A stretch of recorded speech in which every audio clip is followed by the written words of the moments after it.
Sound check. Sound check.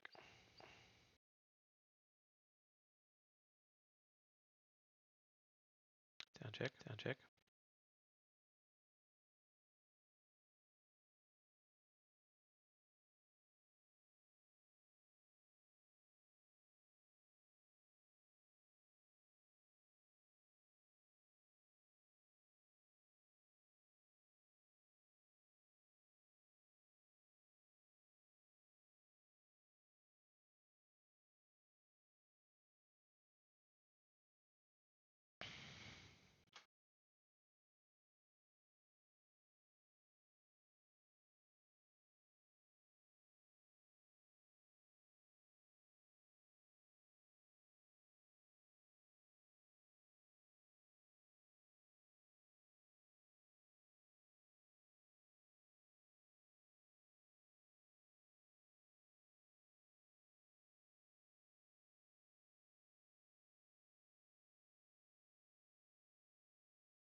Hello, and welcome back, everybody.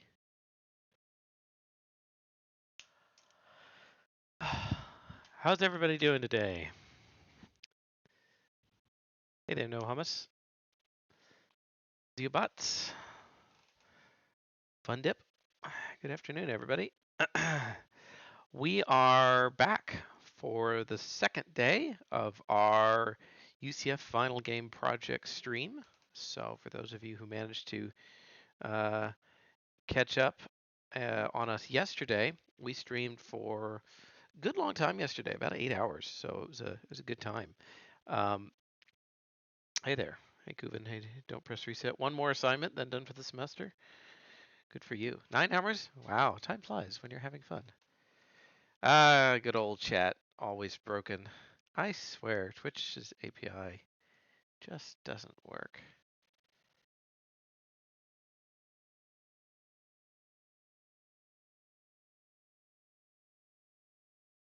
Try that.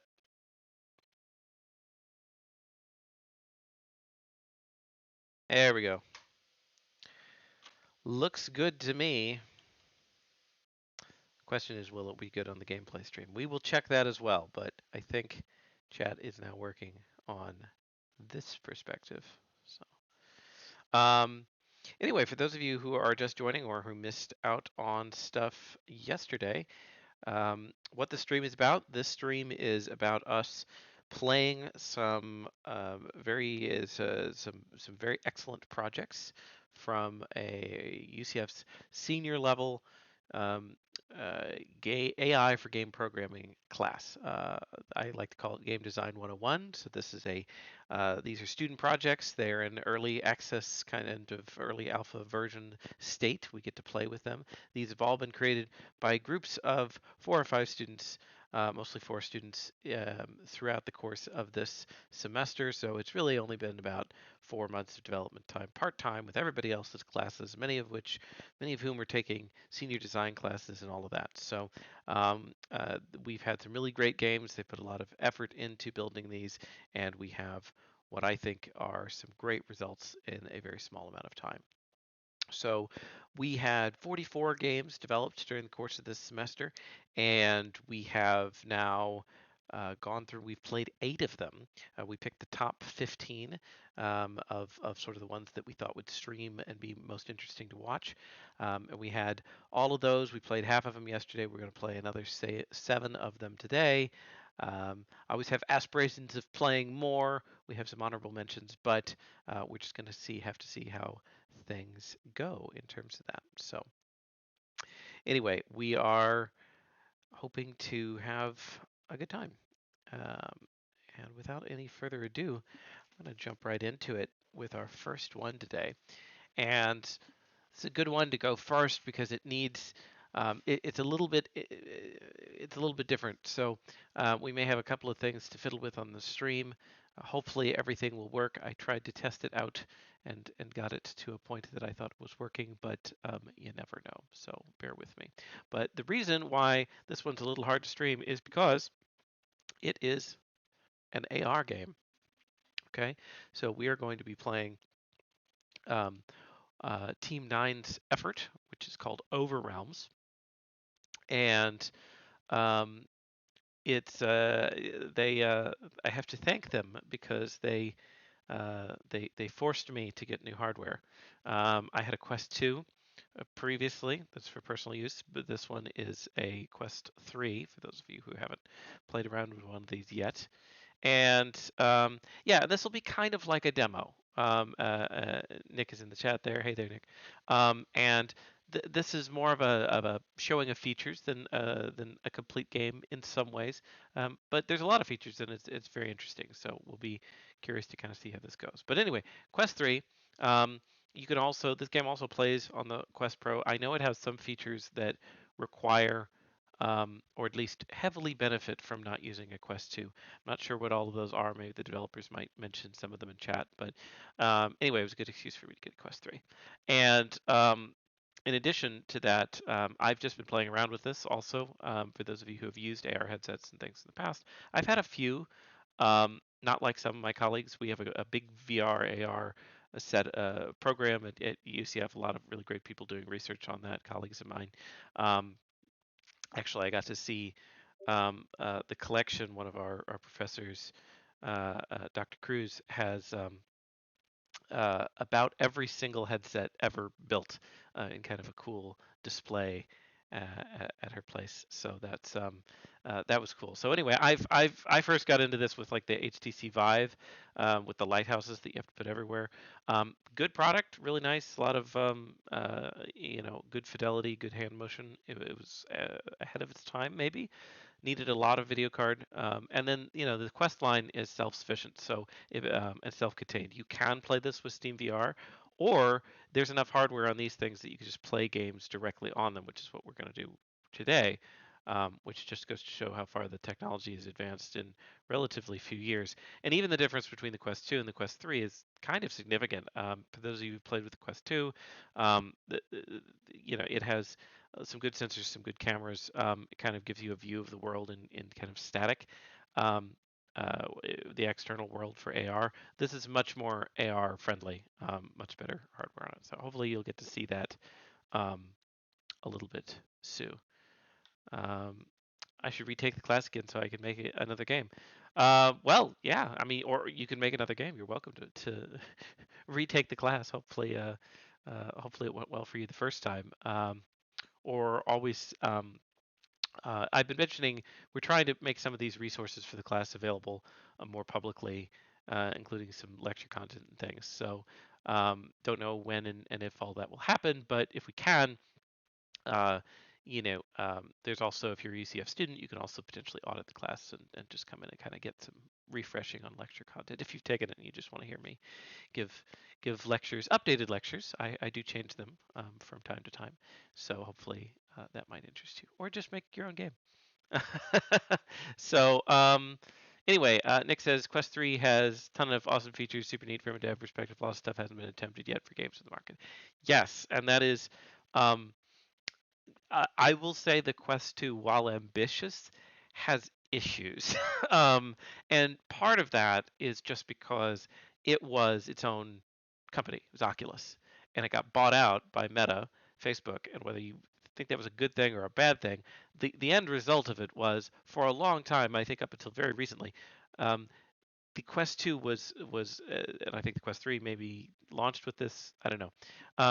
There were two operating systems running the same device. There was the old Oculus one, where half of the dev features were, and then there was the new operating system designed by Meta Facebook, which was a completely different set of things. And the tools, half of them did one thing and half of them did the other, and you had to switch back and forth between the dev modes all the time, and it was a royal mess.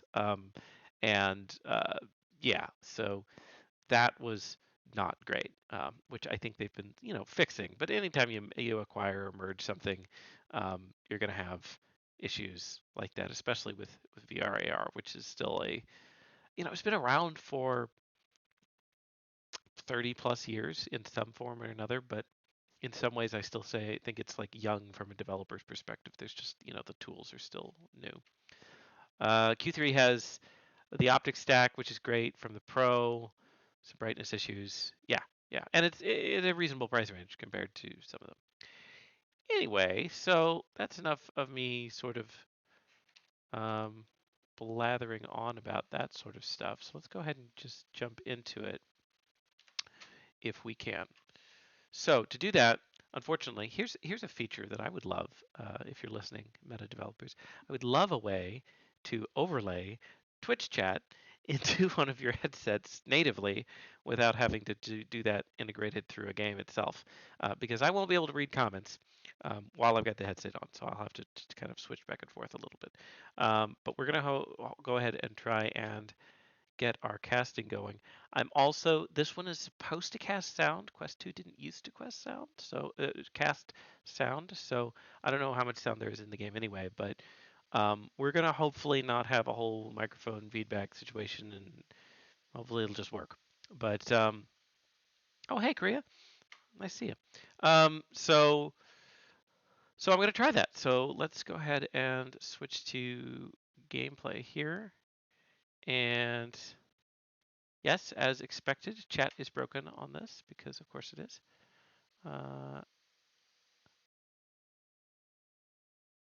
See if we can get things working again. Surely there are fixes, one would think, for basic features in Twitch. Like the fact that every time I stream, I have to just delete and recreate chat to make it work across link layers. Don't know. Anyway, here we go. Zuck just confirmed that it's in the works. Trust me. Great, great. I guess it's good to hear Mark is able to speak to people without the use of a binary these days. Okay, so sound was an afterthought. A lot of bugs built. Yeah, one of the things we prioritize and push for this class is we like to make them to be complete games. Um, this game is I don't want to prejudge it, but to say that this is in more ways a tech demo, because and that's something we say. If you're going to be ambitious, if you're going to develop for a non-standard platform, if you're going to put in other features and AR and other things like that, then if there's enough of that, then that could kind of make a complete that can make something interesting. It could fulfill the goals of the class, even if that's not the traditional route. So anyway, bugs, other things, but again, don't be too hard on yourself. So we're gonna take a look. So I think we are now streaming to a black screen. Which, if I get this going, let's see. Hello.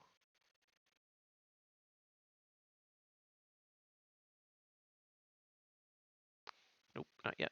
Okay, bear with me. Uh-huh.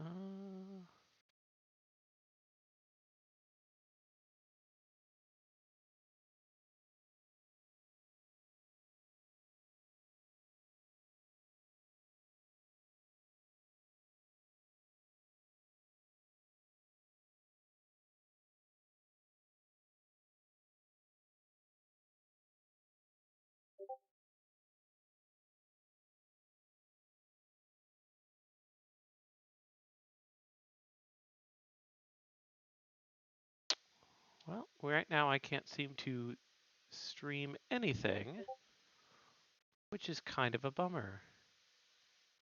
There we go. Now you're seeing my file system. That's fun.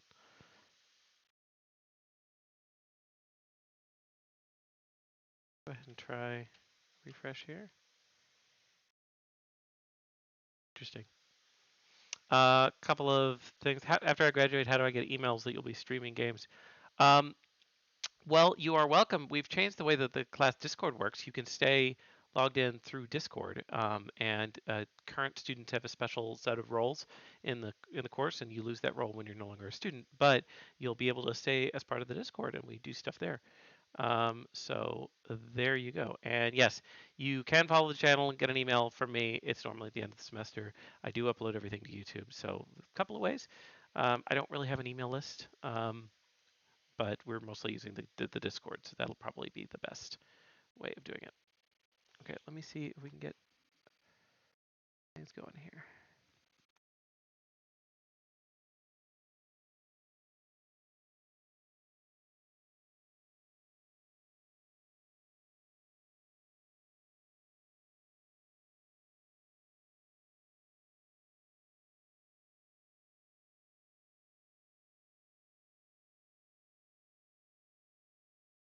Well, best laid plans, as you know. Here we go. There. I've got it to cast to the computer. Now, if I could just get Twitch to realize that it's casting, we'd be in good shape. Um,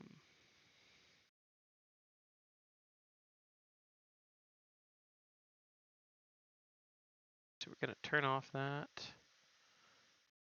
Going to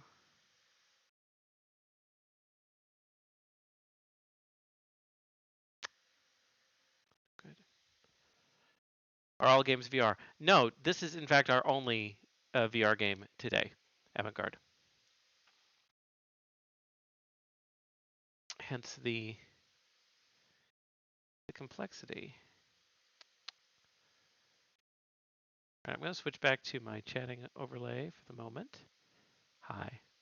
And we're going to. There we go.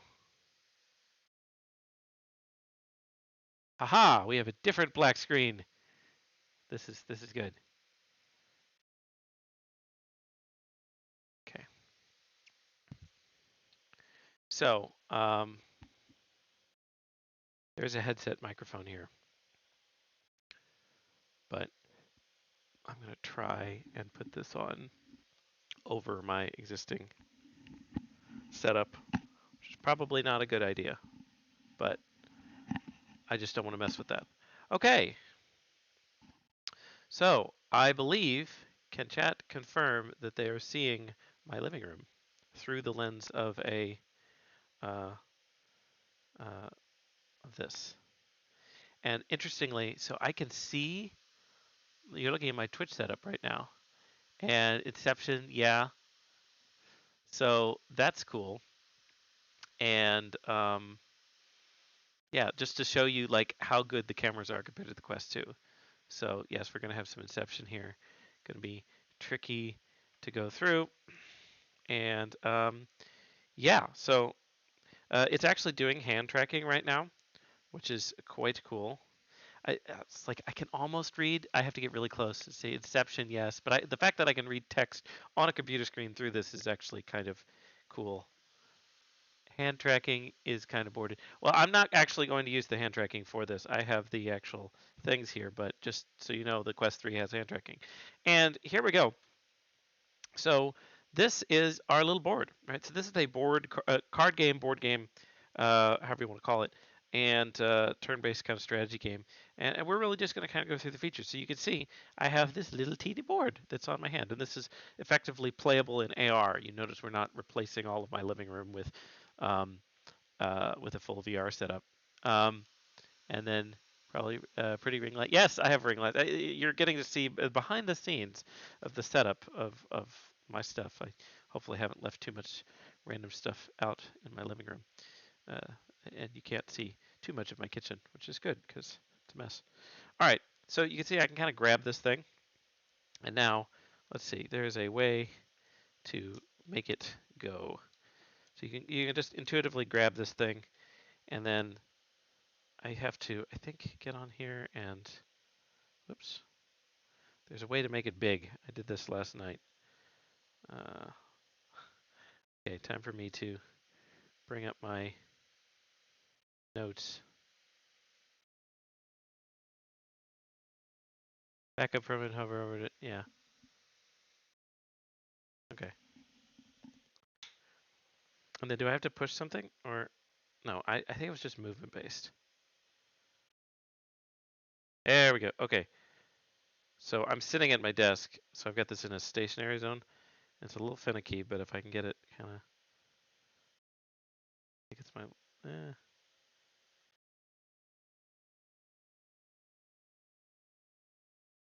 don't know if it's my, there we go. Okay.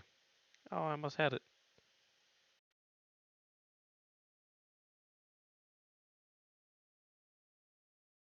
My right hand? I'm being very unscientific about it. There we go. Voila! Ha ha ha! Okay. So you can see we are now at quite a cool board. And one of the things about Overwhelms I know that's part of their design is that they want to do like some terraforming and stuff. This is kind of like a virtual, well, it is a virtual board game, right? But also with cards and other things. So you can see we now have this really awesome uh, board with kind of the low poly trees and everything. We've got our kind of blue chips over here. I believe this is called your capital, and the object of the game is kind of to take out the enemy capital, which you can see I could just sort of ominously float over and say, aha, there. There's the enemy. They are in the forest behind some mountains. And there's some like crystal stuff going on, so there's different tiles. There, I'm guessing these are beach tiles. I see starfish and sand. Got some grassland. Got some floating islands. Very visually cool, and I think the 3D aspects of this have been super fun to be able to kind of look at and say, oh, okay, we've got all these, uh, um, I mean, the benefit of AR and VR is to be able to really get in on the action and to be able to zoom in and be like, aha, I see all of all of the realm. It's got a very um, sort of player empowering vibe that reminds me, just again, purely visually here, of the old games Black and White 2, which were games where you literally played a god looking down on your minions. So it's kind of the RTS fantasy writ large. Anyway, I'm going to zoom over here because I see a bunch of what I think is developer comments. House tour leak, yeah, please. Pretty ring light, back up from it, hover, da da da. Yeah, okay. Are there cornfields? Can you flip the pig?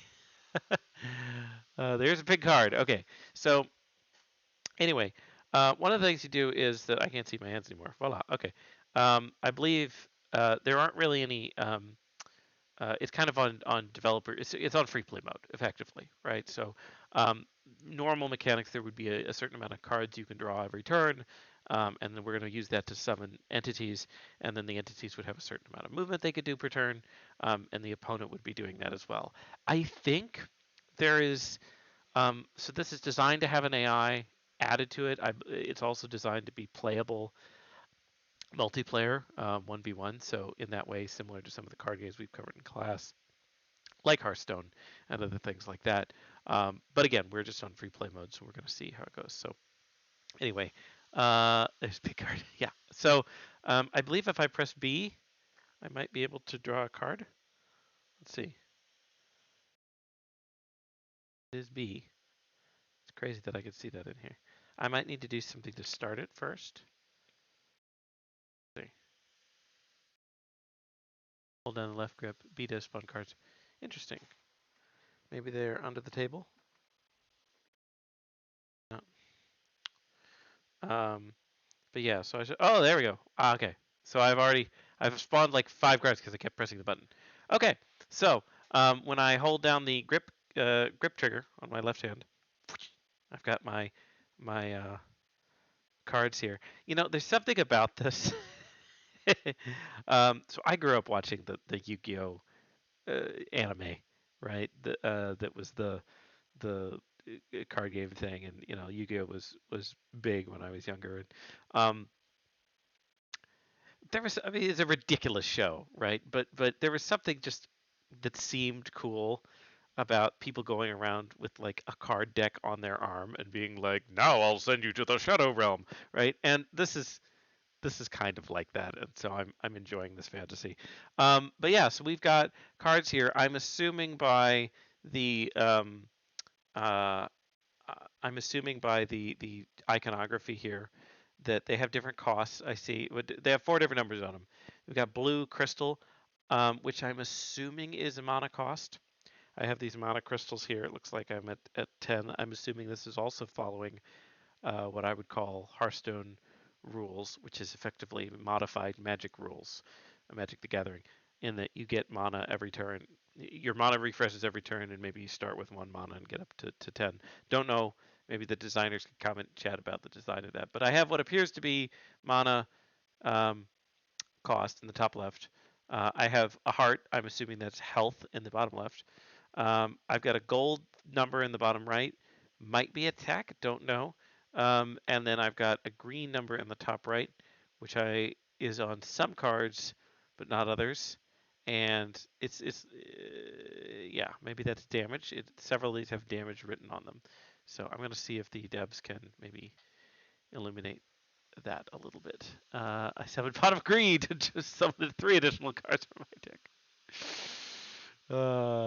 It's broken. I drew it. I drew. Did I draw the pig card? I haven't even looked at what I have. I have. Let's see. Fallen Star, Terraform. So I'm guessing it's a Terraform type. Transform any tile into fire. Just throw a comet at it. I have an Air Guardian, which again has some stat blocks here that I don't know. That looks like a summon. Earth Guardian. So we've got a couple of different ones. Maybe some thinking that they'll have different elemental affinities, different strengths and weaknesses. Don't know. A Capital Guard. Looks like little slightly weaker of a card.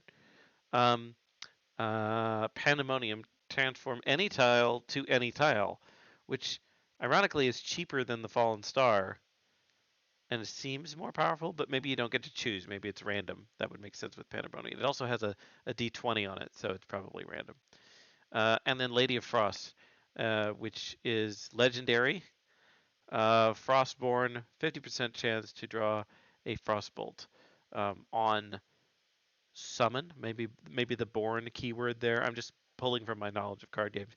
Maybe born means when summoned, um, or maybe it's every time she attacks. I don't know. Anyway, let's just try a regular summon. I'm gonna get this Earth guy, so I can kind of grab the card and oh, nice. All right, so then you can see where I'm allowed to plop this down. And the answer to that, based on the red and green, I like the UI here, appears to be that I can place it adjacent to my capital, right? So I could say Earth Guardian. I mean, he's not a Sand Guardian, but you know, maybe he likes the beach. That is Earth-like. So I'm just gonna plop him down there. And, oh my gosh, there he is. Hey, dude, what up? Look at him, kind of squirreling around there. He's got animations and everything. He's looking around. It's like, hey, the enemy's over there. No, no, he's over. He's over there. And I think I can just kind of yoink him and be like, all right, I would like to move you. And I don't know if every creature can move. Oh, I can kind of rotate him. Can you please? Can you just? um, I don't know if every creature can move every turn. What their movement speed is. Maybe that was one of the stat blocks on there. But we're just gonna move him under these floating islands and see him like. Uh, maybe. Hello. There we go. Bonk. And he's moved up closer. Very nice. And, oh, and if we hover over him with our laser pointer, we can see his stat block. So you can see all of that cool stuff. I'm going to check chat because I think there's been a lot of stuff in here. Um, and yeah, let's see. We've got Pot of Greed banned. Pot of Greed has been banned for a long time, yes. Red HP, green movement. There you go. Attack is yellow, blue is mana. Okay. So there are movement speeds. Um, and um, so that's going to be that green. So you could have faster creatures that can move on the board. I missed Blue Eyes White Dragon. Yeah, might be 50% to replace your draw with a Frostbolt. Uh, watch me play Yu-Gi-Oh. Let's see. Gotcha. More of a Magic guy. Other card games. Pop will never come back. Yeah. Okay. So a lot of debating about the merits of various Yu-Gi-Oh cards in here.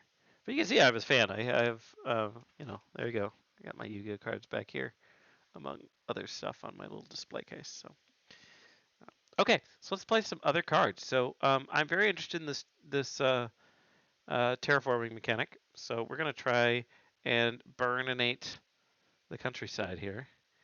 And can I cast this? I can cast this on any tile, right? So I don't like how much these mountains are protecting this guy, so I think I'll just set them on fire.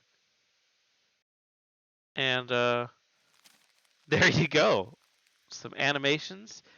It's turned into a pool of lava now. We have blown up, we've thrown a meteor at the mountain and turned it into lava. Again, with elemental affinities, there's probably something about different tiles having different effects. Don't know what those are.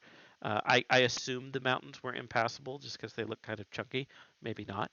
Um, I guess I could move my Earth guy here, which is maybe a bad example. He seems fine in the lava. Maybe the Earth guy can move in the mountains, but no, it looks like mountains are normally impassable. So that was good. So I kind of broke down his defenses there. The animations. I also will notice and point out that there is um, the things you have to think about when developing a VR game are a lot more. Um, there's just a lot more with a traditional game. For example, excuse me, there is a there's haptic feedback, right? So when I burnt down that mountain, there was a vibration and a sound and everything through the player controllers, which felt really good. Let's see. You have a 50% chance to draw an additional card. Um, there you go. Yeah. Okay. So let's check out what else we got. So let's do Lady of Frost. So we're gonna see. Again, I'm still not entirely clear if this is based on summon or whatever. And again, looks like you could only summon creatures on your side, specifically around your capital, not including diagonals. So there she is. Oh, she's quite small, or maybe the Earth Elemental is quite big. But yes, so did I draw something? I didn't, but maybe I just got unlucky. And there she is. Hello. And I could move her. Oh, she's kind of sunk in the sand a little, so she's a little taller than that. But we can move her in there, and that's our Lady of Frost. So normally she would have 2 movement speed, 3 attack, 5 health. So the Frostborn effect there is pulling a lot of weight because if you look at the stat block on this guy, slower but quite strong compared to her. So and he's much cheaper. Uh, Card games very hard to balance. We've talked about balance yesterday. I'll talk about balance, I'm sure, more in the future. But yeah, uh, it's hard to make things balance in a card game. And if you're trying to make a competitive multiplayer scene, that's important. If you're trying to just make a cool single player game, less important, but very tricky. Um, and since Chad is debating the merits of Magic and Yu-Gi-Oh and probably Hearthstone's Legends of Runeterra and the new Lorcana thing from Disney, in the chat, I will say there are different philosophies on how to handle that. Some are better than others, maybe, but they're all probably serving a commercial purpose to an extent. You want to have people buy your new cards. Yu-Gi-Oh solves that problem by saying, well, we're just going to make every new set of cards stronger than the last, so you get power creep, but nobody plays with the old cards because they're weak, with certain exceptions. Magic it just solves this more straightforwardly by saying, we're just going to say that our format, that all cards beyond a certain age are just banned, and therefore you have to keep buying new ones. Um, I think that's probably smarter from a balance perspective than what Yu-Gi-Oh does because they just have a smaller pool of things to work with. And if you don't do that, you're always going to have, if you keep adding and adding and adding, you're going to have an exponential amount of comparisons to deal with, which I think you can see that play out and the inevitable way that plays out in the balancing in like MOBAs, in MOBAs that have been around for a long time, like League of Legends and things. Um, they just have so many units, so many heroes, cards, whatever, that they eventually become almost impossible to balance. So if you're not going to rotate things in and out, that's very tricky. Um, rotation, please. I don't know if that's a request or whatever. But anyway, so we're gonna try the Pandemonium one, and we're gonna try and terraform. I don't know. I like these floating islands. This forest here. Let's get rid of this. Let's turn it into something else. Wow, that is a cool effect. And it turned into a mountain, which I guess is kind of good defensively. Can our let's go ahead and summon a guard here. There you are. Oh, it's a couple of guards. Hello. I want to see if they can move diagonally. And the answer to that is no. So this effectively kind of blocks off the range of attack to our capital, with it, which I think is um, pretty good. Pretty good indeed, if we were playing. I'm going to draw some more cards. See what else I can get. Shard of the Sky. Okay, so that turns anything into an air tile. Maybe that's the floating island. Let's go ahead and try that. Try and turn this into floating islands. That is indeed an air tile. Nice. So I don't know the functions of these different tiles, but it is nice. So we've got a Water Guardian, an Earth Guardian, Nullify. Remember, remove all effects and equipment placed on a unit. All right, so far we haven't seen any effects or equipment. I don't know if those are in the game, but that's nice.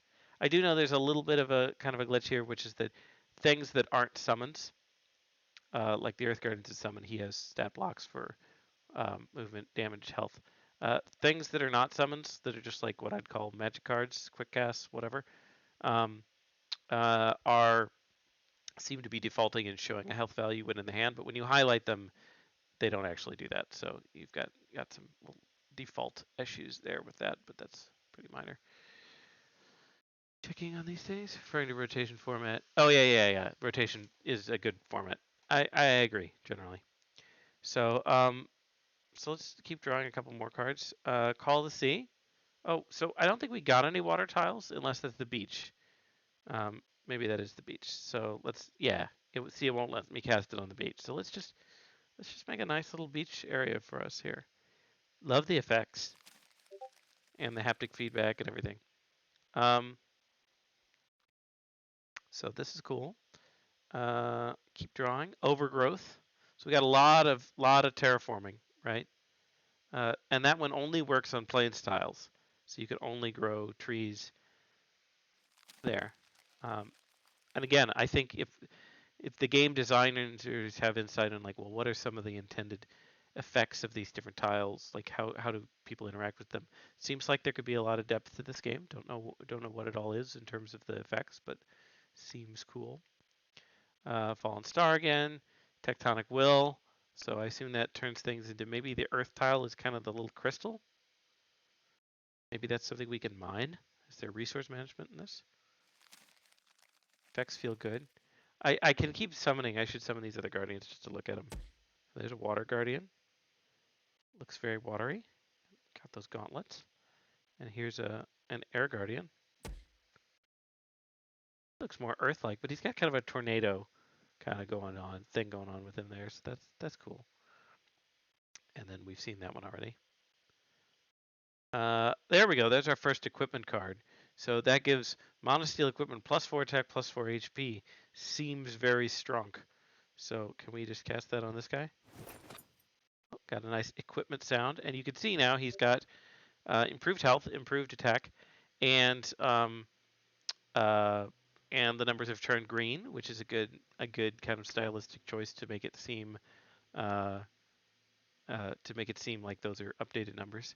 And then, although I wouldn't normally do this to my own unit, I'm going to go ahead and cast Nullify to break all that, and now he's back to being normal. We've got Lightning Bolt.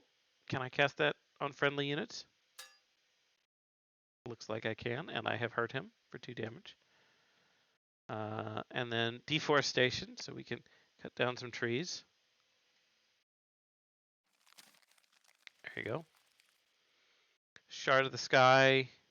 I think we've already done that one. The Lady of the Forest. See if we can get her to summon and get a A frostbolt. Uh, I actually drew a lightning bolt instead of a frostbolt, but I did draw that because of her, I presume. So, can we zap the capital? We can. So we could just directly burn damage there. So I've got a pretty big hand now of stuff. That is, there's a hand limit. I'm not able to draw past, I guess, 10. So can't draw any more. Um, yeah. Oh, we got a long comment here. Recently, a discussion about power creep. Phrase meant to the refer to the general power level of the whole game. Uh, yes. Thank you. I appreciate your TED talk. Yes. Good point made there. So let's see if I can get this guy to just attack. And indeed, so he attacks, and you could see he had. Whoop, come back here. He had 7. No, he had 5 damage. This was already at 28 because of the lightning bolt, and he was able to do that. So like bonk, and seems very good. So are the trying to see the elementals. So far all the elementals have had only 1 speed. Speed in this game seems like it would be very good, right? If you had 3 speed, you could summon yourself, and then, or not even 3, just 2 speed, and then you could immediately be threatening their capital, assuming they weren't blocking it, which seems, relevant. I want to see this pandemonium effect again. This is great, and it is random, so let's just randomly turn this into something. That is so cool. Woo! It turned into a floating tile. Um, we can make more of these. Just keep turning their mountains into other stuff. Poof. Hope you all like that. The art's great. Yeah. Hey, Sir Cashew. And new build, definitely like bringing in. Yeah, yeah. So, a lot of cool stuff going on here. I want to see if I've gotten all the cards. Looks like I'm getting mostly repeats at this point, so I think I have. Oh, there's Fire Guardian. Haven't gotten you yet. I don't have any summoning room, so I'll move you over there, and then plop. Oh, very nice. Good model. Good animations. Feels very alive. I'd love to see in something like this, you know, um, even some animations brought to some of the artwork on the board. I'm thinking about like how Hearthstone, eh, especially on desktop, which I think very very few people play Hearthstone on desktop, but there's lots of little cute animations and stuff with some of the different boards, which is fun. Uh, 3D components custom. 3D was an asset pack. Yeah, that looks good, but they look nice, right? And then this has, yeah, I mean, because I kind of think maybe the art for the cards looks good, but it doesn't quite match the models. So I figure the cards was made unique, and the models were just kind of found to be something similar. So I'm gonna just plop some things down here. Um, Trying to clear my hand by burninating the countryside here, and see if there's anything more. Got our deforestation.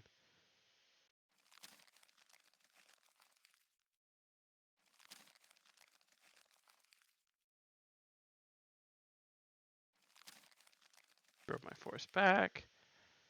Nullify. Lightning bolt. Let's see.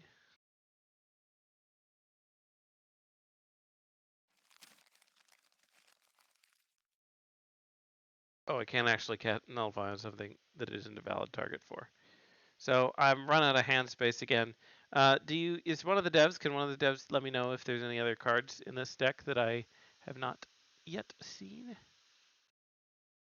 Lava tile did in Blender board was modeled by you, not to your knowledge. Okay, cool. Well, so this is the beginning of Overwhelms. It sounds like they're continuing development on it, and there's going to be some new stuff coming through. But definitely love the concepts, love the board, love the fact that it works in VR AR, which is of course impressive. I guess I'll try. I'll see if there's anything with the with the dude. If I can just take him down. I don't know if there's an end splash screen or anything. You win! Hey! And then, nice. Okay. All right, folks. Um, and that's Overwhelms. Go ahead and quit that, and hopefully quit the casting. Ah. And there you go. So, planes cause zero movement. Okay, and let me just set this aside here.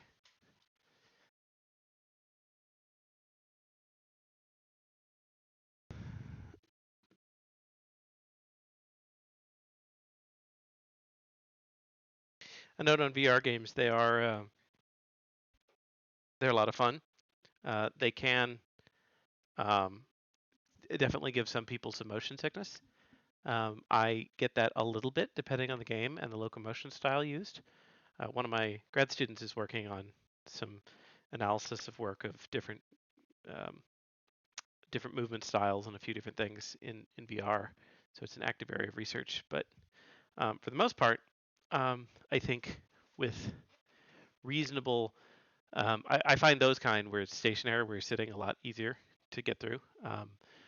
But if it's something with like a lot of movement, a lot of other things on the screen, it can be a little off-putting. But some really great games out there, and thanks very much to the Overrealms team. All right, give me 1 sec to kind of readjust here.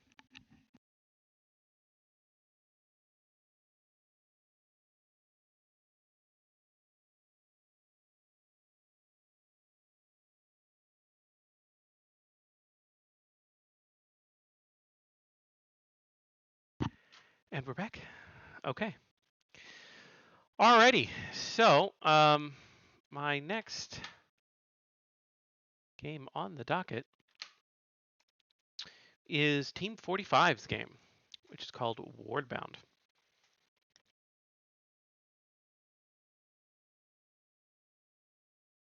So let me go ahead and get that pulled up.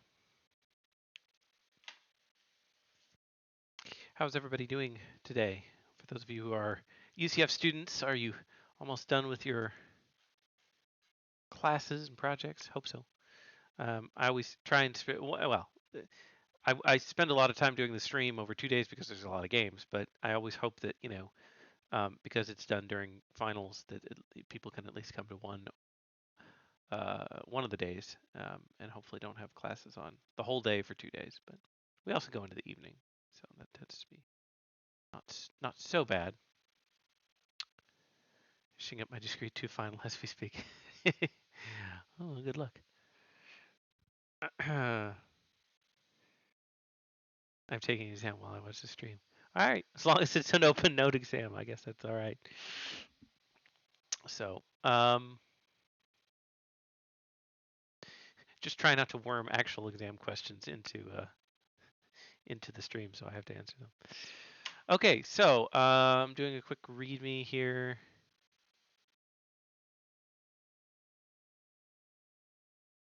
There's a little bit of a joke in the README file.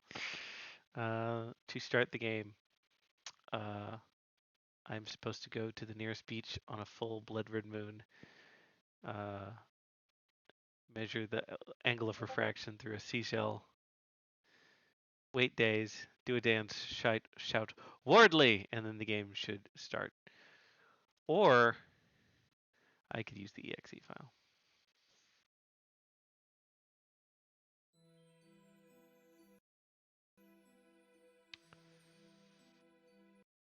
Hearing the music, but you won't be able to see things yet.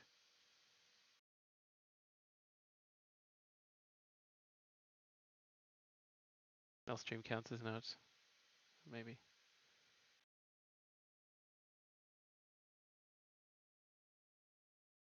Glad you like to read me. I do, Eden's Ashes and CF Base.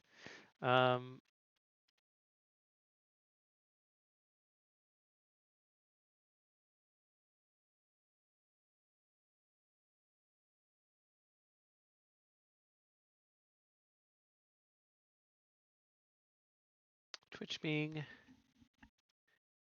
grumpy today. Ah, there we go.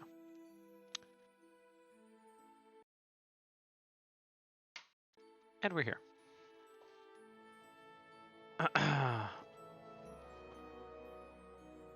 So, cool title screen. Like the art. Assume that is custom. Definitely got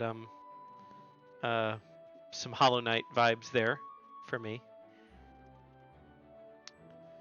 And I just want to check one thing on the README to see if I'm supposed to be using mouse and keyboard, which is yes, I should be using mouse and keyboards.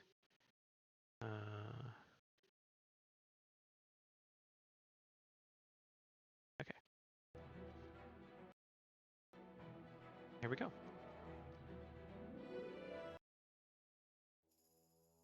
We get an intro cinema. Hey there. Okay. Guy fighting a demon. Oh no, he broke his sword. Shit. Run. Okay. So I'm gonna have to run from this horrible thing. Guy.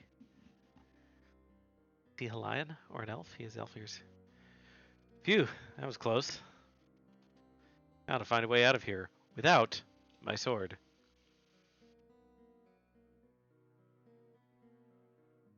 I'm so dead. Dev says most of the art is custom aside from the dungeon assets. I assume you mean like the dungeon tile set. So we've got a unique character and some unique art here in the dialogue. I'm always impressed when people.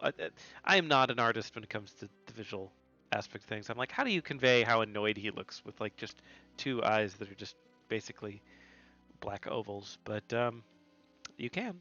So there you go. Okay, so normal movement, jump, escape, shift. Okay. Got it. Hi. Tempting fate here. So I've got custom jump sprite there. So if the sprites are custom, you can see that you had to make actually several here, and I will point out that not only does he have like a little idle dance and a jumping thing, but there's actually multiple frames in that. I wish I could freeze frame this, but when he's moving, right, it's not just that's like his legs go dit, dit, dit, dit. He's got several frames there to show the animation. His hair kind of moves in the breeze, gives him a good sense of momentum, which is cool. So anyway, let's go ahead. Well, immediately die. Okay. Always figure out how to kind of like how slick the surfaces are. There's a little bit of momentum, I think. Okay. There we go. All right. That is something. All right. Hey, random guy, over here. I'm saved. Are you a talking shield? Much more than that, you'll be pleased to know. I am Wardley, and I contain multitudes of power within my form, all for you to harness. You see, it all started long ago when the great and evil sorcerer Morgul the Malevolent took it upon himself to... This guy just doesn't care. Blah, blah, blah, and forged me from a fallen star. I was given form. It was the destiny bestowed upon my first wielder, Cain Seagrave, to... Snoozing. So here I sit, ageless and waiting, hoping a new hero happens to stumble upon me, like you perhaps, to create yet another chapter of legend. With me, Wardley! So, what do you say? Sleeping. Hey! Oh, yeah, of course. Wait, it was that easy? You didn't even ask to hear more about the curse. Huh? The curse? The one I mentioned to you about how any who touched me is bound to me until death? You're cool with that. Snoozing. What? Get off me. I can't! You didn't see I fell asleep during your stupid speech. Angry sprite. I'm not very observant. You are literally a shield with an eyeball. That's all you've got going for you is to observe. And it seems we're now stuck. Well, is there a way for us to get unstuck? Do you wish to die? No. Okay, okay, stop yelling at me. There's another way, but I'm not really sure. Whatever it is, I'll take it over dying. I might know someone who can help us. Faustula. Everybody always uses Faust as an example of like, yes, don't make deals with the devil. And I have to remind folks that like in all of the deals with the devil fiction that trope has appeared in over the centuries that it's been around, Faust gets away with basically everything. Like he suffers no consequences at the end. He gets out of it. Um, always seems like an interesting example. Anyway, first we need to get out of this dungeon and defeat its guardian, that freaky eye thing that ate your sword. Faust on top, yes. Faust wins. What do you say? Snooze. Great! Let's get going there. I like these two's dynamic. Okay, so what do I have? So I have my mouse. This is tracking my mouse. So he just kind of looks in the direction of my mouse. He does bonk. He has collision, so he bonks on the floor. What happens if I Oh, nice. Try to shield surf. Link would be proud. If I were not Diogenes, I would wish to be Faust. Origin of the shield hero here. Hey, Saber 78911. I hope not. I hope there's not some horrible person who's just going to betray our main character immediately. Sheesh, that's a lot of goblins. Face me towards them. You'll be fine. Everyone who tests to try shield surfing with him right away. Yes.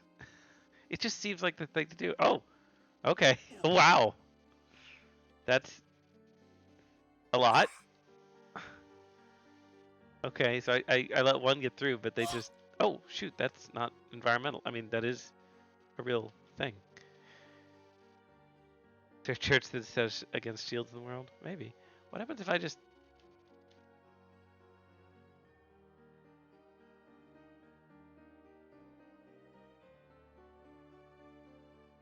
Okay, so I could just kind of push stuff out of my... That's different. So there's a lot of physics-based puzzles here going then. All right. Yet what appears to be some kind of imp sprite. I hope Wardley can still see after that. His eye, it's like an iPhone screen. It's actually sapphire coated. It's very fancy. These bugs are no match for me. Just run up to them and bash that one into the spikes. Watch them go splat. Okay, so just... Hey. Magic shield, can he block magic projectiles? Yep. Bonk. Bonk. Bonk. Okay.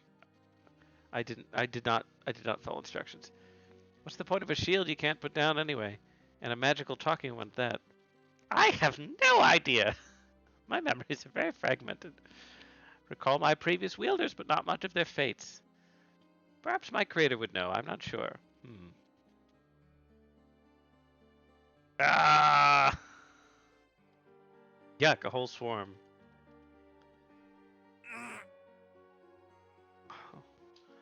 Okay, so at least that it seems like I could... Whoa!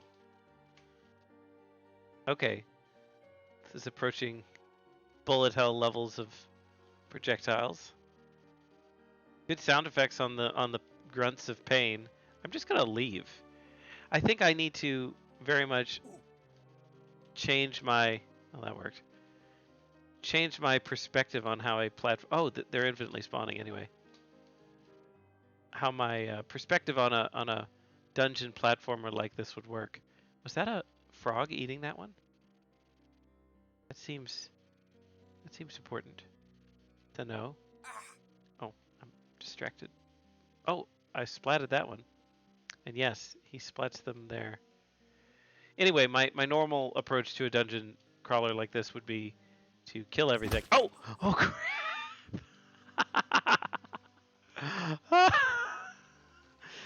I thought the frog was friendly. I thought it was only going to attack the bugs, but it was not. Anyway, my normal approach is to kill everything in the dungeon, and that is the wrong approach. Oh no. Ah, oh, Wordley got stuck in the wall there a little bit.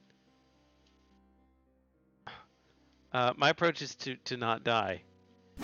Okay, so I can block this if I...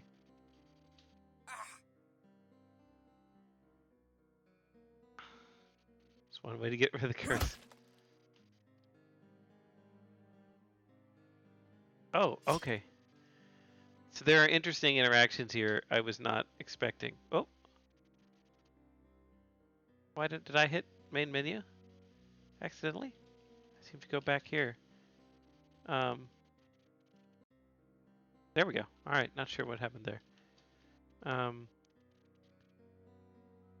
There are multiple interactions with Wardley, right? Not only can you kind of shield serve him, but you can, because he interacts with the terrain.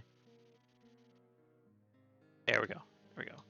Because he interacts with the terrain, you can kind of use him to claw yourself. Ah. Darn. Thought I was going to be fast enough. You can kind of use him to claw yourself around obstacles. At least that's my thinking. So sometimes he can go through the shield.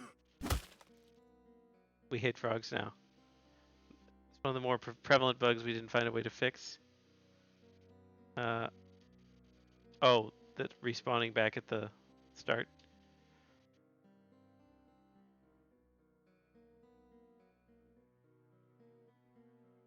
So see, I can do that. And then now he's got the shield. So I can kind of claw my way up here. And then, can I?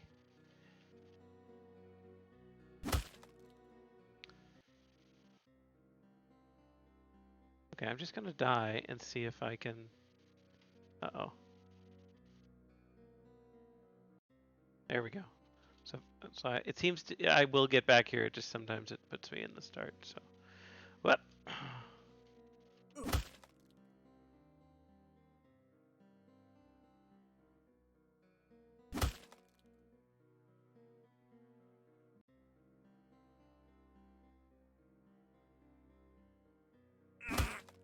He can hit me on the rebound with the frog tongue as well as the main one.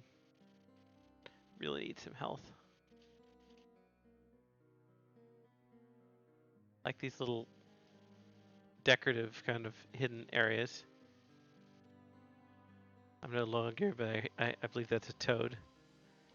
I don't know my amphibian differences. Bonk, bonk, bonk, bonk, bonk. No! Ah! Okay, I was able to finally... I was able to pull the tongue back. Eventually. Yeah, okay. So I just saved myself because I was able to use Wordley to kind of claw myself back. Yeah, like that. I'm using him like an ice pick to do mountain climbing. Am I an expert in bird or law or amphibian law? By law, you cannot claim to be an expert in any kind of law except patent or maritime. So, no, I am not. Ah! Tell me I don't have to go back. Okay, good. You're generous with the checkpoints. I didn't want to go back and fight the frog again.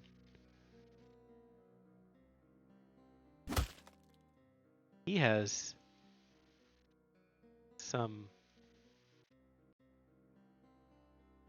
Okay.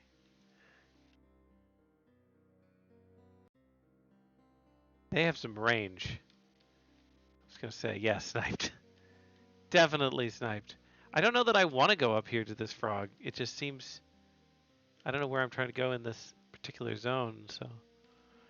So this makes the platforming kind of tricky because you don't want Wardley to actually get in the way of your own jumping. Which is, see, like that, right? Oh no.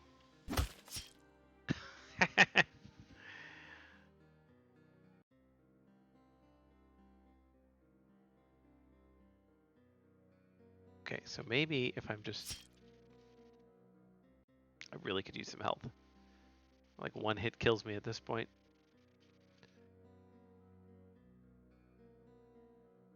Okay, so if I could just... There we go. Oh, I thought I blocked that. Frogs in every corner. I want to be able to like... So I haven't played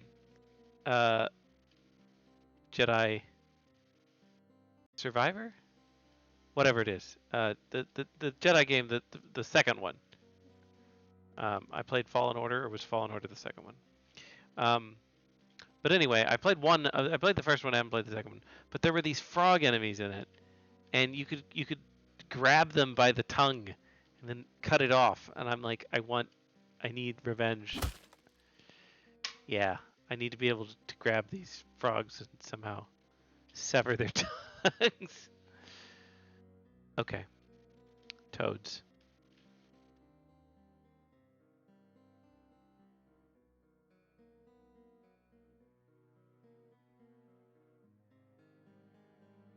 Whoop. Whoa. Okay.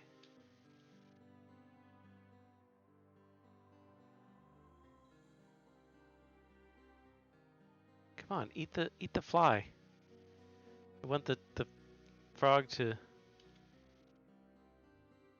Maybe he can't see me because I'm on the... he's got his back to me. He can see something.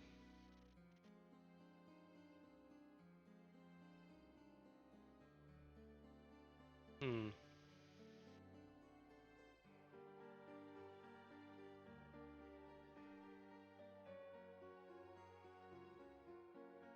Be able to see me now? Ah, slid into the spikes.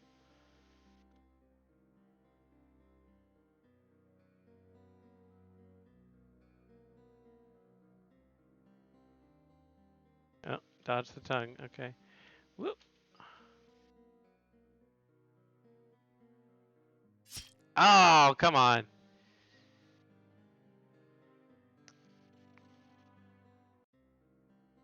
Each respawn gives you full HP. Well, I mean, there's been no HP pickups, so you can kind of get into a situation like this where it's a little difficult. I don't know that full restore to HP. I mean, you want to punish death a little bit, but my solution to things like this probably would be to restore to like 40% health or something, right? That's like a good compromise. Bonk, bonk, bonk. Hey! And then that way, like you have a little bit of leeway, but it doesn't feel terrible. Looks like some sort of safe room. Maybe a heal. Perfect. Air just feels kind of different here. What? We should rest. Yes. Heal. Heal me. Perfect. Yes. Okay. So there's a heal, right? And there we go.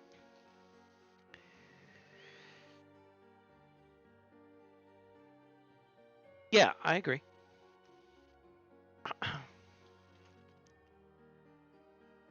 And this is a game where you don't defeat enemies. It's a game where you strategically avoid them, which is a nice, refreshing take on the genre.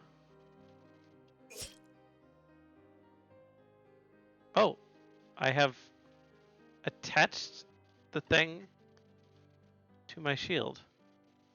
Interesting. Hey. Bonky stabs. Okay, how do I progress from here, though? Death.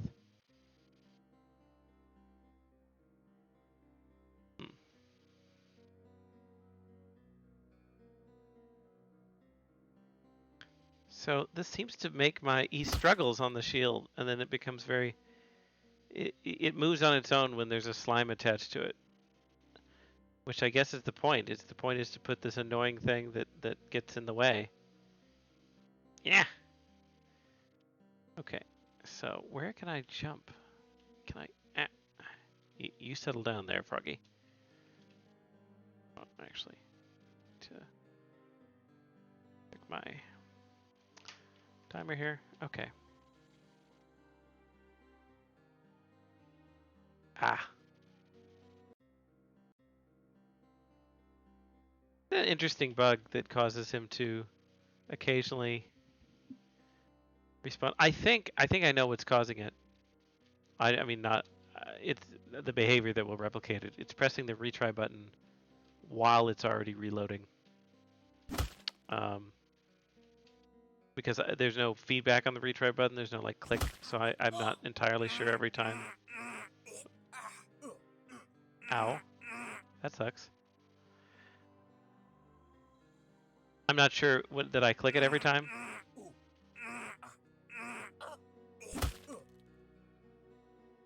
And I do. And when I click it twice while it's still loading, it just defaults to the main area. So the slimes actually don't do any damage when they're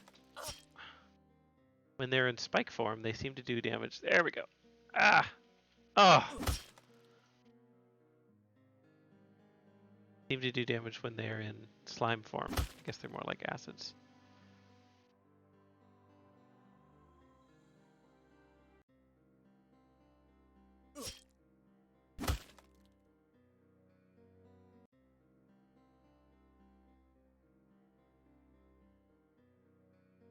Come here, take a bite. There we go. Ah!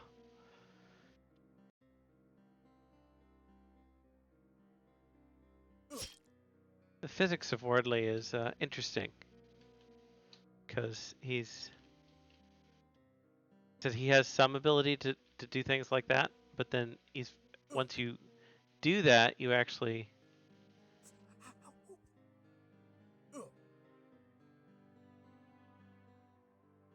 can actually kind of flip yourself too far, right? So like that's what I wanted to do.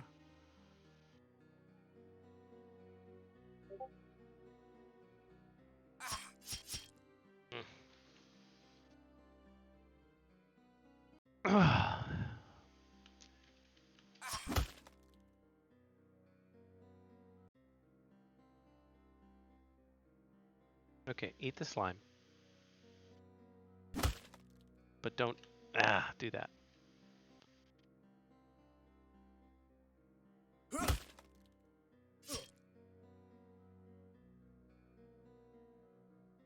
Come on.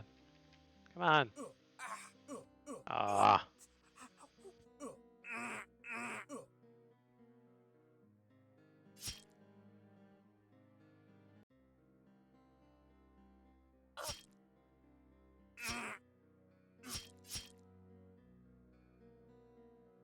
I'm dying. Constantly. Oop. Okay.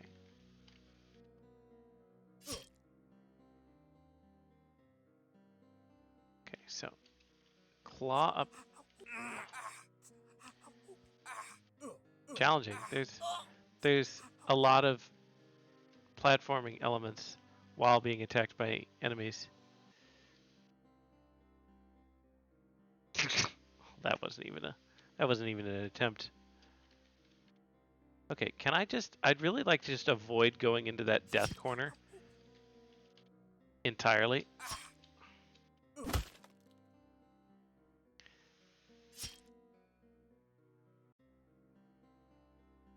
But I just don't have enough. Whoa, hey there. Go away. I just don't have enough jumping power to quite claw onto that edge. Fortunately. So I've got to go all the way to the other end.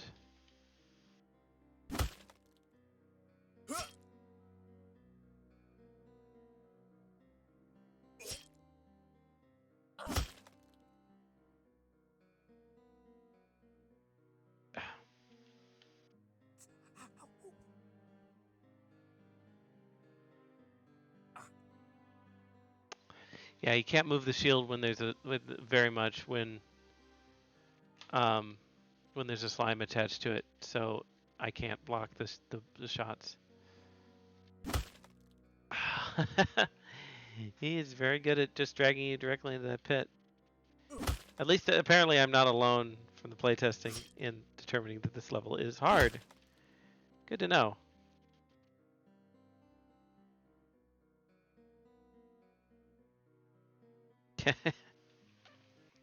Trying to think of, obviously, that you want difficulty in a game. You want to have some things that feel like a challenge, feel like you can advance through them. Um,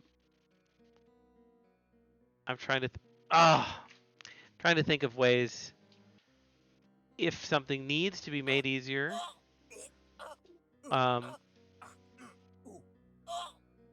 Which is always a game design question. Should it be made easier? And then if so, how?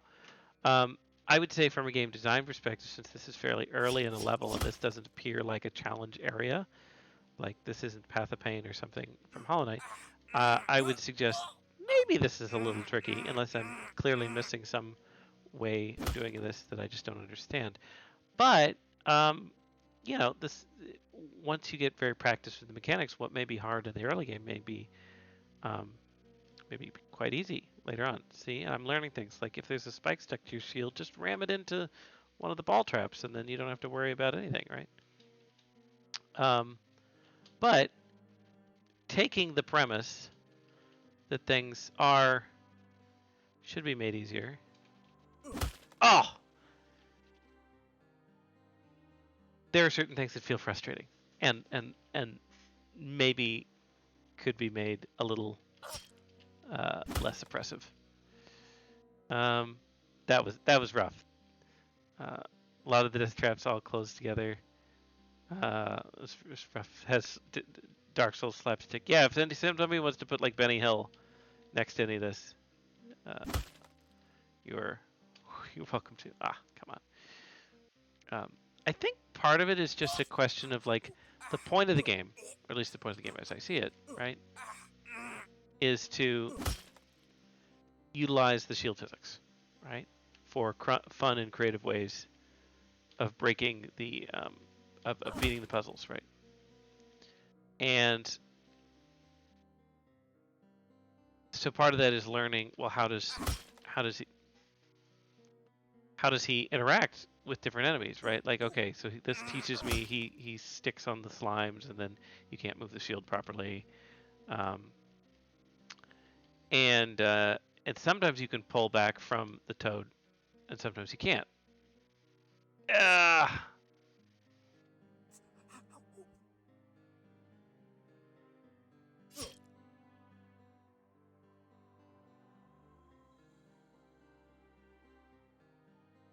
Sorry, trying to focus and get through this area.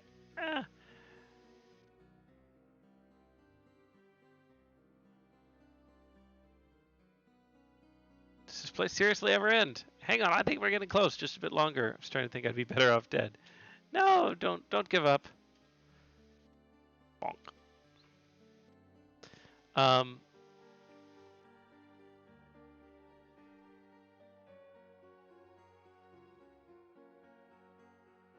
But like learning that move, learning the let's kind of chop over.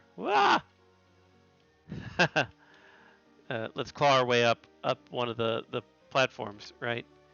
That's a good move. That's a good move to learn, right? And then the question is, okay, well, how do I interact with certain things which do defy physics, like the frog's tongues can go through obstacles, but the shield can't. And I'm wondering if there's just like really subtle things. See that? That feels bad.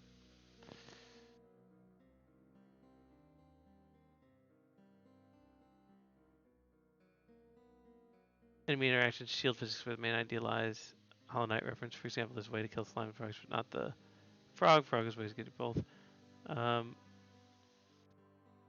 Yes. And I think I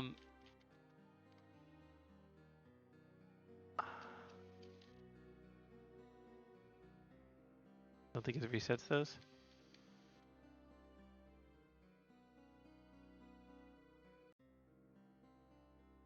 Yeah, no.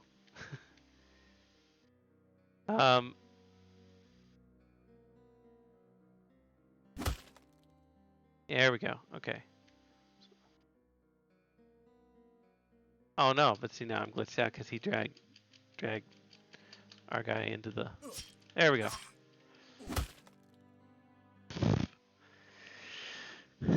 I'm trying to think if there's ways to slightly cheat in favor of the player. We talked a little bit in a previous game about coyote time and the fact that sometimes you can make it so that you can jump slightly after having um, slightly after having fallen off a platform, and then that can be useful. But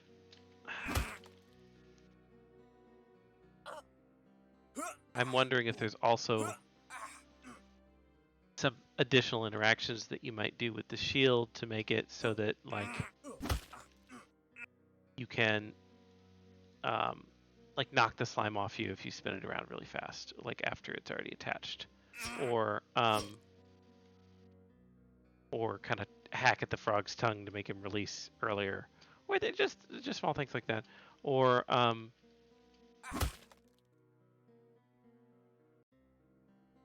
I think there's maybe some realistic physics going on there, like in that case where you get super momentum because the frog has flung you, and it would maybe be better if you had like a capped speed there. I don't know, but it's also fair to just say skill issue. eh, eh.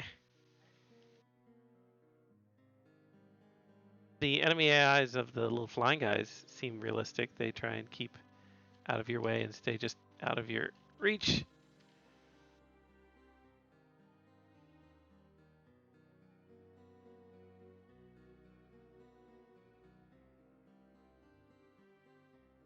If I move any more to the left, the frog on the bottom is going to immediately try and kill me. And we'll probably succeed. But we'll try it. Yep.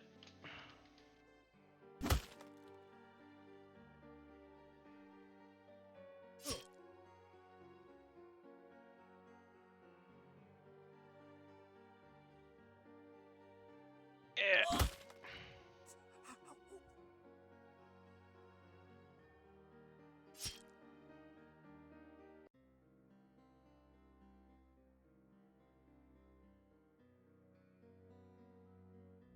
Okay.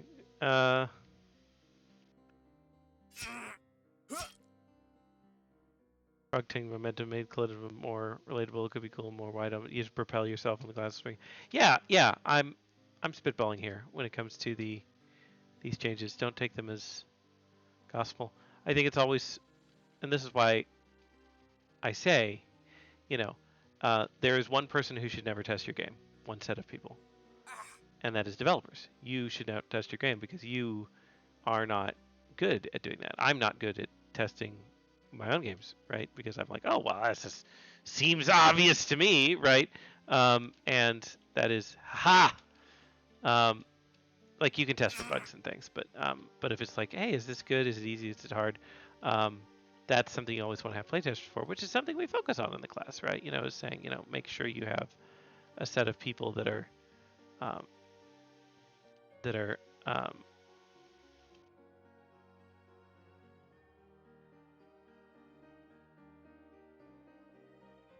that are not devs that can test the game.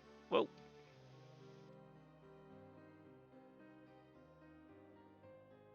We.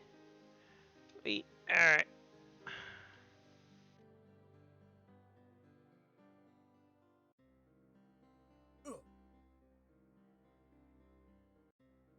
Hey, I got to this checkpoint now. All right, great. That is progress. The way to the left seems awful. I'm going to go to the right. Which I just saw somebody in chat said I could do that. Because 2 slimes into a frog seems hard. There we go. He says as he goes. Oh, that's a crazy interaction. That's the first time I've seen that. The slimes can swallow the bugs. That is super cool. So see, I love that kind of interaction. That's super fun. Whoa, that's cool. super fun to be able to say, oh, there's new ways of knocking the enemies into each other and things like that. Go away. Ah,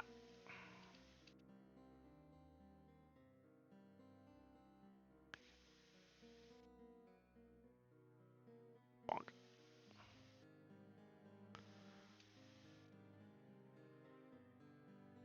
bonk,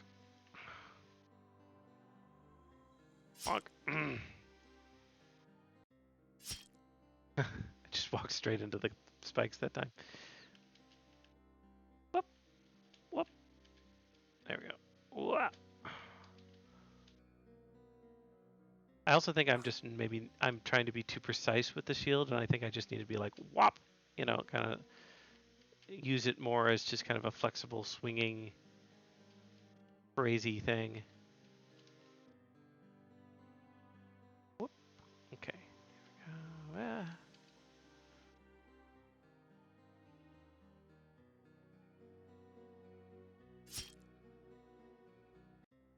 And into spikes.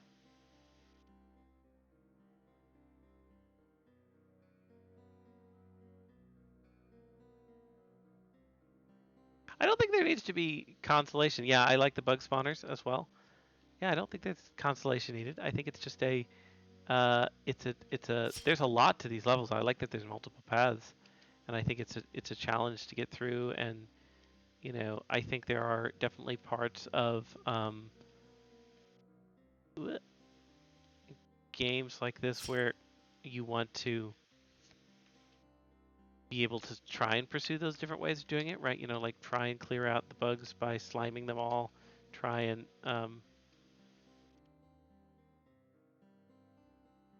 just kind of cycle through quickly. I also could be using my shield more to shield me from dangerous jumps. So like in that case, I jumped into the spikes, and if I had the shield over my head, I probably wouldn't take damage because, hey, shield.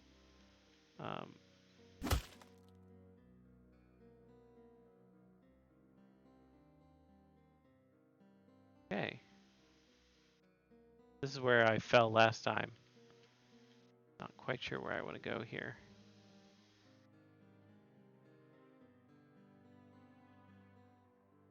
It's a neat concept. Like the art, yes. Spikes could be using it in favor of the player. Few of them feel rough with their placement. Maybe. Getting over it was an inspiration. Whee! Okay, so let's... Okay.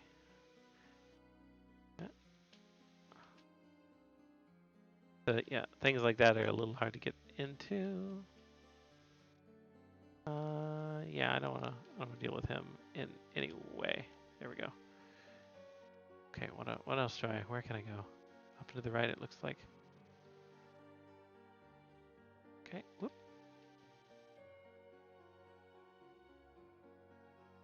There was a little shield interaction there. I'm not even sure I was supposed to do that. Kind of bounced over my shield. Whoop. Hey, and I'm in the area with the prayer statue, so I can heal. Getting over it. I actually haven't played Getting Over It. Try to check it out. It's a platformer like this, kind of. Yeah, I mean, I'd say the most recent I played a little of Celeste, but the biggest platformer I've played in recent years has probably been Hollow Knight.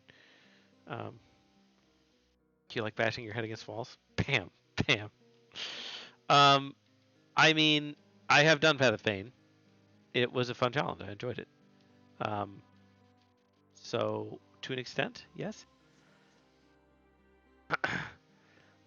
What's that sound? I'm not sure, but look, the light must be the end. Oh, great. Wardley? Ooh. I could fight back. Nice. What was that? Who are you? My name is Kasha. I thank you for bringing me here, brave adventurer. And I guess you as well, Wardley. Kasha, I thought you were gone. I was, and I still am, no thanks to that wretched monster.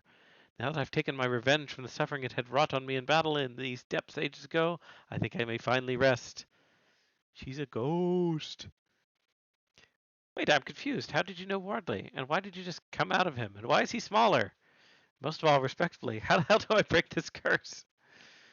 Wardley was my bulwark until the end. I was gifted him by an elder weaponsmith in a nearby village. His curse was quite the blessing to a knight such as myself, really. Not sure what you mean by why is he smaller now. Wardley looks just as he did when I wielded him. Ah! Cassia, was your soul powering him after death? I was not informed of the nature of any enchantments on the shield when I was gifted it. That is not my question to answer. Guy, I wish I could tell you, but I truly don't remember. Suggest your next steps to be to speak to the elder weaponsmith in the village close by. Perhaps he will be more helpful to your plight. I wish you good luck, and I thank you both for allowing me the catharsis of being able to avenge my own death. Sincerely, the best kind of catharsis, really. Thanks, Kasha. Well, Wardley, onward, I guess. Onward we go. And he is smaller. Whoop. Okay.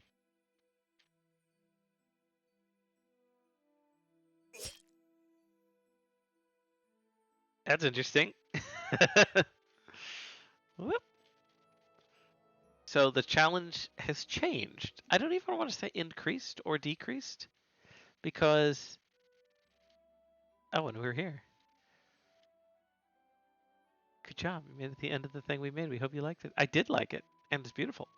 Um, him being smaller is good and bad for some of the challenges, and I think that's really interesting because, um, it'll be easier to do certain things, harder to do certain things, um, and I could see that as a mechanic and go, whoa, interesting. I could see that as a mechanic in the game where maybe it's even toggleable, right? Where you could like make him bigger for situations where got a little Z axis issue there, where you could make him bigger for areas with lots of projectiles and smaller for areas with lots of like finicky platforming. Um, that seems like an interesting avenue. Wardley smaller, Cassia would have gifted you a boon. Capture projectiles, shoot him as a way to fight back. And I like that, but I also am kind of like I like the idea of committing to the fact that you cannot kill enemies. It just, in a platformer where you can't kill enemies, that's a very different concept. It's something where you could go and be like, sorry, not possible, right? You could just go through and say, you can make enemies kill each other, but you yourself can't do it. You have to think of alternate ways to solve the puzzles. Um, very good. Liked it. All right, guys. Good job. And some lovely art also. I know I've said that already, but very good. Um, bounce ability, parachute. Yeah, movement, dash bash, bounce. Really good. Fun. Okay. Perfect. Whoa. Dropping my phone. Okay, so we're gonna move on to Team 27 is our next one. Rage is how you know that you've made it a compelling challenge, right? Because you're like, I must beat this. I'm here and I'm filled with glorious purpose, right? So, um, yes, Team 27 is our next one up. They are playing Magic Gears, which is a 3D RPG. So,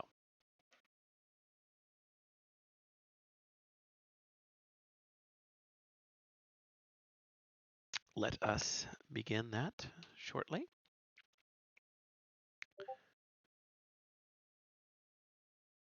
And I'm just going to do a quick check on chat here, seeing if anybody's adding me.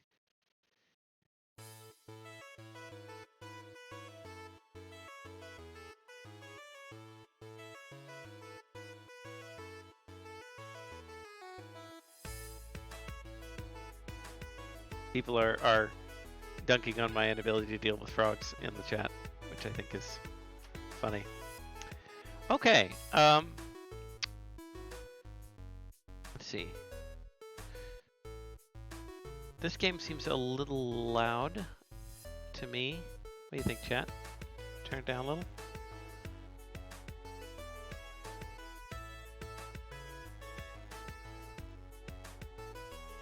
Frogs are terrifying. I like the music. The music is good. How's it sound on stream? Maybe a little better? What do you think?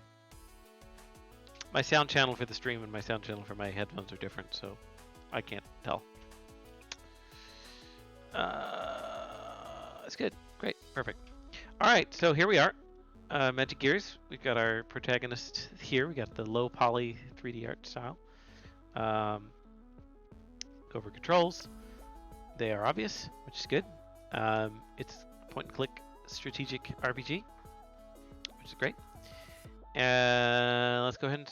Oh, hold on. I do want to check my README, just in case there's anything I need to know. Blah, blah, blah.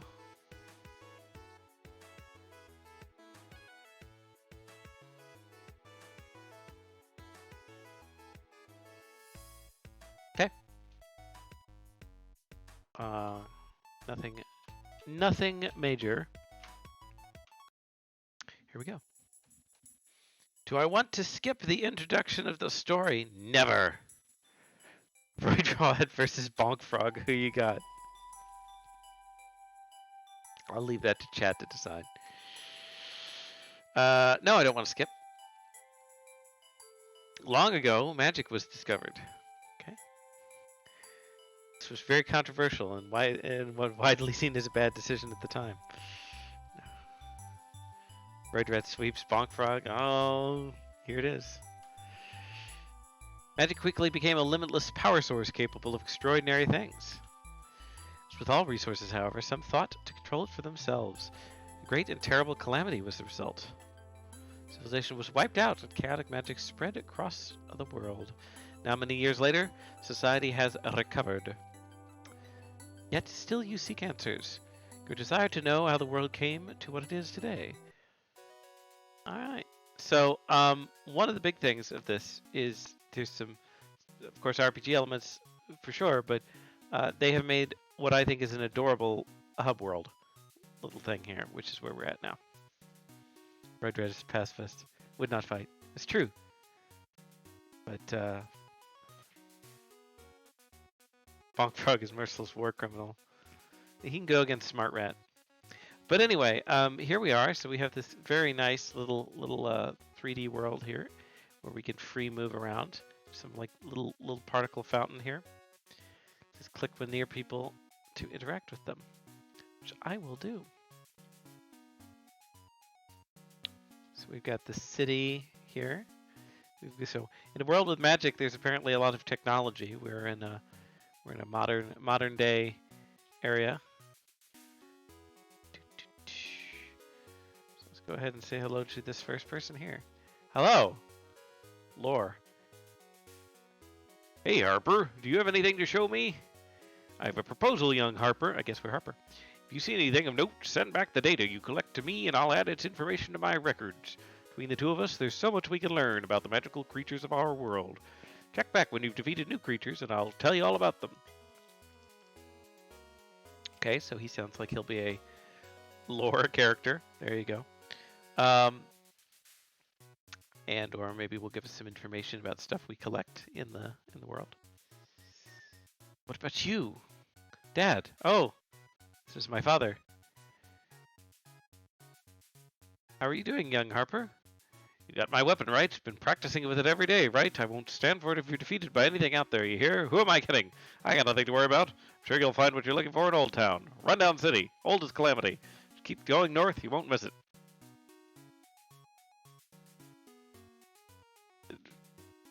Invisible pistol hold. Okay, so I think this character is holding a pistol, but it's invisible because we're not in combat. It's just like, what is she doing? She's just pointing. Menacingly. All right. Hello. Friend. My friend's name is Friend. He's also got an invisible spear, maybe. So he's just like, he's like, rock, paper, scissors, man. Anytime, any day. So you're finally heading out, huh? Our little hideaway really is too little for you now. Wish I could come along, but I'll only slow you down. Just promise me you'll come back and tell me all about your adventures. I will. Fist bump. Alright. Anything interactable there? No. Maybe a shop in the future? Alright. What about you? Gatekeeper. Hello, young Harper. If you're ready, head out. You'll have to go through the forest before you can get anywhere. Then you can use these teleporters to get back here and rest up when you make some progress. Make sure to ask around when you visit again. People might have new stuff to say. Talk to me about where you want to visit. Well, I want to go to level 1. Forever the journey. Just skip the no! Okay. So, to get to Old Town, Dad said I just go north from the gate. Doesn't seem too hard. Although it would help if I had a compass. Which direction does the sun rise again? That's that way? That way. Up. Rises up.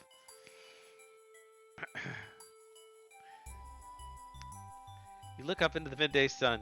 Your eyes scream in protest. Alas, you're unable to recall. What is this creature? Which way is it? I'm just staring at the sun. Oh, Harper, you are a gem. Okay. Ah, whatever. I'm sure I'll figure it out. Maybe there's something friendly around that can point me in the right direction. Wander for some time until, sure enough, you spot some movement up ahead, hidden in the brush. Now we're talking. Let's see. Dad said the most enchanted things can talk. This thing has magic in it, then. Meat.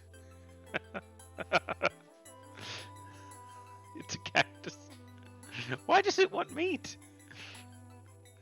You come across a moderately sized cactus bouncing up and down in a clay pot. I'm sorry? Meat. I'm so hungry. Cactus froths at its magically gifted mouth. It's very concerning. It is very concerning. No wonder magic caused a calamity. This was people used to make carnivorous cacti. Okay.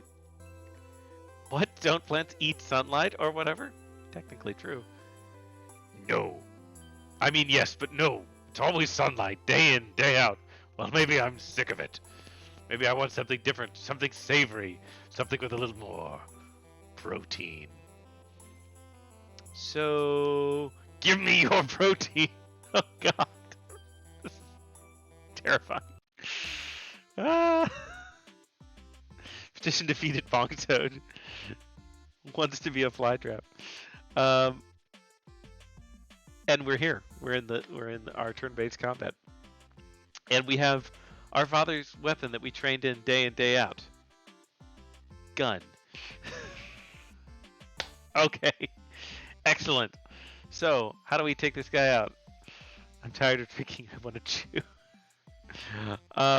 We have 4 attacks here. Never underestimate the power of gun. Well, I mean, the guy was like a rock, paper, scissors, gun. Wins against everything. Okay. So we've got a standard turn-based RPG interface here. A lot of nice backgrounds here. We've got a little animated cactus. We've got our people bouncing to the music. Very peppy. I like that. Health and something. Health and something. Mana, I'm guessing. We have basic attack, deal damage 15, gain mana. Defensive attack, which is steal mana. I guess from him. Deal 7 damage, gain 15. Offensive attack, which is deal 30 damage but use 30 mana. An ultimate attack, which is deal 30 damage, gain 2 extra turns, use 100 mana. Okay. So, well, nobody has any mana, so I think the right way to go would be to just basic attack him. Pew pew. We've got a nice attacks wanting meat. We have a nice combat log up here, by the way, telling us some stuff. He hits pretty hard. He says he. So I'll try and steal his mana. Attack is successful. Attack's wanting meat. Yeah, he generates mana much faster than we do. So I guess we're just gonna keep stealing it. Don't want him to charge up. And then we could use this.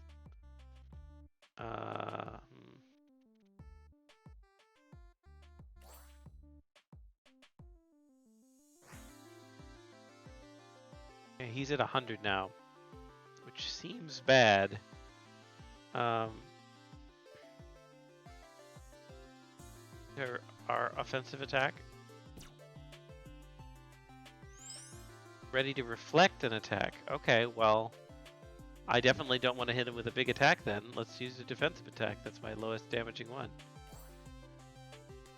So we got ourselves hit there, but we were able to not do too much damage, and then I will use my big offensive attack and hopefully take him out. We win! It's a close one. Very close. Oh, we got a victory pose. Oh, that's excellent. Nice attention to detail there. Okay. Skip. No, I don't want to skip. Okay. All right, so apparently magic cacti are really violent. Noted. Moving on. Violet cactus. You continue moving in the direction that you hope is north when we take a sip. Been a lot of narration in a couple of these games. Quick replay analysis. Carnivorous cacti need to close the distance, and while successful at first, his reflective move backfired, causing imminent defeat. Well, that did appear to be what happened. Hello! Mushroom. Ahead of you comes into view a large mushroom, larger than you. It smiles at you with a kind expression. Sus. Oh, hello. You look nicer than the last talking plant. Also bigger. Thank you! I don't know where the voice is coming from. So I'm looking to get to Old Town, but I'm a bit lost. Can you point me in the right direction? No! Okay. Alright, why not? Stay! Stay? What are you talking about? Stay! Be happy! I'd be a lot happier if you told me how to get to Old Town. You notice spores. Ah, it's always the spores. Beginning to permeate the air around you, and the mushroom you begin to feel weak and tired. Old Town bad! Forest good! Stay! Be happy! The temptation to submit and simply be happy in this beautiful forest is undeniable. Yet that would leave the mysteries of the world unsolved. Be happy! This world is scary. Coffee GRE studies the stream a vibe. Glad you're enjoying it, Gortmac. You realize this is a trap, and before the mushroom could dull your mind anymore, you steady your weapon and pull the trigger. When in doubt, gun. Ree! Not happy! Okay, oh gosh, okay. So, we're fighting the giant smiling mushroom. This game is both adorable and disturbing, which is a good combination. Humongous fungus. Do not truffle with the humongous fungus. Okay, so we've got a lot of health. I assume we need to build up mana to be able to use this ultimate, maybe. So I'm gonna go ahead and just start with basic. What can it do? It attacks joyfully, but only for 10 damage. I want to gain mana as fast as I can, so I'm going to use defensive attacks and hopefully keep its mana bar down so that it can't do anything too scary. It doesn't seem to generate mana as much as the cactus does. I'm just going to try and mitigate whatever it's doing. If I can get enough defensive attacks in. So there's some interplay here, some strategy, even with just these 4 attacks, right? You know, Do you want to like save up for certain things? It does seem like the enemies have different attacks, different abilities. So the strategy to beat one of them may be different than the strategy to beat something else. Are crits a thing? No. No RNG, so pure strategy.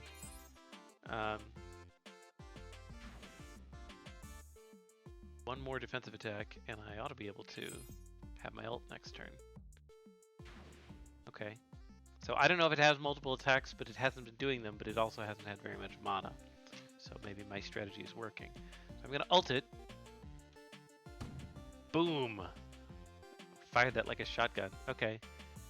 So I should have 2 turns to just almost get it. Do I get 2 turns from now? Not going to be quite enough. We'll try. Boom. Boom. Use its rune to gain health and keep its mood. Ah! Okay. 1 more and then I could use this defensive attack, so do that. So it had a self-heal. It poisoned Harper for 3 turns. Ooh, am I going to lose health? Well, whatever. I've got this. Bam! And it was continuing to regen, so it was good that we got it down. And it has a death animation here. You win! They eat the mushroom, but it looks like it's based on a fly agaric mushroom, and you should not eat that. No, I don't want to skip the dialogue. Maybe we ought to put this in an options menu. After defeating the angry mushroom, it's actually a very happy mushroom, just evil. Mario says otherwise. You make your way deeper into the forest, desperate for guidance that won't try to kill you. This is starting to get silly, but rule of 3 dictates I should run into something useful right about. Alright, I don't know what this character is, but we're going to try this. Pray, may I inquire as to your identity, and whence do you hail? Thank you for properly using whence. There it is. Turning to face the voice, you are met with the strangest creature that you've seen yet. Floating a few feet away from you is a floating pink sphere with multiple protruding tendrils extending from its form. At the end of each is a single unblinking eye that stares in different directions, as if to observe the surroundings. Okay. The center of the sphere is another eye, this one bigger than the others. This one stares at you, its lid narrowed in suspicion. Mine query remains unaddressed, humbled mortal. I command thee, prithee reveal unto me thy name and provenance, that we might engage in discourse. I like this guy. Its voice speaks into your mind, some sort of telepathy, most likely. Convenient, given its lack of mouth, yet the one thing on your mind is...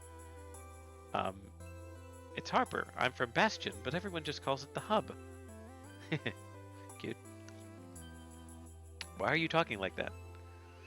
Absurd! Oh, so we have a picture. His name is Oculus. Oxellus.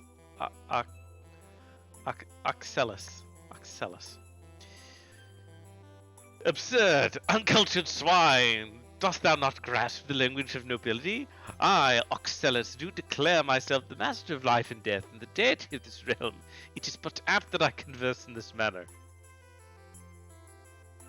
My lady. Wait, a god? Oh, good. Then you can give me directions. Tut. I beg your pardon. Yeah, I'm looking to get to Old Town. Dad told me that's where the magic is said to have come from. So stuff like you, do you know the way? Within my purview, there exists no knowledge beyond reach. However, do illuminate me as to the reason I should extend my aid to one so discourteous. Discourteous? I'm just asking for some directions, man. I guess I could do her with sort of a California accent, but I don't know that I can keep switching between them. Just asking for some directions, man. Insolence! Thy address lacks decorum, it warrants. One ought to be humbling oneself and invoking divine intercession when seeking my grace. As in, intercession from you. Aren't you supposed to be divine? I have no idea what you're talking about, but I really can't hang around. It's been a long day, and I just want to make it to Old Town before nightfall. If you don't know, then I'll just... Wait! Oxalus's eyes narrow in thought, considering variables you could hardly grasp the concept of. It hath been a protracted span since I last enjoyed companionship. While I am privy to the location of Old Town, should I undertake to escort thee thither, I must first ascertain thy worthiness of my company. What's that supposed to mean? A trial, indeed. Shouldst thou emerge unscathed from this crucible, I shall discern thy capability and worthiness to be in my service. Yet, I forewarn thee, no soul has hitherto prevailed in this test of mine. Who wrote this guy's dialogue? That's great. And what exactly is this test? Wait, don't tell me. Unbridled brutality! That's always the test. Roydrat shakes his head in philosophical, pacifistic disgust. Okay, so here's Oxalus the Beholder with 98 health. And I don't know what he's going to do, so I am going to smack him. It's nice that we heal between... he attacks elegantly. It's nice that we heal between matches, or else we would be very dead.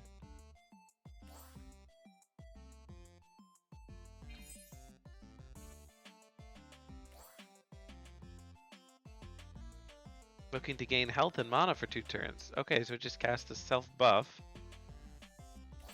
Don't like that. Pretty weak attacks, but gaining a lot of mana, so I think the mana sapping strategy here is right. It stole health.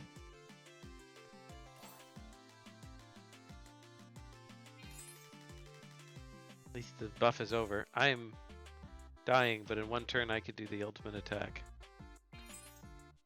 which I had a self-heal. Extra turn. I mean, I just got a basic attack, I guess.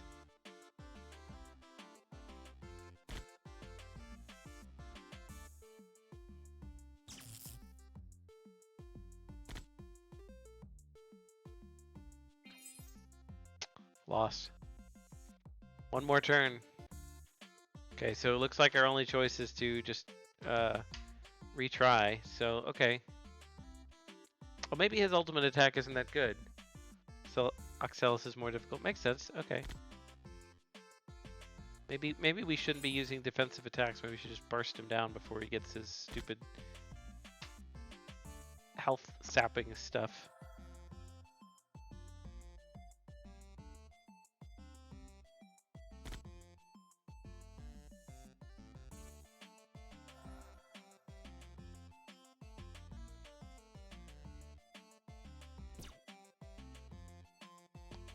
I mean, he's kind of a caster character, so generally the right way to deal with those is just a lot of burst damage very quickly. So he's using a lot of self-regen here. Feel like the ultimate may not be worth 100 mana. Maybe not. I mean, it's basically 2 attacks of your choice, which is nice. I'm curious what his ultimate's going to be. Oh.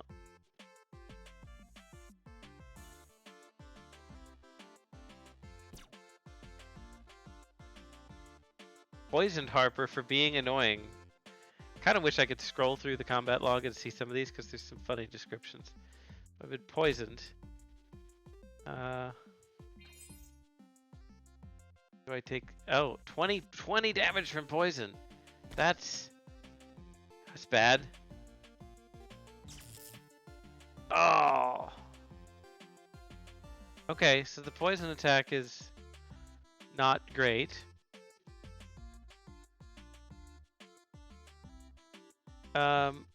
Okay, well, we'll do a combination this time. So there's some thoughtfulness here, and like, okay, how do we approach this? We're not just can't apply the same strategy to every combat.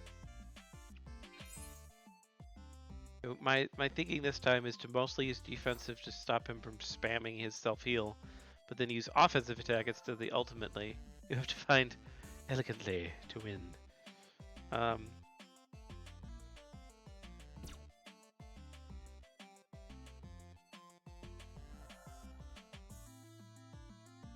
Okay.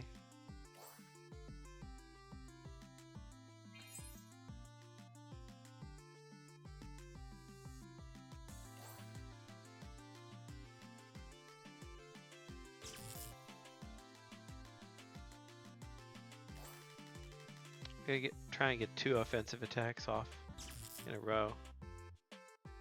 The ult's really good for bursting, which against self-healing could be useful. It takes a lot of investment to set up. Agreed.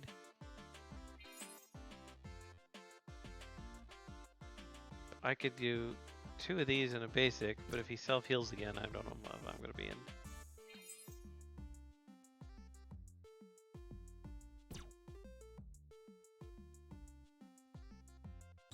Well, he didn't poison me that time, but...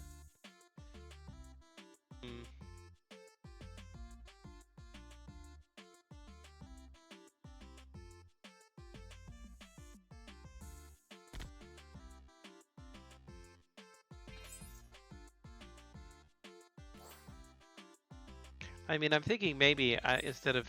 Because I bet he seems like he used the heal when he's lower on health, which makes sense. So there's a little bit of thoughtfulness maybe in his AI strategy. I think that this is... I'm not... Maybe the developers can talk about what they used for the strategy of the... of how he reacts to the AI. Closest fight was the ult fight. Yeah.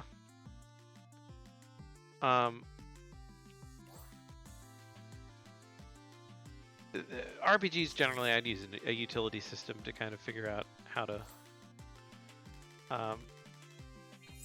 prioritize the moves here. This is going very badly.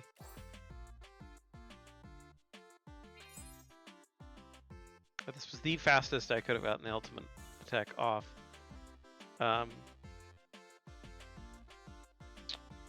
Yeah, makes sense. So yeah, the enemies do change their behavior. So I was thinking, you know, we could do 90 damage in 3 turns, but because we have the mana for it. But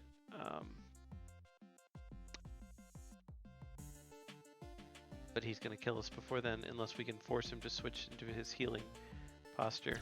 Maybe he'll do that this turn. Self-heal. Use your healing! Please use a healing spell. Ah! Alright, so we gotta get him down low enough that he starts trying to heal through our attacks. But it's going to be a ruse because we're just gonna burst him down.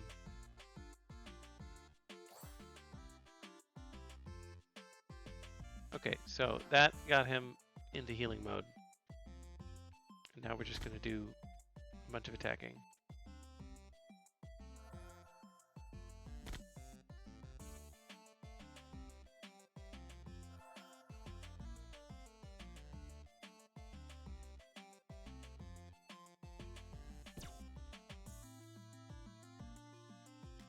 Okay, so we've got another offensive attack we can use.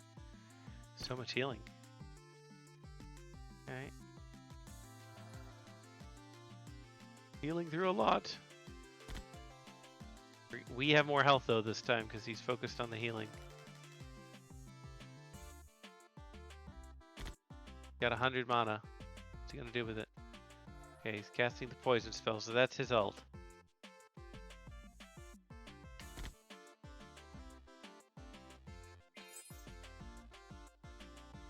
I got him. Pew pew. All right. So, able to figure that out. Okay. Good puzzle. Puzzle battle, sort of, in some ways. Mercy, thou hast valiantly contended and triumphed over my prodigious divine sorcery. Yeah, the healing was really annoying. Really dragged things out. Does this mean we're cool? As thou sayest, our accord is amicable. I shall indeed accompany thee to Old Town, as thou hast requested, and shepherd thee through the perils that beset thy path. Yet I bear one personal entreaty. Hey, Lemony. Yay. Um. Okay, what's up? Might I be granted access to this hub, of which thou hast spoken? Solitude in the forest doth weigh heavy upon me. The cacti, with their clamorous protests, and the peculiar demeanor of the mushrooms, does not but accentuate my solitude. Pretty sure those two won't be an issue anymore, but sure. Hang around as much as you want, just don't try and kill anyone anymore, right? Indeed, let us proceed forthwith, embarking upon our journey to unveil the enigmas of camaraderie. What? I mean magic. Okay, so we're back. So is he here now? Yes! Oh, good. So the hub's updated. You now see our friend, the observer here. Good afternoon, Hopper. Ah, so this is while thou termest civilization. Is it not? It's rather more bustling than my expectations. I'm unaccustomed to the presence of so many individuals. Despite their present apprehension, I'm confident they shall acclimate and ultimately acknowledge the magnificence that I represent. By offering my continued assistance to thy cause, I believe we can expedite this transition, and thus we should not squander any time. Very good. Does he have new dialogue if I say again? No, same thing.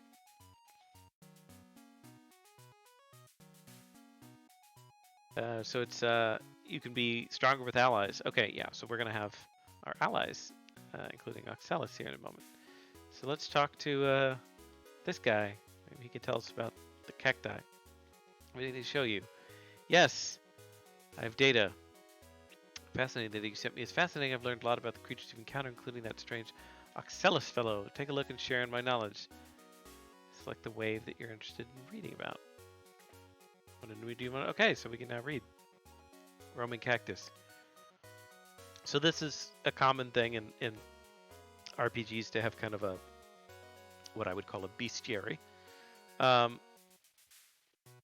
In terms of being able to describe some of the enemies, especially if you encounter them again, which we may not in this game, but having a nice little description about it. Both for just sort of story-driven reasons and also maybe to give you some hints to strategizing about it. Some games even incorporate this as a tool in fights where you can like scan an enemy, is the term that Final Fantasy uses, to learn a little bit about them and maybe glean something about their strategy.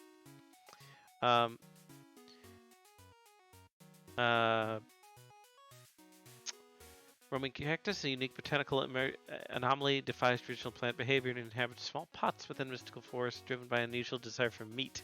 It will augment its strength. Remarkable defensive and offensive, it can uproot itself, its spiny arms transform into bony appendages, delivering powerful punches. It can reflect and absorb and reflect damage. In force.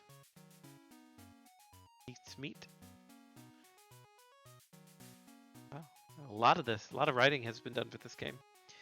Roaming cactus represents a fascinating blend of plant biology and magic, redefining our understanding of sentient flora.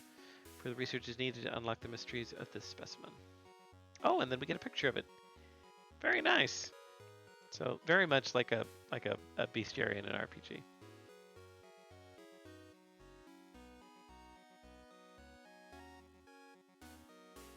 So yeah, so they're saying that it's a state machine looking for certain tripwires and conditions and things. So it's kind of about learning that state machine. Okay. So I could ask about, be nice to have a little, I don't want to skip the whole dialogue, but it'd be nice to auto-finish some of the stuff that I've already read. Slumbercat mushroom is a colossal and enigmatic inhabitant of the mystical forest shared with the Roman cactus, known for its distinctive strategy of subduing prey and its remarkable regen abilities. Deploys its spores to lull potential prey into a sleepy and relaxed state. When refused, reacts with anger, weaponizing its spores into a potent poison. Sets it apart its ability to burrow its roots into the ground, allowing it to regenerate and heal. Makes it a master of attrition warfare, using poison to weaken adversaries while its roots mend its injuries. Found in the mystical forest alongside the cactus. Locals, there's a legend that the slumbercat mushroom hosts moonlit dances deep within the forest, where creatures of all kinds gather to experience the intoxicating aroma of its spores.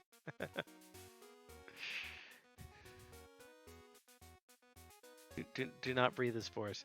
Despite its sinister nature, this unique trait has made it a cherished figure in forest lore, reminding that even in the realm of the extraordinary, there's room for a touch of enchantment. The mushroom, with its curious blend of beauty and danger, remains a captivating and mystical element of the forest, intriguing researchers and enchanting the imagination of those who venture into its domain. Further exploration promises to uncover more of its secrets and perhaps a deeper understanding of its role in the forest folklore. And there it is. Hi. Alright, last one for him is Oxellus. Oxellus is a truly singular entity, possessing an uncanny resemblance to a spherical creature adorned with a central eye and multitude of smaller ocular appendages, granting an extraordinary perception akin to legendary entities in other tales. With CR ratings. CRs. Oxellus exhibits unparalleled intelligence, astonishing capacity to mend injuries with remarkable speed, maintains a steadfast belief that it is deity wielding control over life and death thanks to its miraculous regen powers. Despite its grandiosity, Oxellus in truth grapples with a deep sense of loneliness, a sentiment it will never openly admit. In its interactions, it communicates in an enigmatic and cryptic manner, delivering riddles and profound proclamations. Often appears aloof, detached, as if transcending mortal concerns. However, it travels with a companion known as Harper, seeking camaraderie, a need it keeps veiled between its facade of deity-like grandeur. Oxellus, with its extraordinary appearance and yearning for companionship, remains an enigmatic and multifaceted entity, an embodiment of the mysteries that reside within the diverse inhabitants of this monstrous world. Reveling the intricacies of its character and motivations promises to be a captivating journal for those who dare delve into its world. And there he is. A lot of lore, a lot of good writing, interesting things. Hello, Father. How are you doing? We made it to Old Town. Well, we're about to go there. Good, I know you could. Glad you made a new friend along the way that can help you too. He seems good with healing in a pinch, so make sure to switch to him from time to time to get good use out of him. I don't know what you'll run into in Old Town, but you're safer together. Very nice. Hey, Harper. Glad you haven't died yet. Always nice to hear from a friend. Still not dead, are we? Good for you. I'm also glad you came back to visit, but can we talk about that weird eyeball thing? I can't understand a word he says, and he just sits there staring at everyone. Menacingly. Oh, he's not so bad. Okay. So, mostly dialogue here. I can see the hub could have other things in a longer version of the game, or maybe even in this game, like a shop or something. But yeah, so, okay, let's go.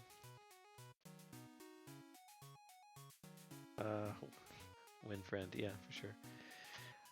Hi, young Harper. Got a teleport relay set up to Old Town. Excellent. Let me know when you want to continue, or we can reminisce. Sure, I'll paint an image so real it seemed like it's actually happening again. I like when games put a little nod to the fact that, you know, there's an in-universe explanation of it. Let's try level 2. Prepare for the journey.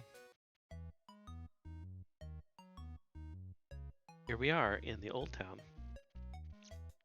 You can see the decadence of the Old Town and how it collapsed with its advertisement for mid-range cars and hot pizza and burgers. After traveling for several more hours with the guidance of Oxellus, you finally stumble upon your destination. The city sprawled before you, its towering spires reduced to jagged skeletons that reached out to the heavens. A haunting reminder of the civilization that once thrived here. Skyline, a silhouette of broken dreams.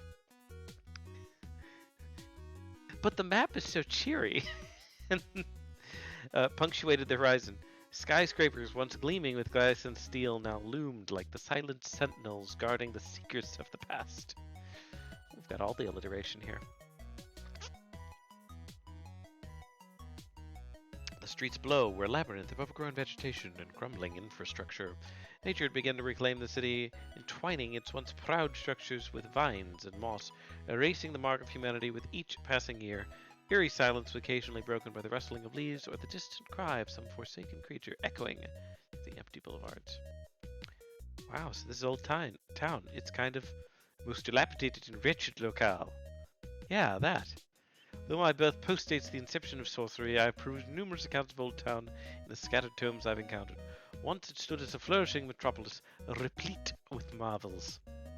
And now it's oversized scrap metal and dust. Aye, but I beseech thee to exercise caution in these environs. Myriad adversaries prowl, and it remains a perilous domain. Venture not too recklessly, for I am unable to offer thee protection should thou stray too distant. Yeah, I beat you, didn't I? If anything, I'm the protector. That's fine, I was just looking for the cause of all this. I know the answer's here somewhere. What should we look out for, though? Wandering individuals, deranged in pursuit of arcane arts, stone-formed aberrations brought to life by the discord of the calamity, and that entity. Before you lies a small turtle-like creature in a blue shell. Oh no, not a blue shell. Stands in your way, menacingly. I like the recurring joke. You kidding to me? It looks pretty harmless, honestly. Oh, it's a spiny. Shell suddenly grows long white spikes. Oh. Okay, there we go. So I now have 2 people here, so presumably I could... Does it take a turn for me to switch to Oxalis? Oh, nice little particle effect there. It does not. This is great. So we have a basic attack. Gains 15 mana with his basic attack, a little bit different. Defensive attack, gain health and mana over time. Heal and gain, but it needs mana to start it up. Offensive attack, steal health. Oh, he's got a health steal. Up to 25 health. And then ultimate heal, all party members full health. Wow. So we got a healer.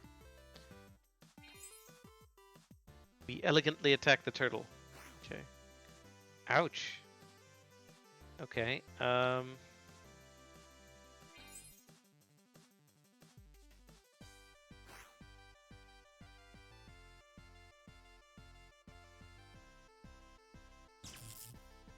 Health steal there.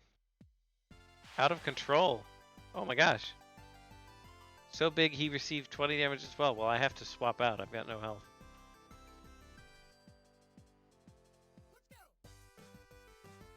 Oh, we share a mana bar. Oh, that's interesting. So that definitely gives more strategy. Yeah, he looks like the blue shell. Hey, Linux Lieutenant. Yeah, that's why I said he's a spiny. But he's only got one eye, so hey. Any resemblance to characters, copyrighted or otherwise, is purely coincidental. I think we could burst him down. He just seems to be a big attacker. Became passive. He's ready to reflect. Do we lose? I wonder if we lose lose any of our party members. I'm going to see that. We're just going to use our regen.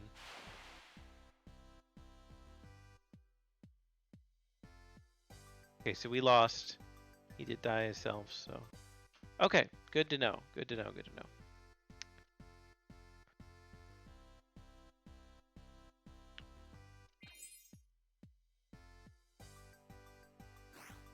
Bonk.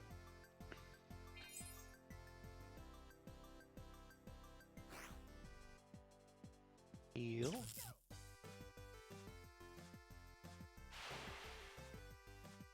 Okay. Get that recoil.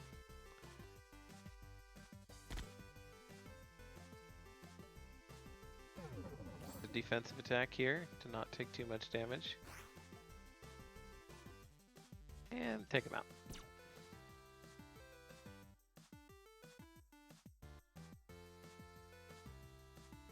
Yeah, yeah, good design choice, right? The shared mana bar and the you know, you got to keep the whole party alive makes sense. Okay, we win. No sooner did you defeat the spiky shelled thing that you hear maniacal laughter ahead. Already? What now? Ha! Behold, my fearsome magic! Ha! I will pry greater strength from your nightmares! Before you stands a man dressed in long robes, clutching a wooden staff, bearing the appearance of a fantasy wizard. Why are you dressed like that? Harvesting magic from nightmares? It is a straightforward matter, Harper. This gentleman hath descended into madness. Ingesting an excessive quality of mana directly may inflict adverse consequences upon the psyche. Wait, you can eat mana? Aye, though the repercussions of such a venture may entail a forfeiture of one's sanity. Do not anticipate my intervention in its restoration, for my aptitude in the mending of the mind pales in comparison to that of the corporeal form. I will not be ignored! Haha! Surrender the banner within your weapon to me immediately, or I will unleash my full power.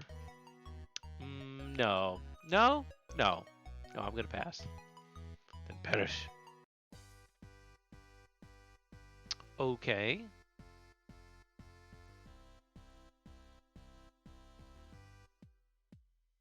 Let's do some mana genning. Oxalis here.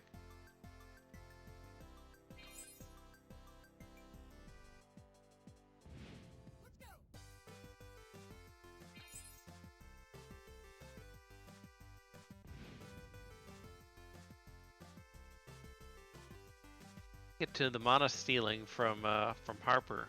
Seems good against an opponent that is trying to gen a lot of magic, which he is.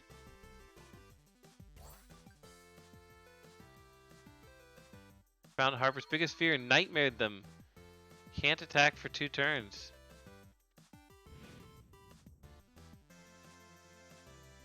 Wow, that's strong.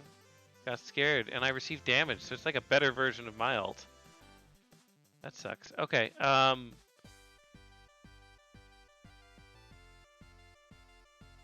need more mana. Now I've been nightmared.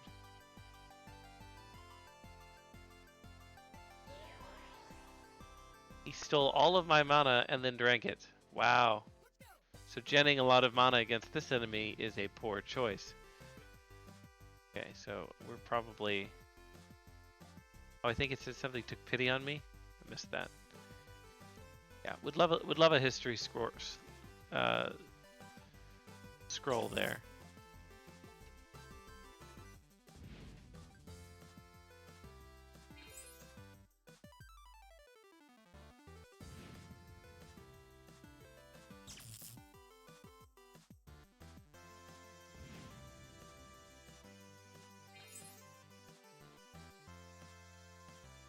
Yeah. Okay. Almost got him down in the end, but this game is sort of almost anticipating you're doing a little bit of losing because you want to figure out what you know, what's good, right? So in this case, like having a lot of mana is probably not wise.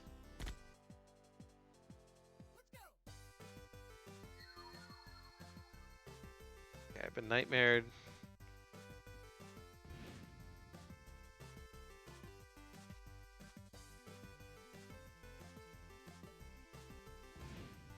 Oh, instantly killed there. So I gotta worry about that 50 mana nightmare attack.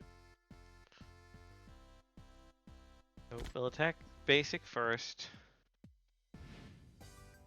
And then we're gonna stop him from getting the mana to cast that immediately by using a defensive attack. And then try and keep limiting the mana. Got enough here, and I can't steal... I could steal enough mana to prevent him from using it, so there you go. Okay, so now let's... He's gonna use it anyways. And that would definitely kill me, so I'll switch to Oxalis.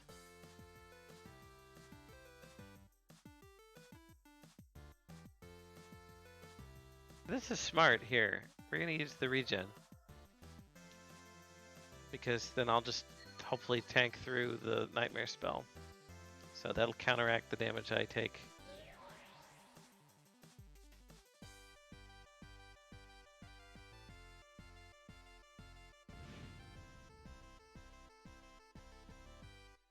Well, we did. We got a little bit of mana back. The heal here.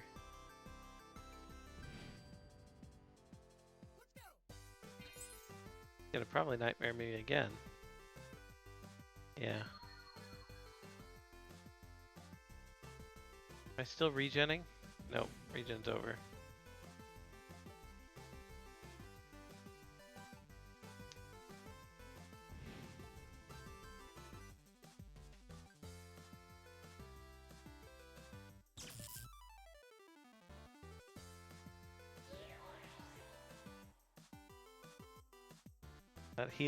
That heal is rough.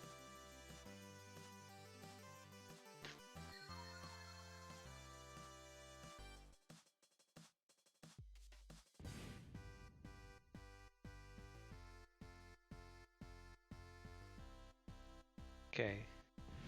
That's not the path through here.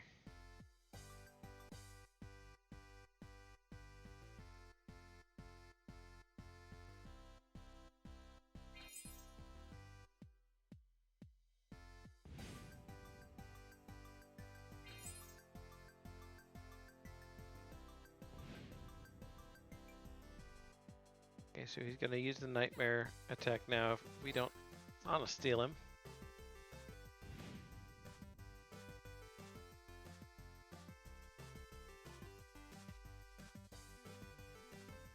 Yeah, I'm noticing that.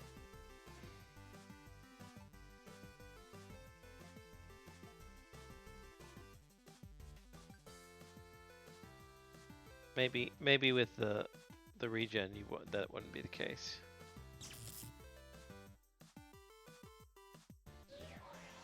That you can lose. Chat says that, if he ever has 50 mana and you have less than 60 health, you're toast. But he actually didn't use it there. He used the mana steal attack to self heal. So I guess that takes priority. Okay, I think he's made the mistake of trying to heal too much instead of going for his nightmare attack, which is good for us.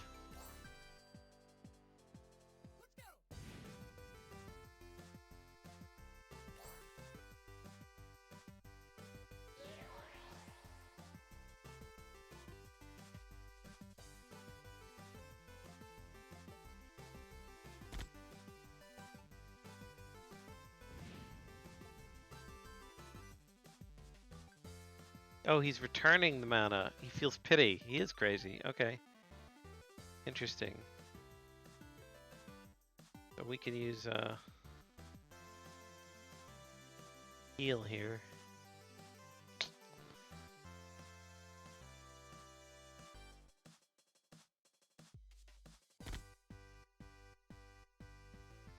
And he took all the mana again and healed.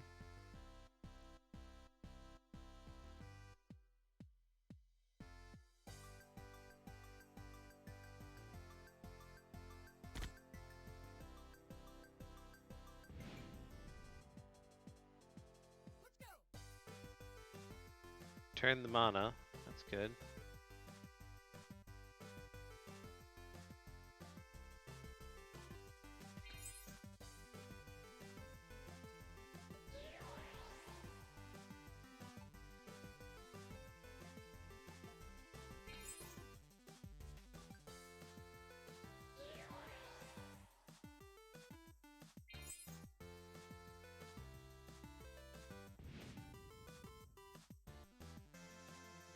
There comes the mana back. We needed that. Okay, good luck. So now we ought to be able to get him down there with the health steal. We have 2 mana points to take, so that was good. And then Harper ought to be able to finish him off. Okay. Mana management, the fight. Got it. Fun stuff. The insane wizard defeated, and behind you, you press on through the ruined city. Pray, specify thy pursuit in this place. What precise destination dost thou seek? I don't know, a lab or something? Dad said that everything went bad starting in the city. I figured this area would be most obvious. We may be compelled to seek the guidance of a native inhabitant, provided they are amicable to discourse rather than immediate hostility. What about that guy? The sound of tearing metal and crunching stone fills your ears as you come across a humanoid figure made of earth and rock. Its heavy arms lift the door of a long-rested car to its mouth, crunching down on the material and swallowing it. Hey, do you know the area well? We're looking for a place that would be kind of important. The stone figure raises its head at your call and seems to sniff the air. It turns to face you, tossing away what is left of the car door over its shoulder. Hungry. Oh, geez, you're not going to tell me you want to try eating protein, are you? Creature shakes its head. No. Metal. Oh, well, okay. We're not made of metal, so no reason to fight, right, big guy? I harbor a suspicion there exists a deeper layer to this matter. Gun. Uh-oh. No, not Dad's weapon. Stone figure points at your weapon as it gleams in the sun. Stainless steel, expertly maintained. Quite the treat for someone who eats such material. A lot of people want my weapon today. Look, you can't have it, so why don't you just tell me your name? We can talk about it. Lunk. Hungry. Eat. Why does no one listen to me? Game would lose its essence if there were no adversaries. This game would lose its essence if there were no adversaries vying for conflict. Truth. Alright, fine, let's just beat him over the head a bit until he tells us what he knows. So, okay. Just a little sideline on here. Some different battles. They're exploring some different types of things. Defensive, regen, nicely animated, kind of strategic fights. The switching mechanic with the allies has added a lot more depth. I think this game is doing a good job of introducing mechanics as you go, which is nice. Boss number 2. Alright, a lot of health. What can we do here? I assume he'll be kind of defensive, but I don't know that. Okay. Attack slowly but strongly. 20 damage. Okay. I want to have options, so I'm going to go with the whole let's get a lot of mana very quickly kind of deal.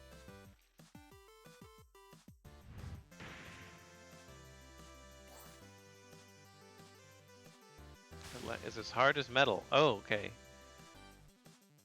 Is upset. His attack is increased for next turn. Don't like that. I guess we'll face tank it with Oxelis here.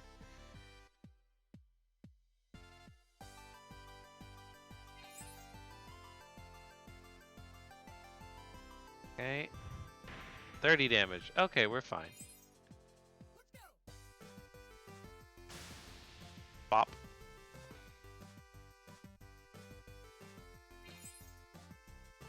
Okay. And now we have the ability to do ultimate heal.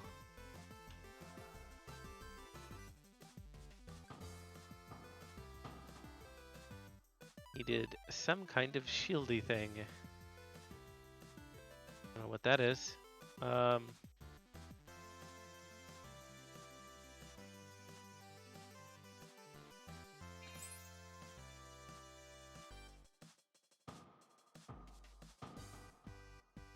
Okay, so he's shielding. Presumably he's trying to charge up for something. So let's steal some mana. Uh-oh! That... Wow, some cool effects here. Look at all that. He decided to be immune to damage for 2 turns. Somehow he gained a bunch of mana in 1 turn, I guess because I hit the shield, maybe? Welp, I guess, in the absence of anything better, I will activate my regen.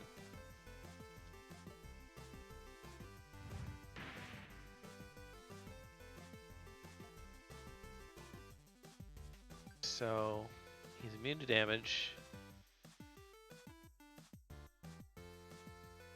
For another turn.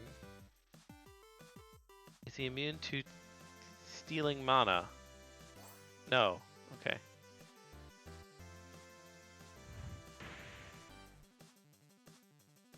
Alright, and his shield's down. So that went well, I think.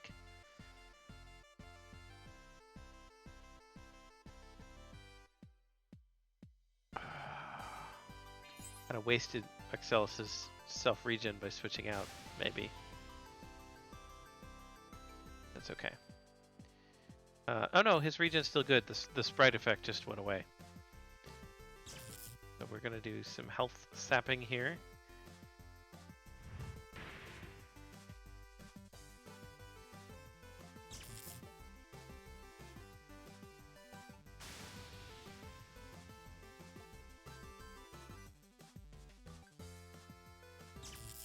All right, got him. Yeah, having multiple party members to switch between gives you a lot more flexibility. Oh, I think this first time, have I just missed Oxelis's celebration animation? It's cute. Okay. Surrender. All right, glad that's over with. Listen, I can't feed you my weapon, but I could really use your help if you know anything. Shiny metal place. Shiny metal? Everything here's rusted, though. Perhaps it possesses knowledge of a locale that is better preserved, a prospect that may align with thy search. Yes, guarded, dangerous, weak, alone. Tell you what, big guy, you show us that shiny place and we'll explore it and face what's inside together. Then you can eat all the shiny metal you want there. Agree. With another guide in your roster, you begin your follow along towards the shiny metal place. Hopefully, this place of preservation amidst the sea of ruin will give you the answers you seek. All right, and we're back. Let's check out the friend. See if he's still happy we're alive. Hey, Harper. Good to see you again, pal. So Old Town was really bad, huh? Dad told me stories, but I never would have guessed. In any case, this Lunk guy you brought back as a riot meant a few words, but I can respect the simplicity. Wish he wasn't always eating up our metal, though. In fact, maybe he should go sooner rather than later. I don't know how much more we could spare. Friend's a good guy. What's Dad have to say? How are you doing, Harper? Ran into a mad mage, did you? Hope it didn't give you too much trouble. I was trying to reach out to their sort once. Thought that their expertise with matter would help us out with magic. All I got for it was a bunch of fireballs burning my butt. Just goes to show you magic is only reliable when channeled with the proper tools. Remember that before you try to eat any mana like crazies, like those crazies. Good advice. What's Lunk have to say? Harper. Have story, eat metal, life good, metal fight back, kill metal. Think about metal. Regret, sad story. Happier story ahead in shiny metal place. Good to know. Good afternoon, Harper. How in the realm doth Lunk have the capacity to provoke such fixation within me? This entity is but a simpleton, a numbskull, a dunderhead, yet he exudes unwavering self-assuredness. Could be I covet his untroubled embrace of a simpler existence, free from the burdens of my profound cogitation. Nay, it cannot be to contemplate that I, a deity, might envy a mere stone. I like Axelis. I like both of these characters, well written. Their abilities are aligned with their model and their kind of approach to combat, which you know, it's good when the strategy in your game is aligned with the abilities in your game. The gameplay and the narrative, you know, are in conjunction. Lunk friend of yours was a tough nut to crack. Nonetheless, take a look at what I've learned about the creatures you encountered. So we can go through and read about all the enemies in Wave 2. Clean Lunk. Peculiar and formidable entity, a humanoid creature crafted entirely from stone, marred with cracks and fissures that exude a gentle ambient magic, giving him an otherworldly appearance. Lunk's existence is defined by simplicity, yet he possesses a unique set of abilities that make him a formidable presence in the ruins of Old Town.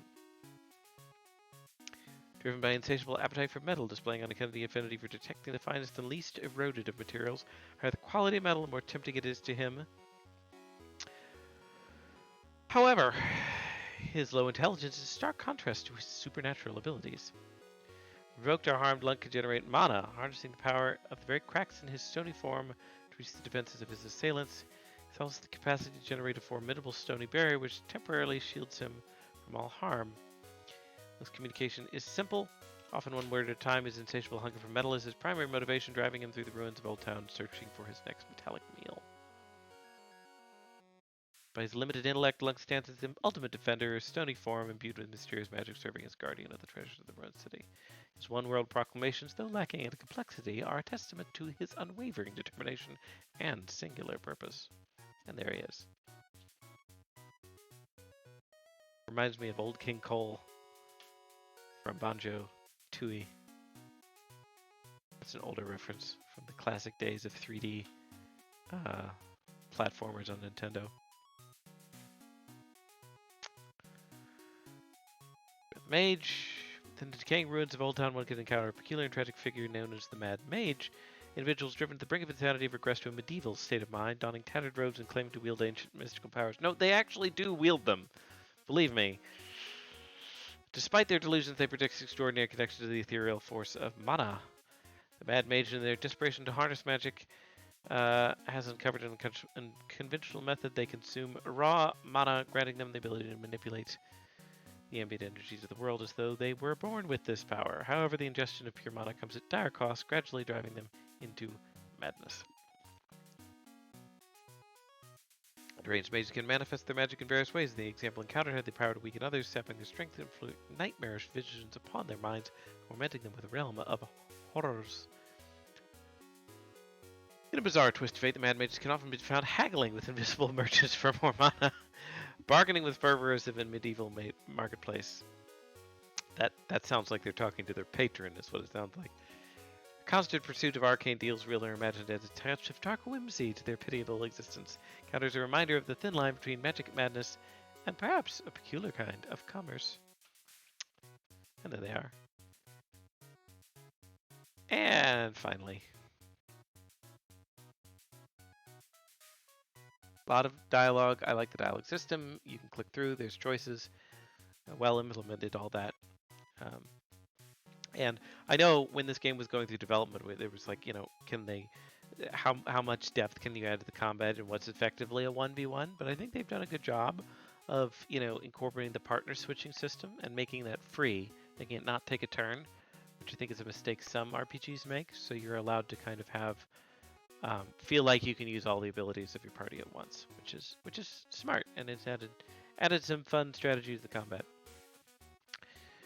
Shardback turtle, a small turtle-like creature found within the roads of Old Town and distinguishable by its indigo shell. Despite its animalistic intelligence, it's a formidable inhabitant of the urban wasteland. When threatened, the shardback turtle can unfurl long white spikes from its azure shell.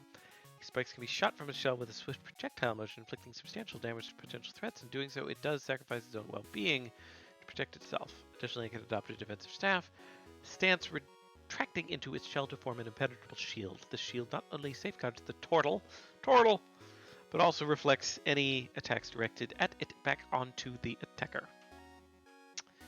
Shardback turtle is a symbol of survival in the desolate remnants of Old Town. These resilient creatures have adapted to the harsh environment and transformed their shells into both armor and weaponry. Curious tidbit about them is their surprising fondness for remnants of forgotten music in the ruins, often found nesting near ancient audio devices, hinting at an unexpected connection to the remnants of humanity's past. That is curious. These turtles, despite their aggressive nature, serve as living witnesses to a world long gone, reminding us of the forgotten melodies of our history. Okay. And with that, let us go to the shiny metal place. Prepare for your journey. Time for the journey. Ooh, cyber. Flunk's guidance, you reach a skyscraper that appears like any other rusted, dilapidated, aged into oblivion, yet the rock creature insists as you enter. Upon doing so and being led downwards to a downward staircase, you enter what you have only imagined in stories. Pristine, polished white walls of a hallway stretch before you with steel plating lining the base. This steel seems bent and warped in places, most likely where Lunk tried to eat it previously. Yet in spite of this, it's undeniable the level of quality this hall contrasts the ruined city with. This location, although unnatural, still resonates with ambient mana, which imparts a disquieting sensation. Yeah, my tech's picking up mana all over the place. You usually don't see that sort of thing in man-made places like this. Must be going the right way. Thanks, Lunk. Welcome. Though where is this guard you mentioned? The place seems quiet to me. There. Somehow, never noticing it, a large wooden chest is suddenly in your path, as appearing out of thin air. Uh-oh. Is it a mimic?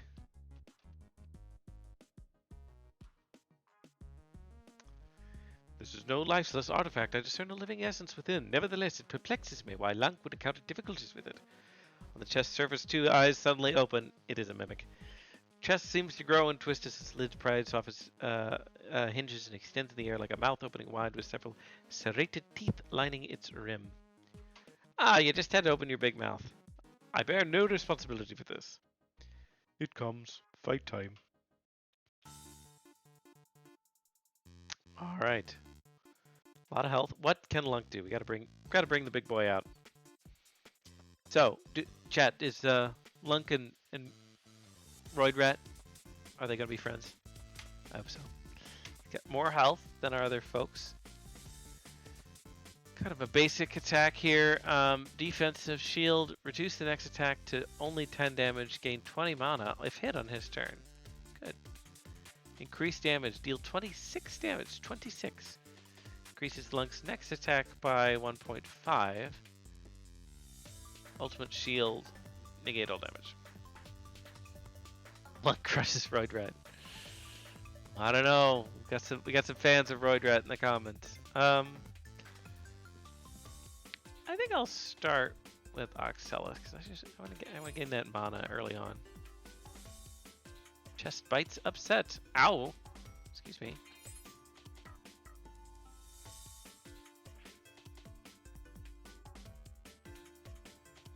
Lunk the hunk. All right. Sure. Let's do our shield. Swallowed me. I received 60 damage, but I didn't because I shielded. That was smart.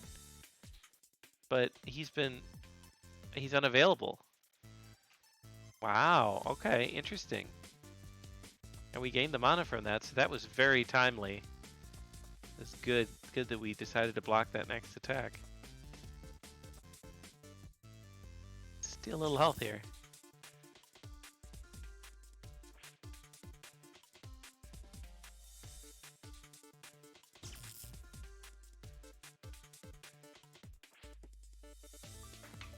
Okay. Check did not like Lunk's taste and spit it out. Alright, Lunk's back. Good.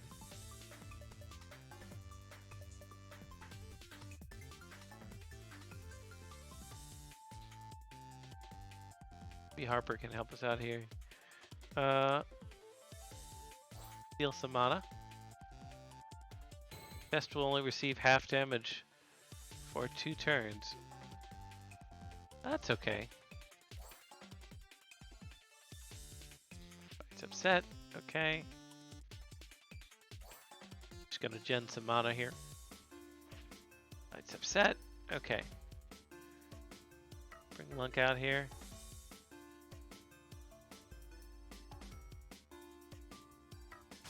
Increase damage attack. There we go. Half damage for 2 turns. Bad timing on that, but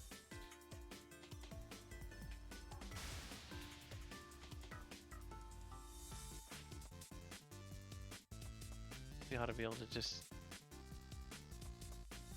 help this Harper have not enough. We ought to be able to just take him out with basic attacks.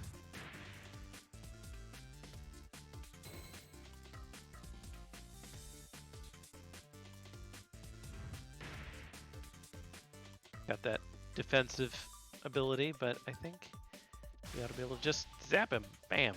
Got him. This reminder, Oxella's ultimate does not heal Lunk. Ah! As a bug. That is interesting to know. Okay. I will keep that in mind. Now that's over with. I assume you want to eat it, Lunk. No. I mean, didn't you come here just to eat things? Yes. I do recall his proclamation of a predilection for mental sustenance. Given the chest creature comprises wood, it would prove an unpalatable repast. Yep. Okay, moving on. You venture further down the hill with the Guardian of the Entrance defeated. More and more of the facility opens up to you, so you find yourself in a lab of sorts. Countless control panels and flashing lights fill the rooms around you in a seemingly endless maze of hallways and staircases, yet there's not a soul around despite the lab apparently still being in operation. Where is everyone? I honestly think I'd prefer the things in Old Town compared to this silence.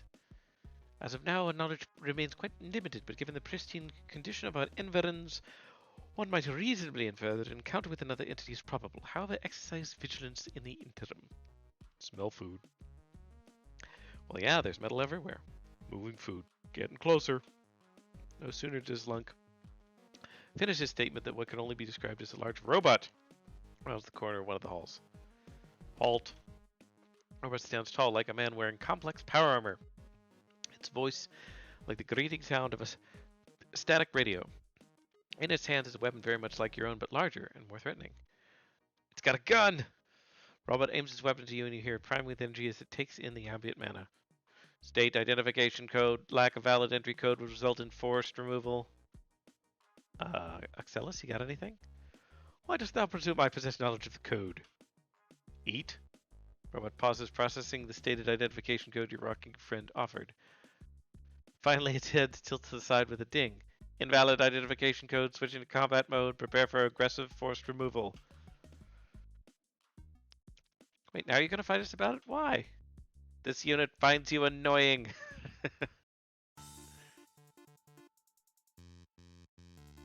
Okay. I'll start as usual with basic attack. See where we go from there. Pretty hard hitting here.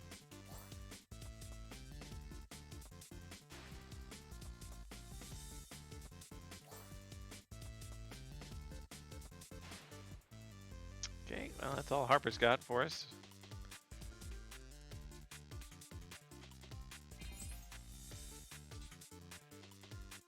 Out of control.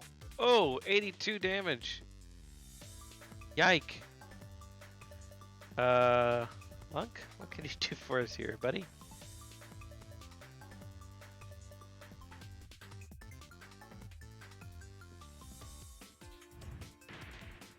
Bonk. Something look odd on robot's attacks. It took health points from our mana? What did it do? If only to scroll. Well, it full healed, which was not very nice.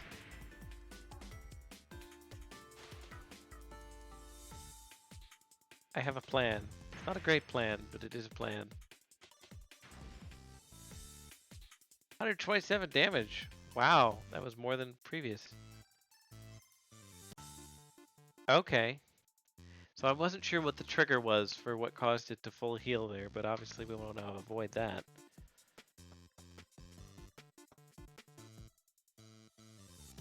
Start off with a lunk attack.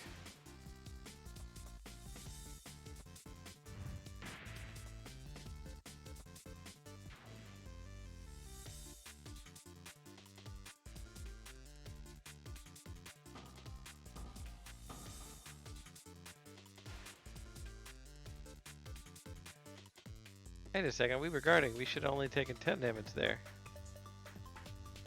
Not sure what happened there.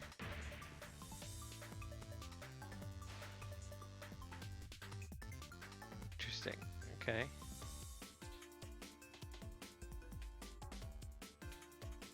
Oh, let's switch to Harbor, see if we can negate some of this mana nonsense.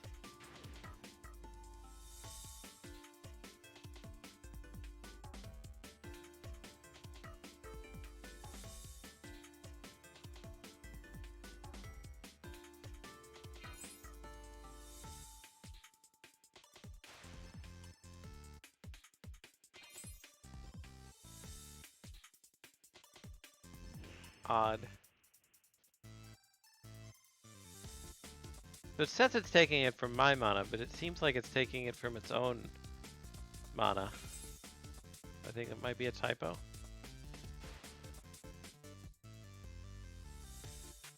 So we'll have to heal, even though it doesn't heal Lunk, which is... Oh, it did 0 damage. What is going on here? This is kind of... This is... The behavior here is odd. Be a trick to this thing that I'm not getting. Scales based on how much mana you have, possibly. Could be. So the amount of damage that that attack does. I mean, sometimes it does 80 damage, sometimes it does 45. Interesting.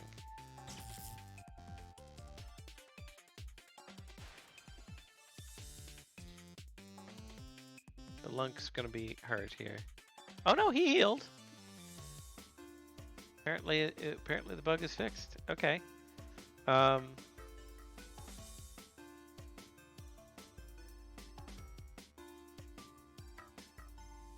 on the final boss. Okay. Just one fight. What a weird bug.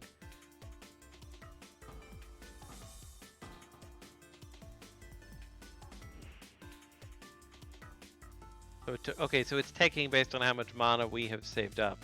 I get it. So keeping high mana with this guy is unfortunate. Got it. Makes sense. Still don't know what triggers his big attack.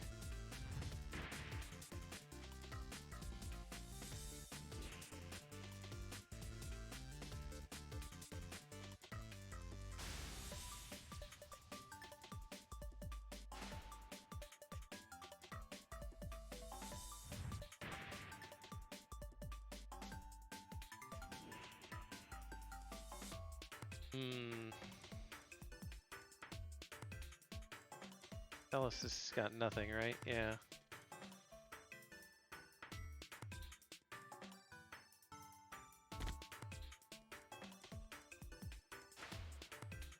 Alright, I think we got him. Gotcha! Alright.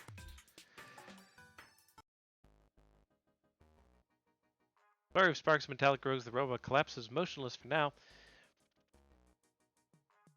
Food! Lung immediately goes to the wreckage, eager to consume the high-quality steel that made up the robot's body. Take big bites, buddy. We gotta keep moving. I have a feeling that what I'm looking for is just ahead. Once Lunk finishes his meal, the three of you progress forward to the heart of the underground lab. Silence clings to the air once again as you enter the final chambers of the lab, the place where all would be answered, as you hope. In the heart of the lab, the massive machine dominated the central chamber, a monstrous fusion of brass and arcane runes, corroded and tarnished by what can be only assumed to be a catastrophic explosion. Gargantuan gears, broken glass tubes, and sparking wires told a tale of reckless ambition. More than just the machine, what etches your eye is the shape of a towering dragon. Okay. Its scales shimmer with the otherworldly radiance, a testament to the immense magical energy that courses through its being. Dragon, seemingly unaware of your presence, rants to himself in a voice that sounds eerily human, all while prowling around the machine in a mix of frustration and madness. Come on, you infernal contraption, just a tweak here, a twist there, and you'll be good as new. It wasn't all a waste, the stockholders were wrong. They'll see. Dragon paces around the magic machine, a look of confusion and desperation in its eyes, tell you the machine's gears and circuits are beyond its comprehension. Just one more adjustment, just one more. The world's magic will be mine again. Yes, that's it. I just need to calibrate the... No, that's not right. Ah, how to work. Careless step that creates more noise than intended. You make your presence known to the great beast. Dragon jolts in surprise, and its reptilian eyes widen in disbelief as it beholds you. With a sweeping motion of its colossal tail, it steps back, positioning itself defensively between you and this enigmatic machine. Its glittering scales seem to bristle with avarice, and he gazes upon you with a mix of suspicion and curiosity. Well, what have we here? Adventurers, I presume? Not here to steal my riches, are you? How cliché! I don't have anything anyway, so get lost. Wait, hold on, I don't want to fight. I just want to know what led the world to become what it's become. The dragon narrows its gleaming eyes, its massive head tilting inquisitively. It emits a low, rumbling chuckle that reverberates through the chamber like an unsettling echo. Haha, well, now, that's an interesting approach, isn't it? Curiosity, ambition, these are the qualities I appreciate, you know. After all, it was my ambition that got me where I am today, or rather, where I've ended up. This creature doth indulge in an extensive discourse. I'm inclined to suspect its mental faculties may be somewhat impaired, i.e. the boss is monologuing. Hypocrite. Wait, do you mean you caused this? Dragon takes a step closer, its voice dropping to a conspiratorial tone. In a manner of speaking, not every investment pays off, not every business turns a profit, but does that mean you stop? No! I'm long past that point. Given everything I have to the machine, and in return, the explosion, the chaos, it's changed everything. What are you talking about? What did the machine do? Oh, my ignorant little whelp. You see, the world was on the brink of magical revolution. Magic, the new oil, the untapped resource that could power everything, made people rich beyond their wildest dreams. And that's what I wanted. Wanted to be the man who controlled it all, who held the world in the palm of his hand. Imagine a world where all the power, all the wealth flowed through my hands. I'd be the ultimate supplier, the kingpin of magic. Everyone would be at my mercy, begging for a drop of the arcane just to experience its wonder and potential. They would have no choice but to sell me their very souls for a drop. The dragon takes a step back then, its fang-filled grin falling to a frown, its eyes growing distant with memory. Machine, it was my ticket to that power. It was designed to siphon every ounce of magic from the world and funnel it into my grasp, but it went wrong. Couldn't handle the magnitude of magic it drew in. Explosion wasn't supposed to happen. It was supposed to be a controlled monopoly, but it changed everything. Magic was unleashed, chaos reigned, and my ambitions turned into this cursed form you see now before you. Now you want to know what the machine did? Shattered the world, scattered magic to the winds, made me the most magical creature alive. Uneasy silence hangs in the chamber after Dragon finishes speaking, finally broken by the words of your companions. Thus dost thou now possess the answer thou sought? Are we then at liberty to depart? Yup. What? No, knowing this doesn't change anything, but if what he said about the machine is true, it can change anything, including our world. Point. If we want to fix the world and save it from this disaster, we need that machine. Oh, you do you?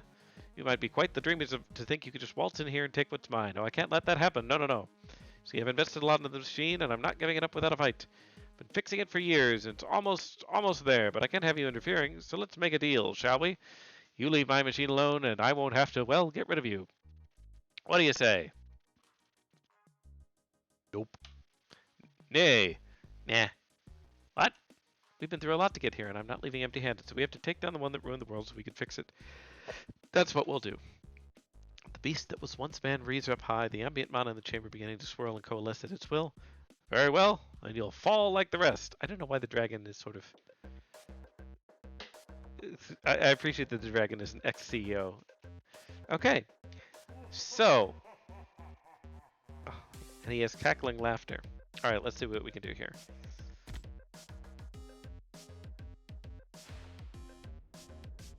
Pretty low attacks to begin with. Bet that won't change, but that will change.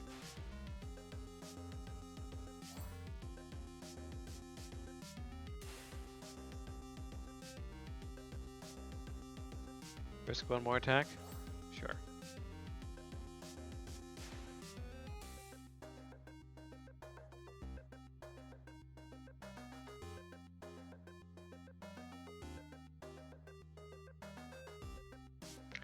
Lunk can do something good here. Maybe,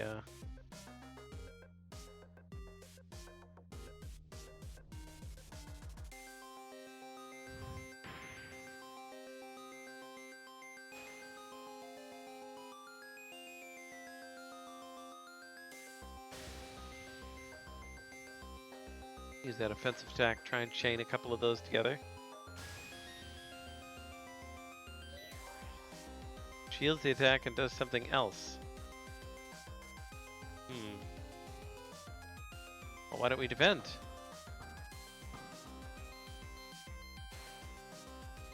There we go. Worked out well.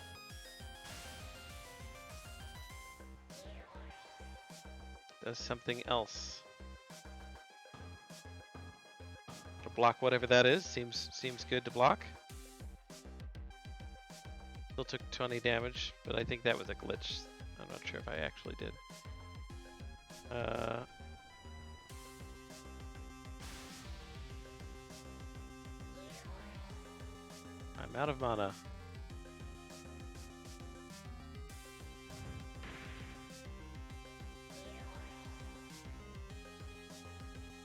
A little bit of healing here.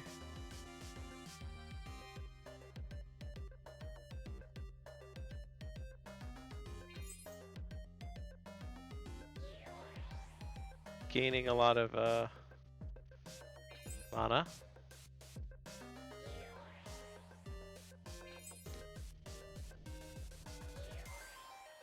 Can't seem to break through with these wussy attacks here. Bring Lunk back.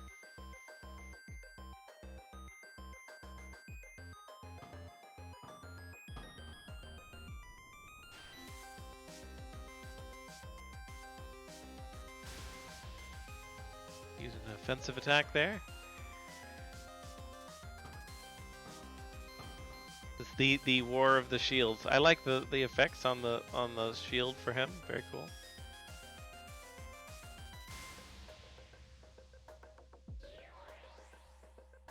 Alternate here. We got him. Oh, almost. Damn.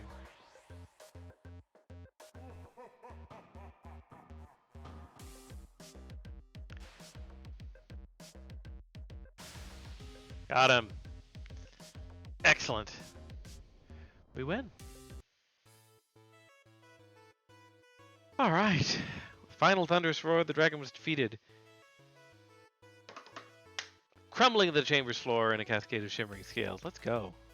As the dust settled, the chamber lay in eerie silence. The dragon's once formidable presence reduced to a broken, defeated creature. The machine, battered but brimming with potential, loomed in the background, an emblem of the dragon's shattered ambitions. What now? You move forward and study the machine. It seems the dragon really had made headway into fixing it, although it would never contain the world's mana. What it could gather was a vast amount. There's no fixing things as they are now, but what could it if we could prevent them? What if we went back? Oh, just not surely. Art thou truly proposing the utilization of this contraption for temporal travel?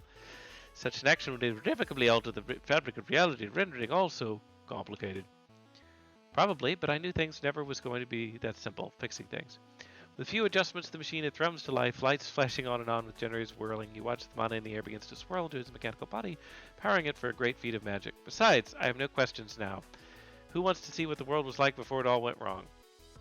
That doth indeed promise an enticing odyssey. Lots of metal. Yeah, buddy, no rust to be seen. I go.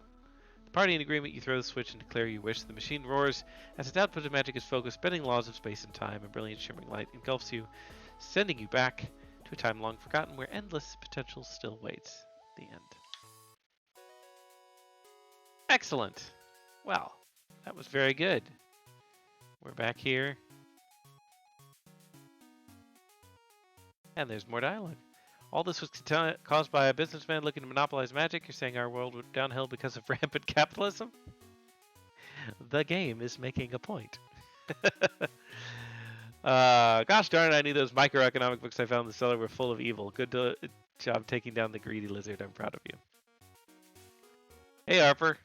Huh, so what you're telling me is you're currently traveling back in time. Right now we're speaking in a pocket bubble outside of time and space after you've completed this journey, but in the process of starting the next one. Wow, that's crazy. Definitely believe you. Alright. Just wrapping up a couple of comments here.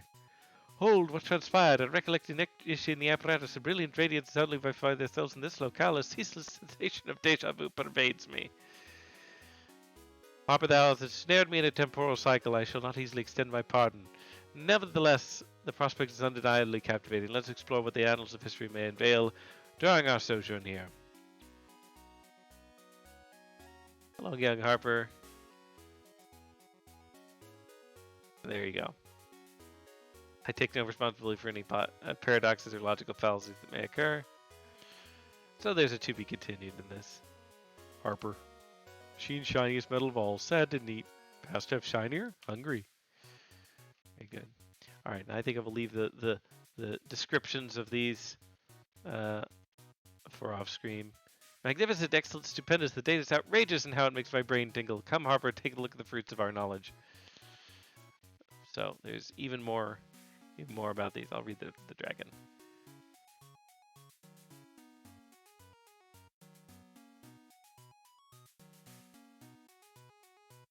Okay. I gotta take a drink of water.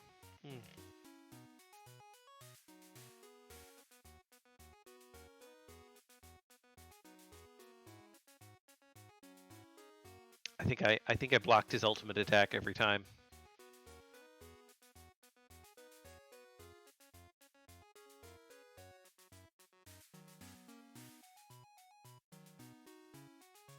And there he is. Okay. All right. So, taking a little break from my narration to kind of catch up. I'm going to be bringing up the next game here in just a minute. It's Team 44 called Havoc Eclipse. And anyway, I will be doing that in just a minute here.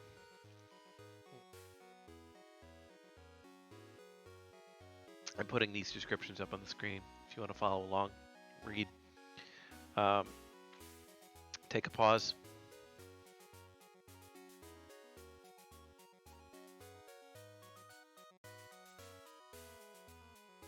A lot of different interesting mechanics, I will say, in this game.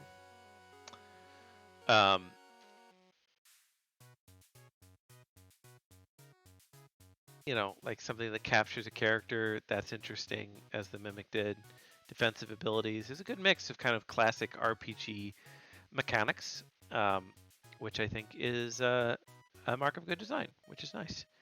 It's definitely see how this game could be expanded with more mechanics, item shops, multi fight battles, that kind of thing. But it's charming, very charming.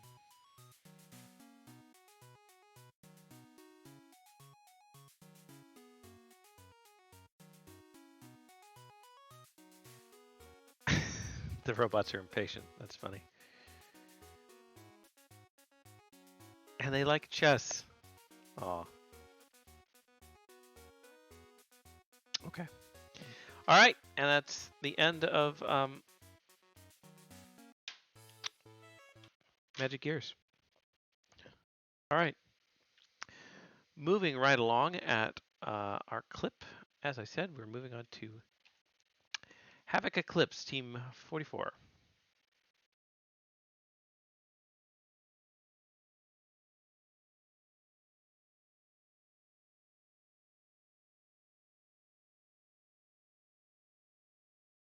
Okay.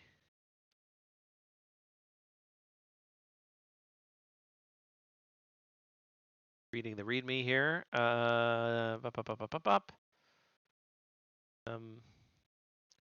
Bullet things. Is this? I don't know if there's a dev on board. Is this a controller game? It's been advertised to me as a twin stick shooter, which makes me think yes.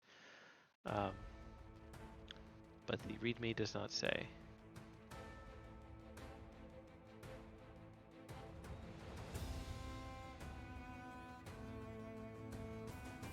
Mouse and keyboard. Gotcha. Hi there, Julio.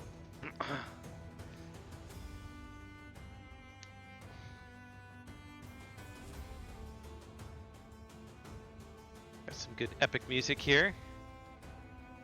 Options. All right, WASD movement. E to interact.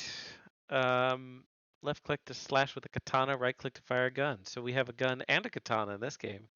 It's kind of the combination of the zombie game from yesterday and our gun wielding protagonist from the last game. Spacebar dash. If you triple dash, you will get a bullet time. If you dash near your enemy,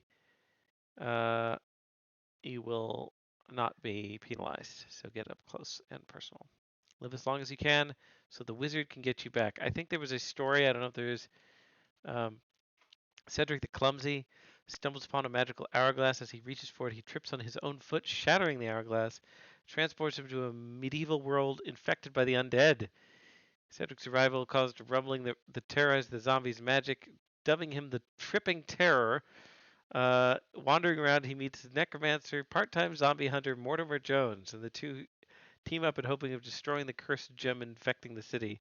But the challenges and humor, Tripping Terror destroys the gem, lifts the curse, saves the city, and becomes the clumsy tripping hero.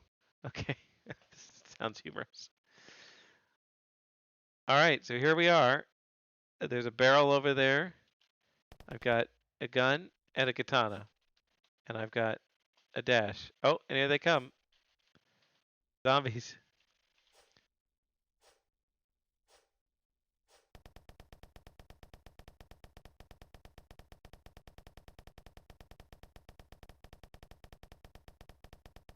Okay, whoa.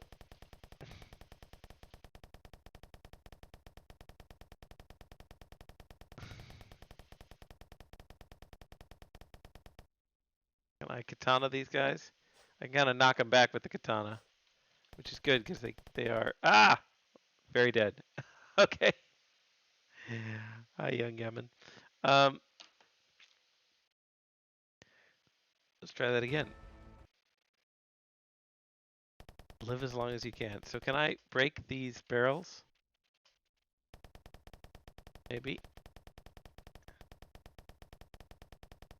That's a health pack. Okay.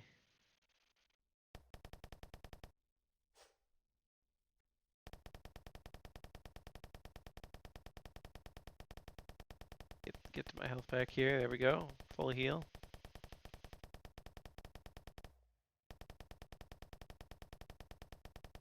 Trying to get the gun to find my, follow my mouse.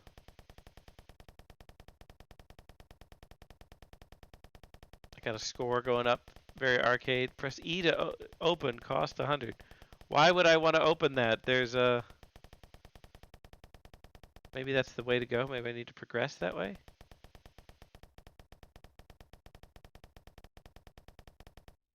I gotta break open these barrels. They don't seem to want to break open. There's a dragon over there. That's not good. Press E to pack a punch.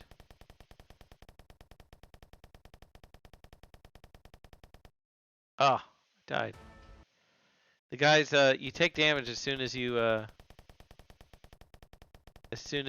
hit, as soon as one of them hits you. Just even if they touch you. Okay, so I'm still working on like the what slows time here. Just get up close and personal, it says.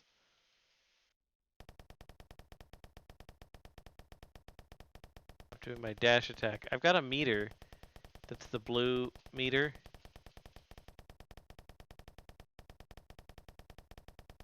I guess that's my... I'm not sure what that is. Dash meter, I think. Okay. Okay, so we got kind of a... Oh, okay. Now I see what I can do. I can knock these guys back. Still take damage, though. That is to spam barrels and katanas, mostly not back. Okay. The barrels have a lot of health before I can get the health out of them. It's a bummer. Oh, my score didn't reset. I wonder if that was intentional. It's cumulative. It's like a meta progression.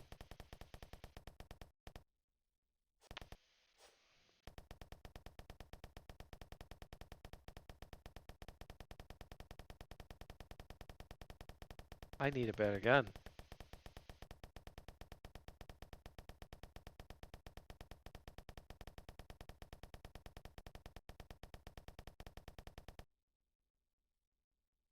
A little health there. Oh, that must be my... I'm sparking. Is that my... I'm slow? Power-ups are up. Just spam them. Ah! Okay. I don't know what all the power-ups do yet. That is a crystal. What does crystal do? Don't know. Just pack a punch. I don't know. I think that increased my damage. That looks like it increased my damage.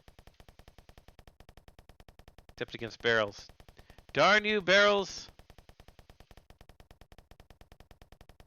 Okay, we got an infinite dash. Is one of our upgrades. Health pack.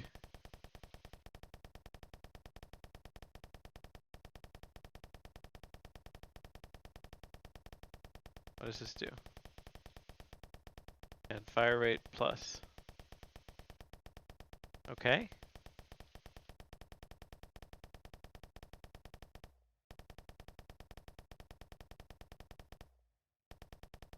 The interestingly, the where it fires is 60 degrees, give or take, off of where my mouse is. So I'm having to kind of adjust a little, but it's doable. Wondering what's causing that. Okay. Actually, it's not always 60 degrees. It's a, seems like it's a drift issue, maybe. Okay. Well, I guess I'll open this gate. Seems... Fight a dragon. I mean, why not?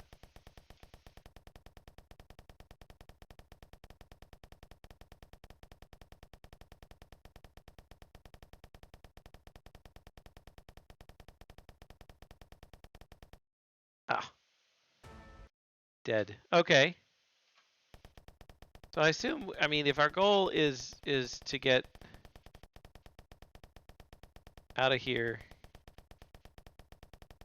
I'm trying to determine if there's meta progression or not. I think maybe, but the gate's closed again, so, and we can open it now. All right. Oh, here comes the dragon. He's got a lot of health. Taking him down though. Kill the dragons to win. Okay.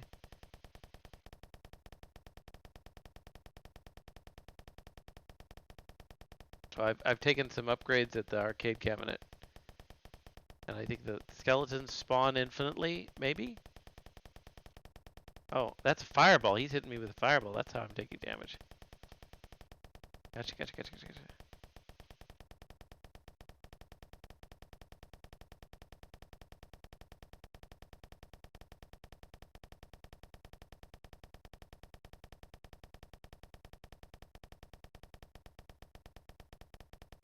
This necromancer does have a lot of bodies to throw at me. Oh my gosh. Ah.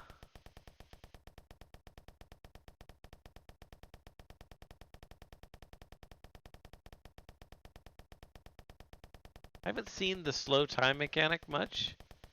Maybe I'm not doing it right. It says when you're not near an enemy, so. Whoa. Bummer. The ranged enemies throw blue grenades. Which ones are the ranged enemies? Are those like the yellow skeletons?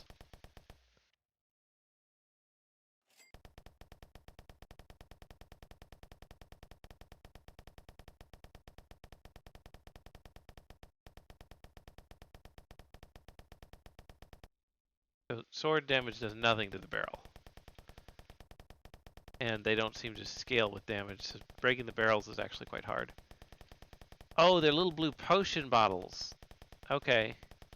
And yes, they are hard to see. But now that I know what I'm looking for, I can kind of see them.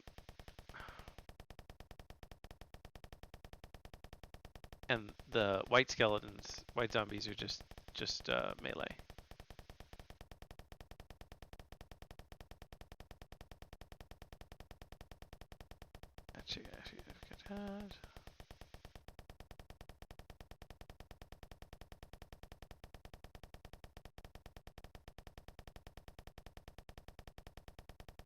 So the weapon has yeah, the weapon has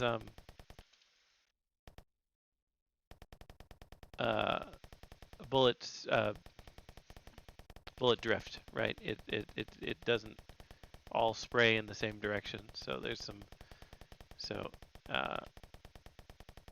you see there's a little wavering in the air when I don't move the mouse, which is making it somewhat challenging to take down the barrels. But there's also some momentum-based stuff here. So if I like just fly through all these guys and kind of fling them, take some health damage though. There doesn't appear to be any damage immunity after taking an attack, so you lose a lot of damage if you get cornered, which is what I'm mostly trying to avoid here.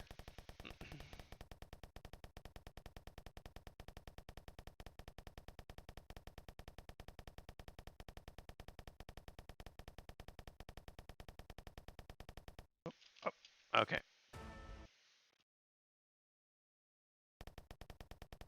Before they all show up, I'm going to try and take down some of these barrels, but it's a long process.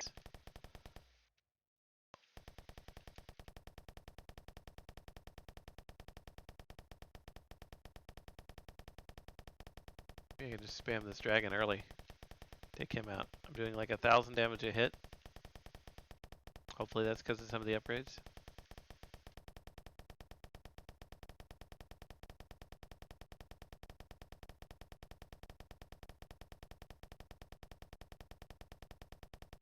Leave me alone. I'm fighting dragons.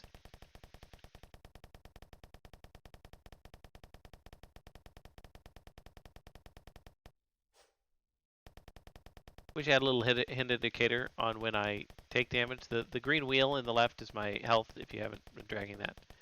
It'd be nice to see a little indicator on that. Whoa. Okay. Go over here. Get the as much as possible here. There is the other direction also. I have not gone. Try.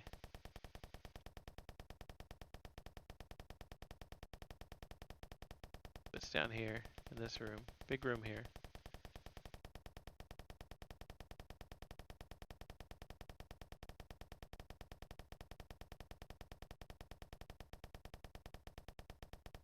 love to use some of the power-ups. It's just, it's not feasible for me to bust them out of these barrels in most cases.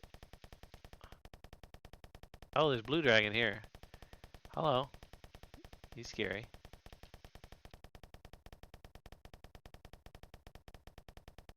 Come on. Oh, there he is. He chases you. Okay. Okay. So the score you have is retained between levels, but your upgrades are not. So I'm not always getting the same level of damage here. On every run. I almost need to save up some points so that I can use them to really burst down those dragons, maybe.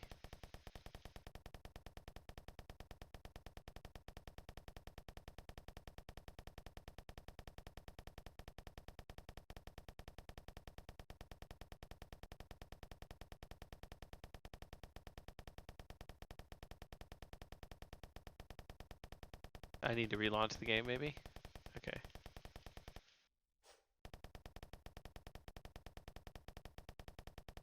I mean, it's doable.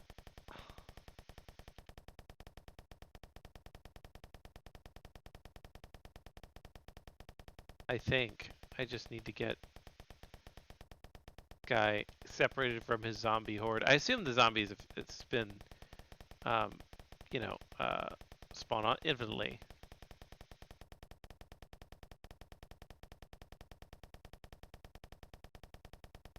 Oh, there's a whole third one down here too. I think I'll be able to take out one of the dragons at least. The red guy. I got him down to half health. Whee!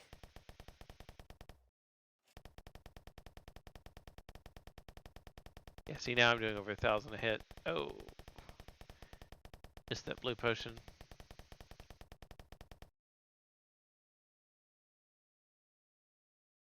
Barrels are got too difficult. Okay. Well, we will try quitting and restarting. Yeah, because I can't really go for the barrels. They've got 80 bajillion health points. Oh, yeah, that's totally different.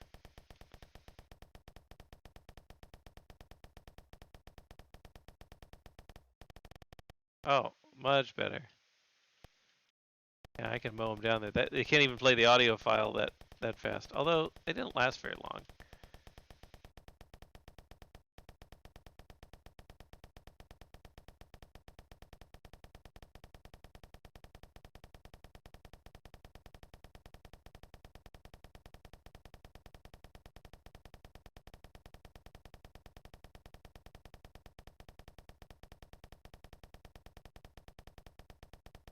I have iframes with the roll. I don't seem to have any iframes with the roll. Iframes, which I think I covered yesterday, but for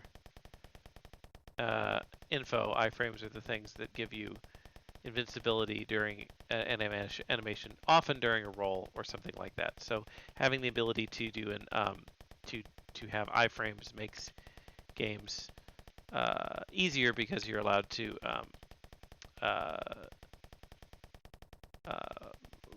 move through certain attacks or use rolls and things to reposition. I haven't died yet in this round, have I? Barrels seem to be getting difficult even without dying. See, they... Oh, I know why. It's not based on the dying. It's based on the, It's based on taking the attack upgrades. Possibly? Yeah. No. I don't know. Try one more kind of set of things.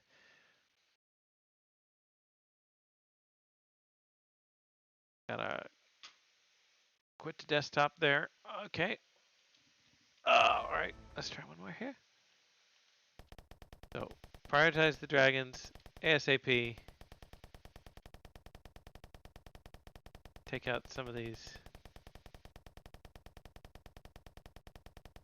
dudes just to get some basic damage out.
Okay.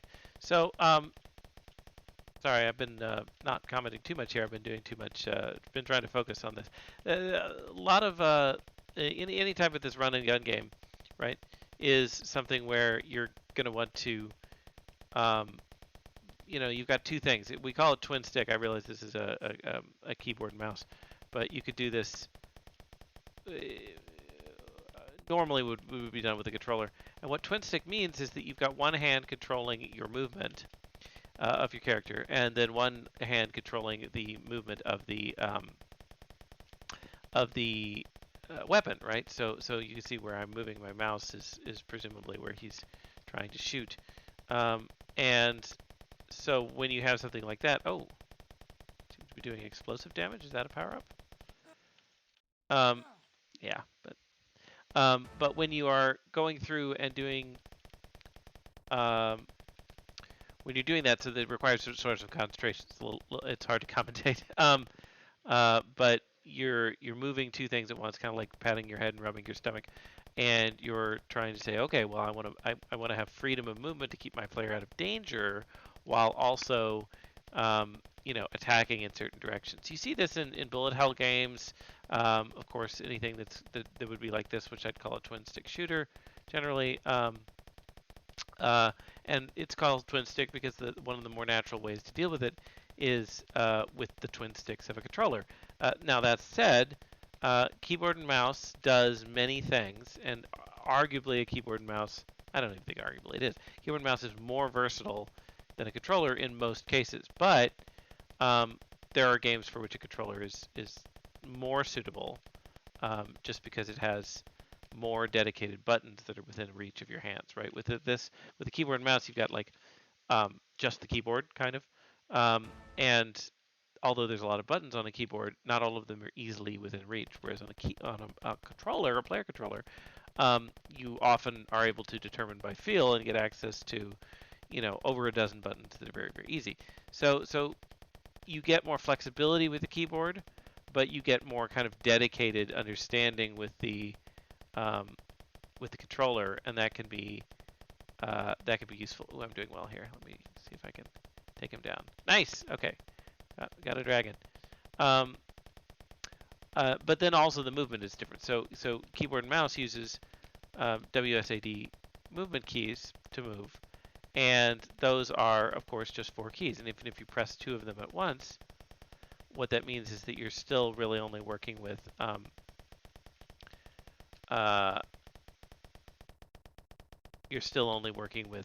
eight directions.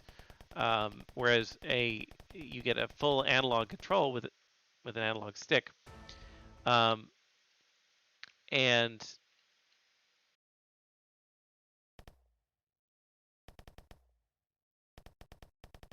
and with an analog stick, therefore you have more flexibility in where you're able to move.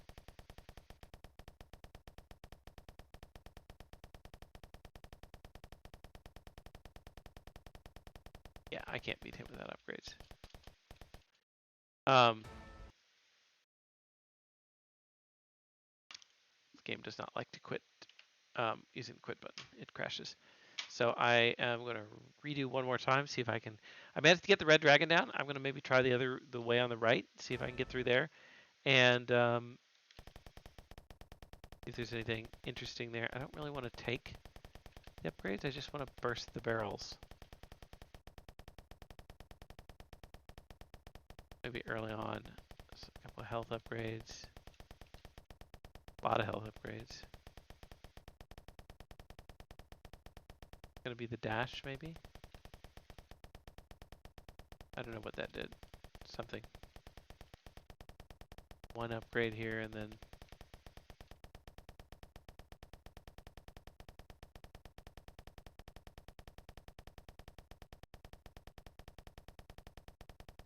but yeah, so choosing the right modality for your game, whether it's a controller or a keyboard and mouse, or a touchscreen, be very important as you design it. And when you hear mobile game, that is an entirely different set of things that you have access to, um, and the translation from one to the other does not. It's not always obvious. Um, on a touchscreen, for example, you could think of that. Oh, well, that's just like a mouse, right? I could just click anywhere, and I'm tapping anywhere. It's like that's true. And I could double click, right? I double tap, right? No problem. No issues there. But on a touchscreen, how do you click and drag? Because when you start doing that, you're really adjusting the screen. And most things, like an iPad or an iPhone or whatever, they have the drag reserved for system functions, right? So like pinching and dragging and twisting, those are all things that are going to be kind of held by the operating system and very hard, or the application that you're using, and very hard for you to kind of take over. So you don't necessarily have the access to the same amount of stuff that you would, and the most you have really with a touchscreen are two two independent clickers, i.e., two thumbs. I've seen twin stick shooters on mobile. Yeah, heck, I mean, you can play PUBG on mobile, right? You can do a lot of stuff, but it always requires you to kind of think about, well, how is this going to change? How is the movement going to change um, based on the controls that I'm using? Yeah, yeah, yeah. And that's always a consideration whenever you're running a game.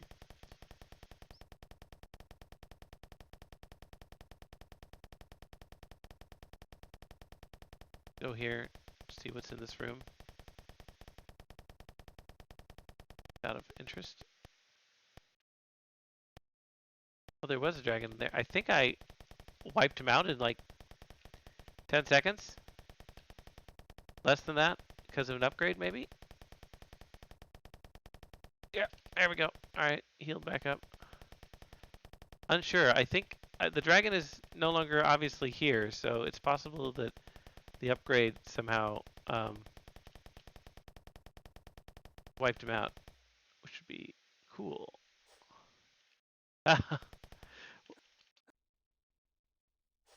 Okay, that was very funny.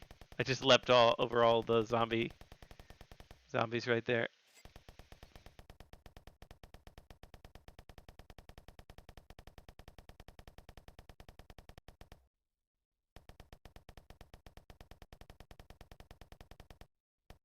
Ah,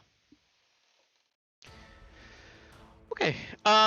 So yeah, so this game requires kind of some optimization of things like that. Of how do we use the controls? How do we do that? Obviously, they're trying to go some meta progression where you keep your points, but then you also want to get upgrades, and you have to get those every time. The game gets more difficult over time. The enemies seem to get tankier, but you're also trying to get through all of those uh, all of those enemies in kind of the right time. So cool. So I'm gonna play this one, I think, a little more off cam and kind of see what's going on. I appreciate the katana and being able to kind of fling yourself through the crowd. That was a neat touch at the end of being able to just kind of go through all of those zombies and work through that. So interesting. Cool. Um, okay, so I'm gonna move on to our next game of the day, which is Make It Up, which is Team 36. And we're gonna bring that right up. See how things go. Six. Make it up. Um, there we go. We have another story here. I don't know if this is a story that's going to be revealed in the game, but I will read it off of the README. And it says, let's see, more things. There's a janitor working in a hotel where some sort of drug gets applied to him. Yikes. Not a great hotel then. He starts to envision that all of the furniture in the hotel has treated him he has treated very sloppily over the years, are all attacking him. Bad trip, man. Okay. He goes through the levels, which are floors of the hotel, performing and defeating the swarm of humanized hotel props from his perspective, trying to save and warn his boss. These rooms include a recreation room, restaurant, boiler room, pool, etc. At the end of the top floor, you'll discover who's behind it all. You try and quit, but end up having to fight the final boss. Okay, well, this seems Amusing. Okay. 36.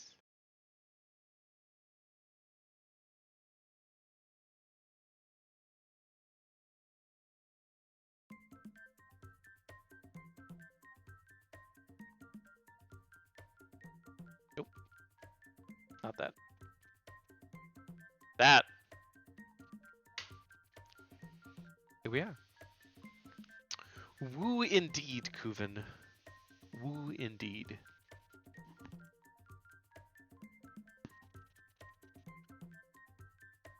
Okay.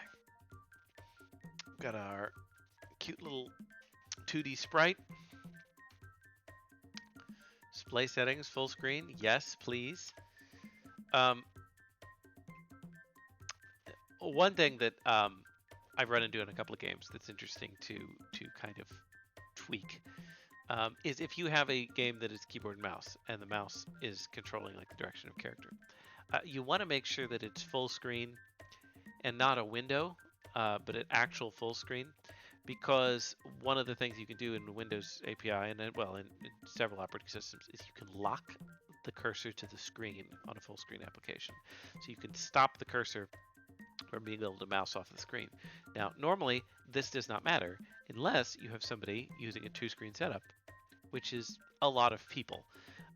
When you do something that's windowed, then your mouse can just zoop right off the screen. When you lock it in the appropriate place, then you can normally prevent that from happening. It doesn't matter on a lot of games, but occasionally it can be something where it can lead to some unexpected behavior because you can go and you can click out of the screen. Anyway, okay, so let's jump right in here. That's just an aside. You can waken from your nap, feeling a bit woozy. You think you'll be okay, but you can't shake the feeling that something seems a little off. Anyway, it's time to continue your janitorial job as normal and hope your boss didn't catch you napping on the job. Well, indeed.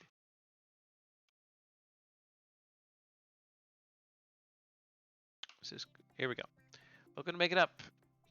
Use A and D to move. Use left control to sprint. Jumping, spacebar.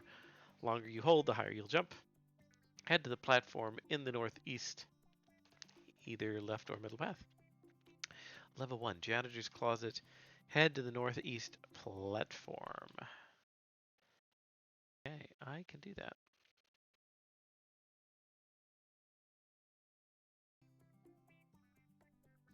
Alright, well, here I am. That's a pretty good sized jump. It's about one tile high of those little diamonds. I've got a shorter version. The varying jump sizes is a mainstay of 2D platformers. So it's saying I can hit over here using either this path or the path on the left. You made it. Very good tutorial. Thank you. Here are some helpful tips. Combat controls. Use corner or left mouse to attack with your broom. Use K. Maybe that's a J. Use K or right mouse to attack with your mop. Oh, I have dual wielding. J and K over lump and rump. Okay. I will do full keyboard then. Hint, enemies with blue outlines are wet. Use the mop to be more effective. Oh, well, as one might expect. Ones that with the red are dry, use the broom. So red, I should be J'ing, and blue, I should be K'ing. Okay. Objective, defeat one spaghetti monster to the right. But is he flying? Okay, I do have to use the mouse to clear out of the dialogue, though. Oh! So you resist that. Okay. You did it! Here's a helpful tip. Advanced combat. Hold W while attacking to perform upward attacks, and S to do downwards. Objective to defeat 3 spaghetti monsters and 2 dust bunnies to the right. Okay. So I've got broom, broom, broom combo. And I've got a upward attack and a downward attack. Very nice custom animations for each of these, it looks like.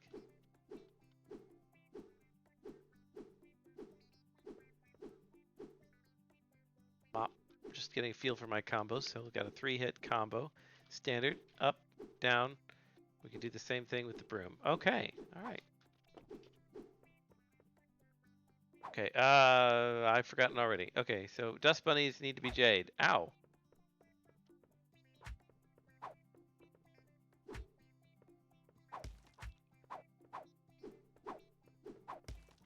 Okay, effective.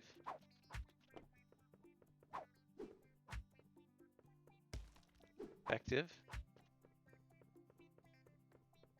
Dying here. The toilet paper roll seems to have some effectiveness. Okay, I got those guys out of here. Okay, alright. Getting a feel for the combat. Guys feel like they have some weight to them. I'm about to die. Whew, barely made it. He's a yummy. TB heals you. He's a yummy roll. Hey, he's just like the monster from the first day. He eats paper. Okay. Advanced movement. You can dash with shift. You can wall slide by holding A or D against a wall. You can perform a wall jump by pressing spacebar on the wall. Continue east. Okay, so there. Is it? Is he expelling something when he dashes? Oh gosh, this is Conker's Bad Fur Day levels of toilet humor. Okay, he's got places to go. Okay, that's very funny.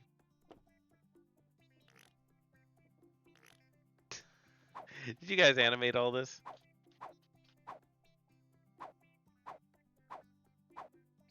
Create all the sprites, I mean. Oh. Clean in the front, dirty from the back. Paper to eat. He needs to use that paper.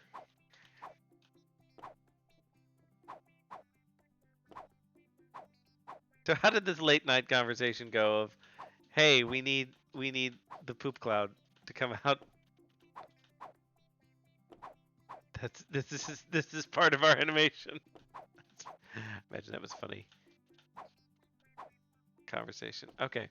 Struggling with the wall jumping mechanic here. I could do the one, but then I seem to... There we go.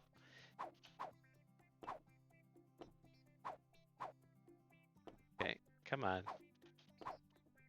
The zoom is almost throwing me off a little bit here.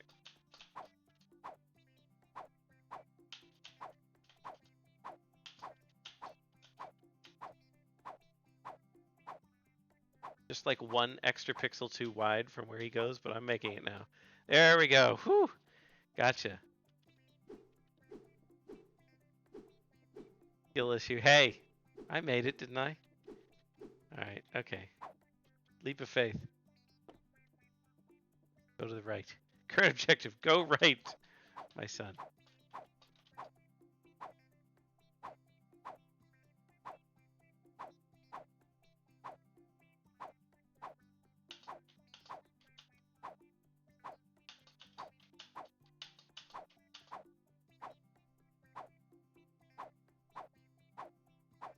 There we go. Alright. Dynamic cam in this game is very cool. It is, yeah. Okay. Oh, the toilet monster. Whoa! Instant death. Just rush straight at me. Okay. Start for checkpoint. I got all my health back. He looked like he was mostly a wet monster, so. Okay, toilet monster.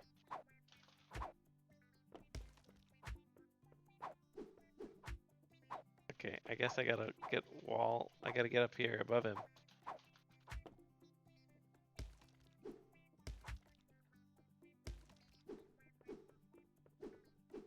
He snoozing? Alright. Not enough toilet paper for the boss. I made it. I managed to clog the toilet with my remaining toilet paper reserves. Sentences I didn't expect to say on this stream. Alright. Instant death by toilet monster. I mean, please please tell me that at least one of the creators of this game has played Conker's Bad Fur Day. I mean, if you haven't, you're missing an operatic solo of impressive proportions. Boss needs more health. He has rage in the second stage. I skipped over. Okay, so I just murdered him.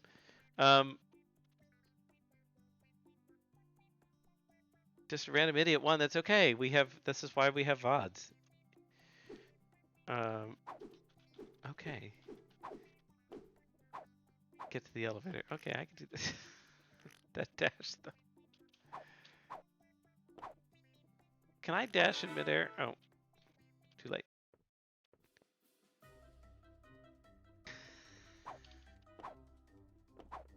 Get some beans.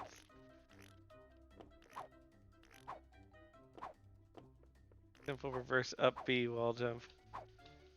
Yeah. Okay, I can dash in midair. You picked up beans. You can now do an air dash. Oh. Oh no! Oh gosh, it's come to life. It's the freezer. I can't see it, but it's got to be right behind me.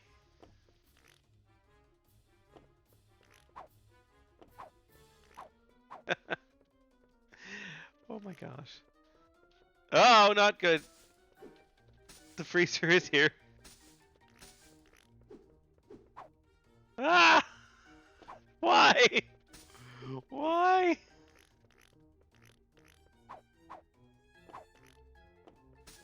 And are these like lobsters that were in the freezer? And dirty dishes? Oh my gosh. This is hilarious. Oh my gosh. Oh, no, not the dirty dishes. I'm just going to dodge them. Get out of my way. The freezer. Oh. Wait, I can hit the freezer? Oh no.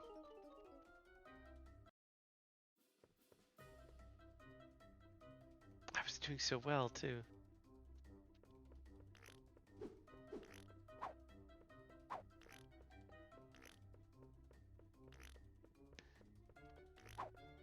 The little silly clown music adds to it quite a bit. This level of ridiculousness. Oh gosh, and he's chomping all of the...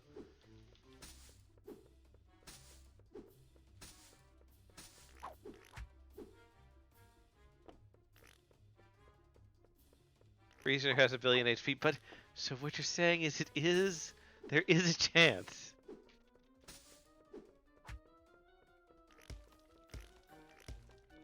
Get out of my way!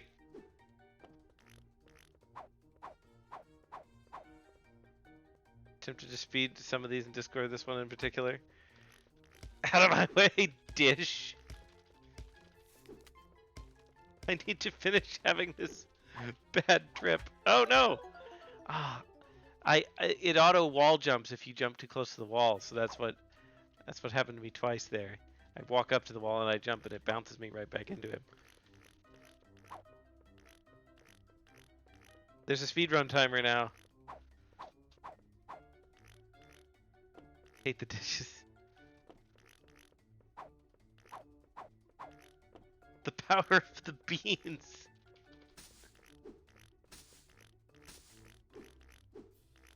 Oh. I keep getting caught on that wall that's appearing. I'm not sure what's causing that to happen. I think it's because I'm knocking the crabs, lobsters, into it and it's triggering the collider maybe.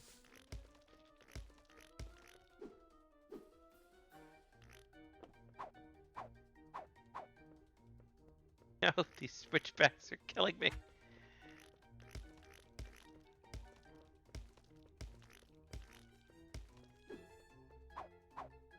There we go. Made it. At least the next section. What now? More bean power.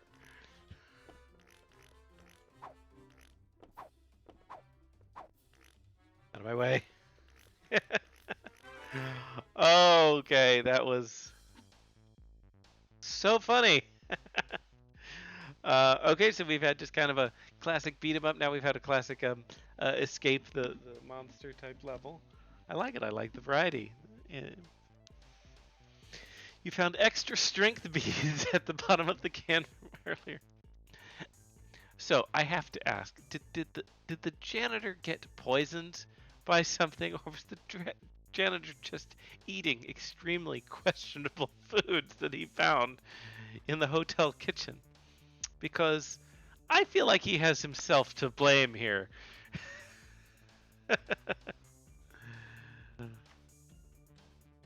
Extra strength beans, now with more insoluble fiber. Hey, Shadow Talk Live. Probably both. Okay. New movement. You can jump while in the air to double jump. Executive Suite. Head to the east. Okay. Oh, no. Oh, no.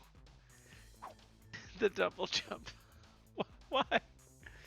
Oh, okay. We got water coolers and pianos. They have beam attacks. I'm going to get him in the corner. Oh, this is just a survival level. Oh no, the pianos have beam attacks.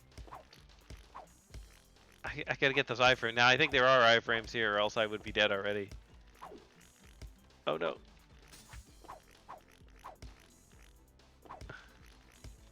Oh gosh. Okay, kill the pianos. I have my broom.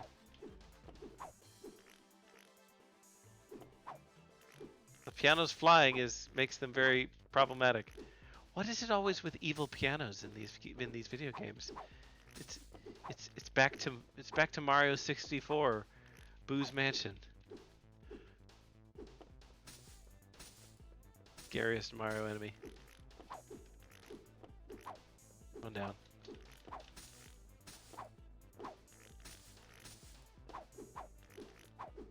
Okay, alright. Got you. One more.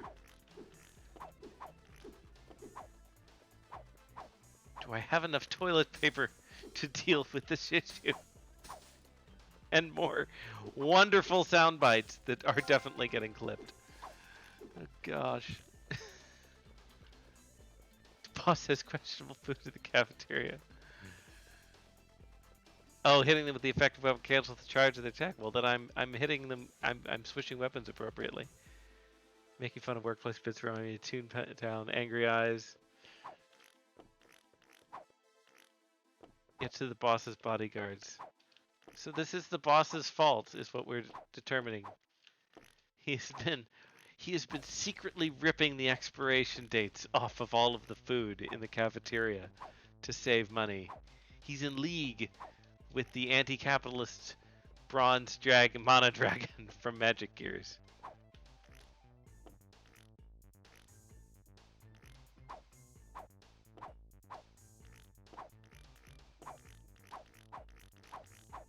This person doesn't need a mop and a broom. He needs. Oh, he has a jet. He has a money jetpack. Oh my gosh. And a briefcase, a giant blue briefcase. Oh.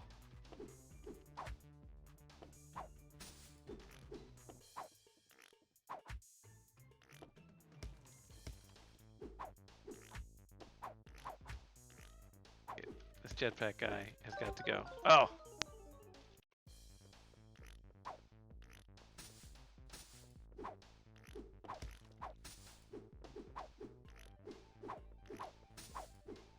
Get back.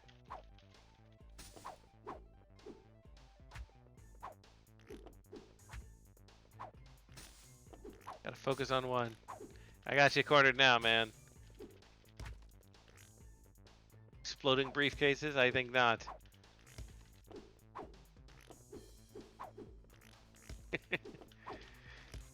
Get back here with your money, you backpack, Jeff Bezos.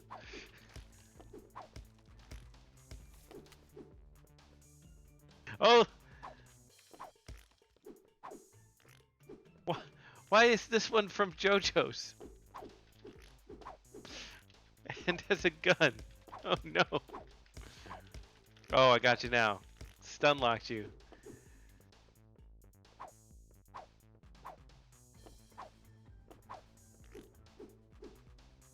Oh, he's just hitting me with his machine gun. Like, we're sorry. This game is not rated M. It's rated T. So we don't have them shoot the guns. We just have them hit you with them.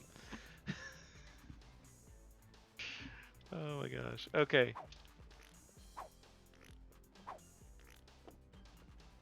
Defeat the final boss. Oh, he has all of this. Oh my gosh, is that the final boss? The Mega Swole? Oh my gosh. This is what would have happened to Roidrad if he hadn't decided to become a pacifist.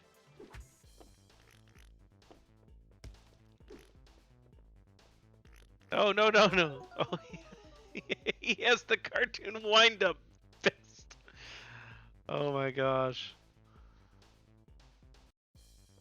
Okay. Alright. Flying Spaghetti Monster and Dust Bunny. Oh, I don't like these. Those were the hardest enemies I've had so far, is these flying dust bunnies. I like the AI on them. They like to get just out of my range and then be very annoying. It's very frustrating. So, good movement. Oh, he's got a mega slam. I can't jump over the boss, which is a problem.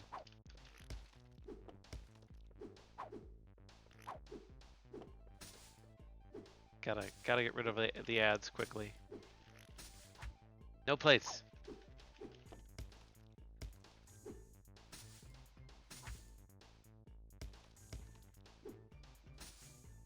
Okay. Now I gotta get away from the Chief Executive Officer.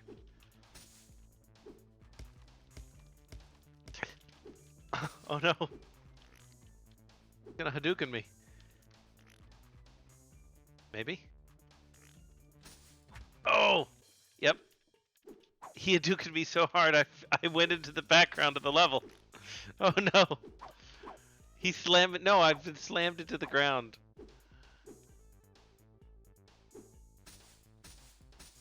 Little did you know, this is what makes me the strongest. He Hadoukened me so hard I fell into the level. Okay, I really can't get out of this. Oh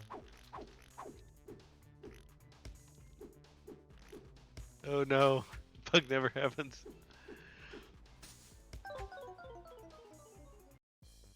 Okay, I got him now.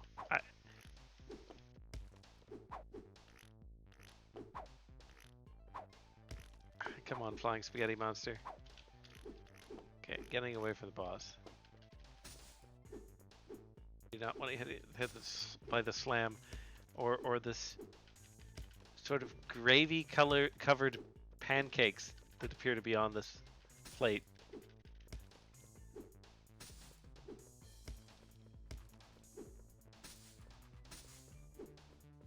Okay, come on. Nope. No fisty bumps.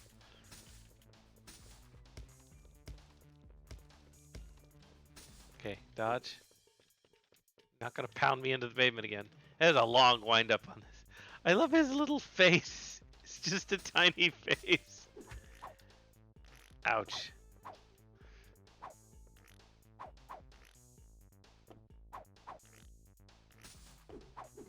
Just gonna say that I didn't know that this was a real hotel per se, but it's like that was actually giving out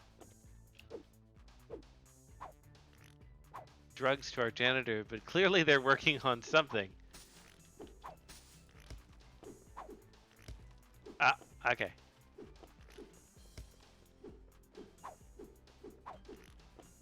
Hey, stop with that.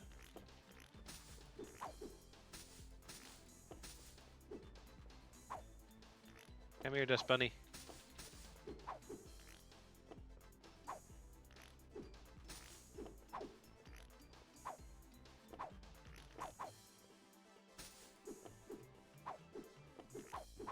Dimension janitor.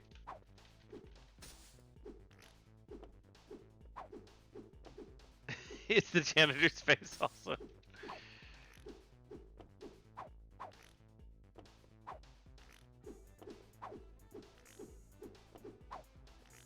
Okay.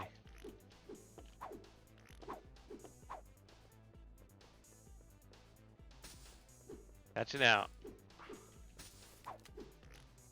Come on.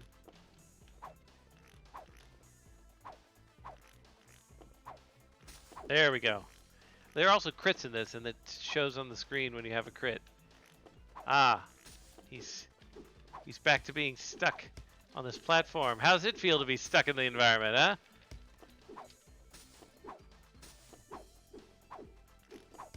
Come on down here, find me like a man.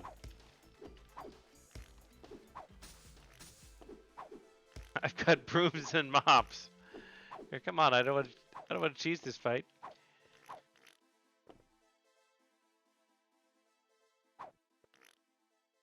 Finish your charge up. Oh. There we go, I pushed him off. Okay. Excellent. Come on down, come on down. Actually, I kind of like you up on the platform.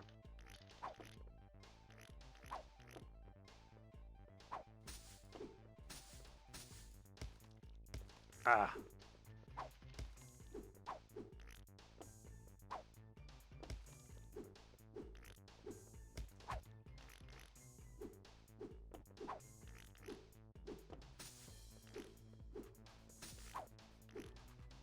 Oh, he's wet now. How'd that happen? Was it did the water thing get him damp? He didn't used to have a weakness. Uh-oh. Not good.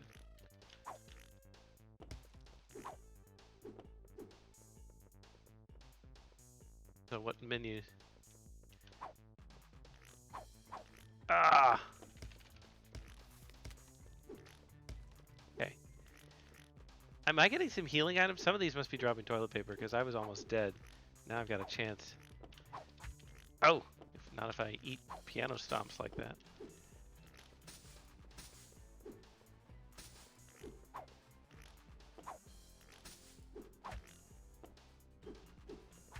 Oh! Not good. I'm cornered.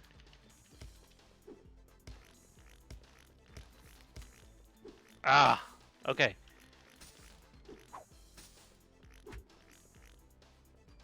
Got a chance. A good chance. Ah. Big stuns on those dust bunnies. And I walked right into that for some reason. Come on. Come on. Oh! Ah. Okay. Number of minion types explains what he's weak against. That makes sense. I kind of noticed that, but I don't know if it was like. Okay. Well, the only thing I'm keeping, like the lobster, I will keep, but the dust bunny is evil, and I'm not a big fan of the piano either. You'd think the lobsters would be a wet item, given that they've been in the freezer, but maybe this explains why it's like, this lobster is very dry. I would like to complain, please. Ow.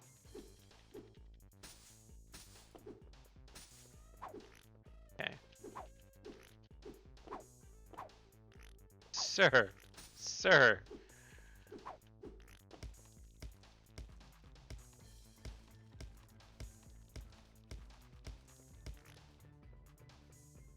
Alright. Dad, you are charging this up to the at like the speed of a Dragon Ball Z episode.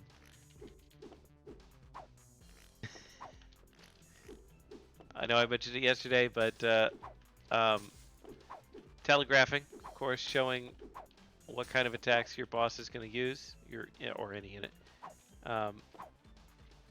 Very good game strategy. This guy is animated in a way that it's very clear. He's doing the cartoon wind-up punch. Ah. Darn. No one likes the dust bunnies. The flying spaghetti monsters are also a little hard to. They're a little weird. Their movement's weird. I mean, hard to kind of figure out.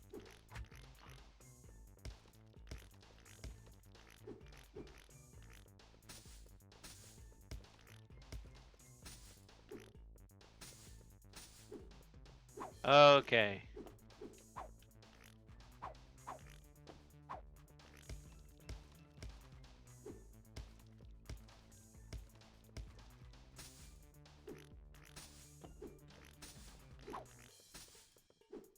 Come here. There we go. Okay. Bad pianos.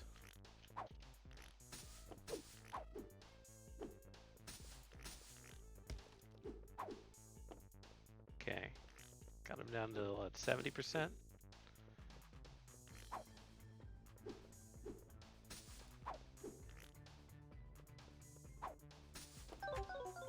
Ooh, got hit by the thing. The directionality. The directionality. I'd say the directionality normally feels pretty good. Um,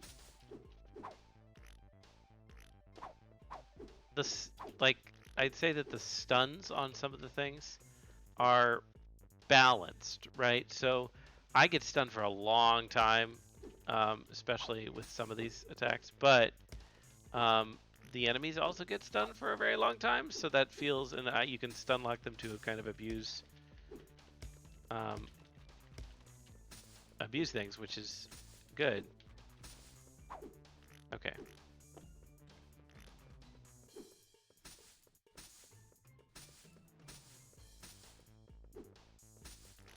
So that is his no elemental attack.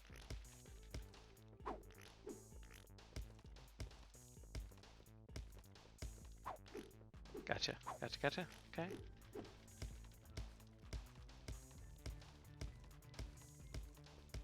Okay, that was good damage there. Go away, dust bunnies. You're the worst. Okay. Gotcha. Admittedly, the dust bunnies don't have a lot of health, so even though they're very, very mobile and very in the way and annoying, they are something I feel like I can deal with. If you just get it 1 or 2 crits on them. Okay. Sir, you do not have a money jetpack. You need to get out of there. Stop flying at the top of the screen.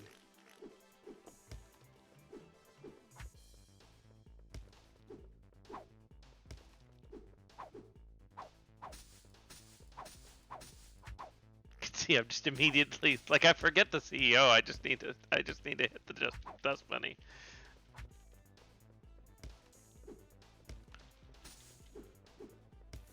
A little toilet paper there. Why was there toilet paper in the water fountain? Don't ask me. Am I concerned about this? A little. Okay, do your little splashy thing.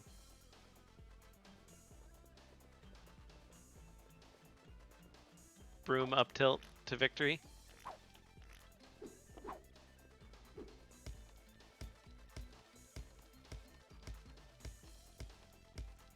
I don't want to spam that. Feels like cheating.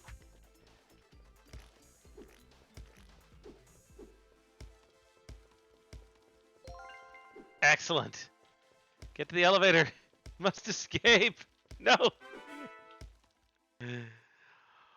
Just like that, you eliminated your boss. Maybe he should have learned not to drug his employees. Since you had to learn that lesson the hard way, you figure you may as well take over the hotel as your own. Say hello to your new CEO, Mr. Janitor. Dust Bunny actually owns the janitor, not the other way around. Okay. Well, that was a trip, literally. Um, that was fun. Directional attacks felt well. Wacky game, obviously, but in a way that seemed engaging and silly and crazy. The enemies felt diverse, different attacks. Obviously, we have a fandom slash hatedom centering now around the Dust Bunnies, among other things, which was good. And yeah, a spaghetti monster. Oh, this comment here, I missed this one. Spaghetti monsters remember where you jump, so they platform the same way. That's why they were so annoying. So I didn't nail it down, but yeah, no one likes the Dust Bunnies. Them versus Spirulina Spear Goblins. Yeah, also frustrating. Uh, excellent. Despinations is so cute. They are cute, just evil. Let's see. Two favorites. Gotcha, gotcha, gotcha. Check out GGGGG. MSB bathroom sinks in DLC. I actually really liked the chase sequence in this game with the freezer. I thought that was good. Um, it felt appropriately tense. So okay. So the name of that was Make It Up, the game. Gotcha. Was that intentional as theming to the janitor, or was that like, guys, the pitch is due tomorrow. It's 4 in the morning. What shall we call the game? I don't know. Title screen. Um, it's like Invincible. It's like, wow, you really are. Boom. Make it up. It's all made up in his mind. That also works. Um, I'm glad we don't have the dark epilogue of him just sort of standing hair crazed over his beaten up boss, though, with the police coming. This is a better ending. Uh, very nice. Okay, so for our penultimate game, oh good, I get to turn my lights back on to the spooky colors because we have a horror game coming up, which is Team 25. All right, spoopy. Okay. Um, what other can I do more? Let's see. I have.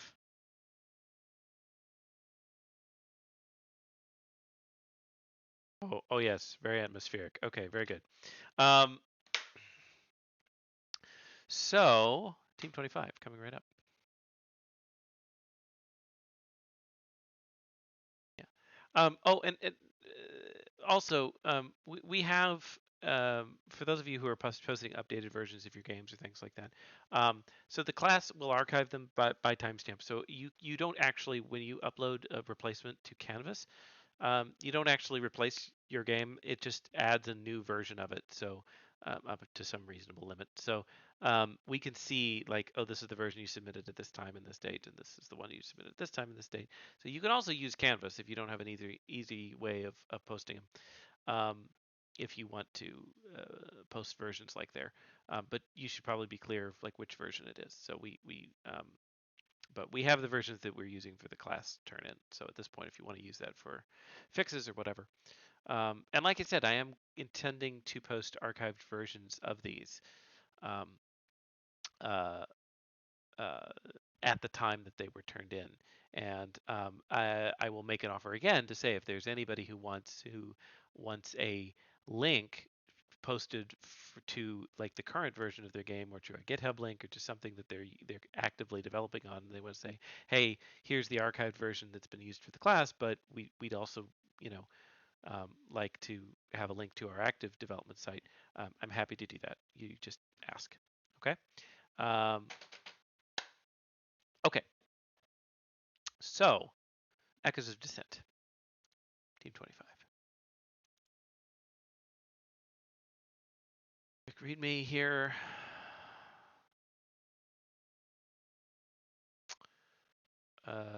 Only pick up one candle at a time. Okay.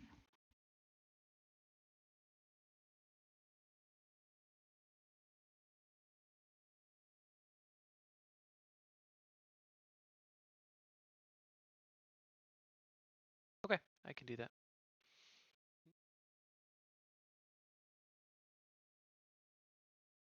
Is this a competition now, Adine? You and me with the leaderboard speed run? We'll have to see then, won't we?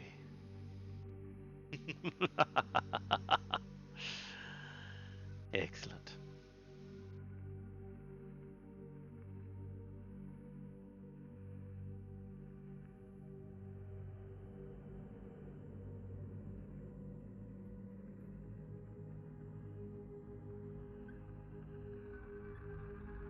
Thanks, Hysteria.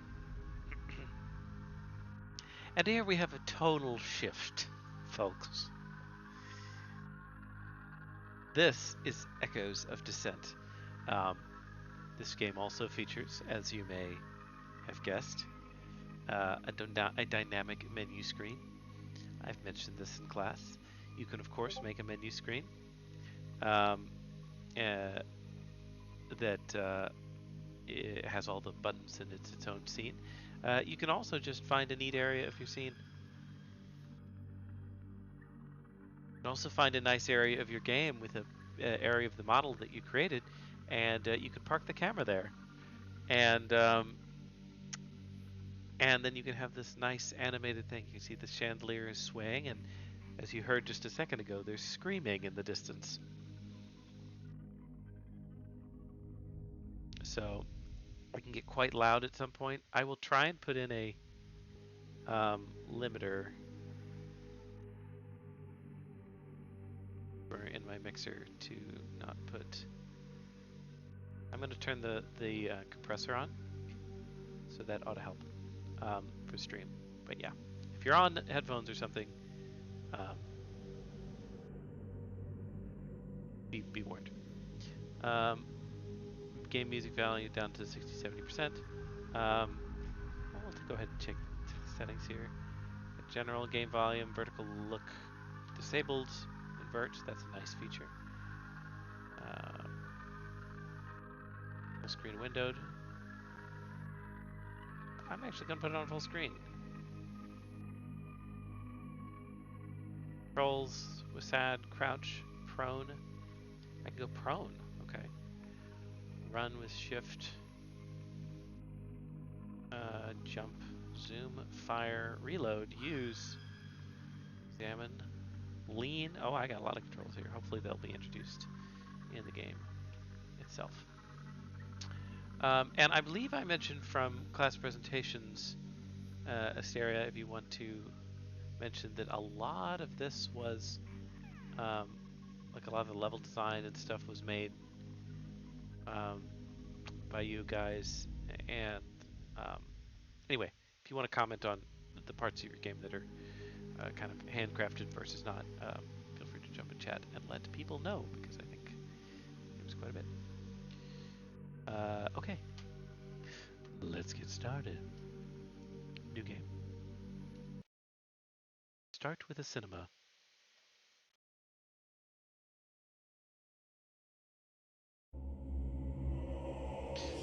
Nightmares have plagued your mind since that fateful night 10 years ago. You hear the dripping water and blood, feel the enveloping darkness, and the visage of your dead mother returns in your sleep. During your last YouTube rabbit hole, you came across old footage of a grand opening for a caving expedition geared toward tourists. Strangely, this has resurfaced some dormant feelings of deja vu. After sleeping on this information, you determined that this cave may have some correlation with your recurring nightmares. Not wanting to have any room for doubt, you managed to get a booking for a private excursion through your connections as a geologist. Some horror music movie logic here. Let's go into the spooky place. You are not welcome here. Face the consequences. Wake up. Again with hallucinations, I need to figure out what is causing this.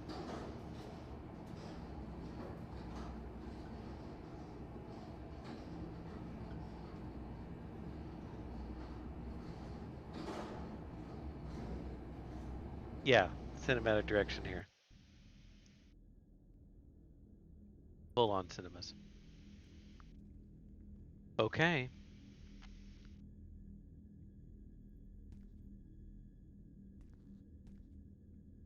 Footsteps. Good sound design so far. Um, oops. You don't want that. That set the brightness to some silly value. Um, don't mind at night. How does this look on stream in terms of the brightness? I got a complaint that one of the games yesterday was a little dark, but I think this looks good. Okay. Examine. Oh, We've got full on 3D rotation of examining of items. That's nice. These are sanity pills. They say they're sanity. Well, what is this? Supplemental facts. 3 easy to swallow tablets. Cambodia fruit and coffee. These are caffeine pills. And something else. Or so it says. It's actually pure laudanum. Normal pills. Textures are good. Okay. Take. Took the sanity pills. F restores sanity. Oh, my sanity's going down as I'm sitting here looking at stuff. 74 battery. Okay, we better hurry then. Combine to use. Uh, take.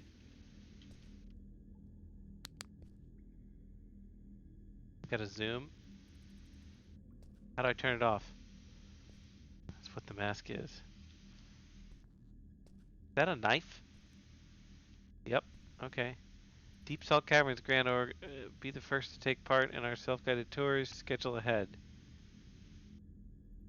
Oh dear.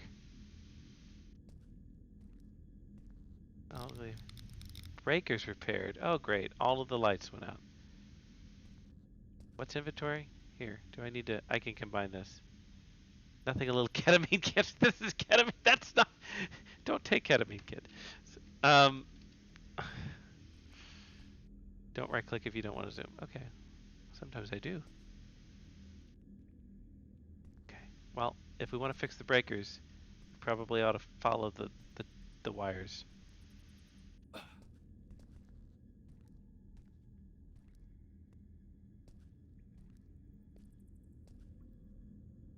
Okay.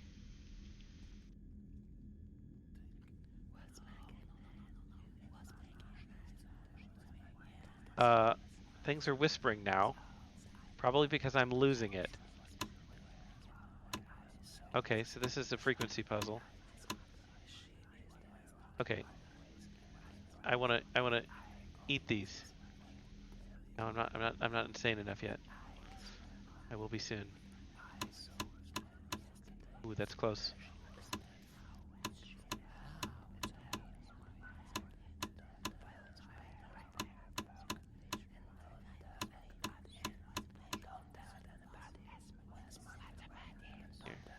How do I eat this? Use. The voices. Why have the voices not gone away? Okay, they've gone away. Well, that seems good. Okay. Okay. Okay. We're fine. I need more ketamine. Okay. Uh, change the amplitude. Change the frequency. And then change the period. There we go. Okay, good. Or the offset, rather. Hey, a note. Get out, get out, get out. Yep. Yep, I think that's a good idea. Get out, get out, get out next to 3 bottles of ketamine. Yep, okay. Yep, we're leaving.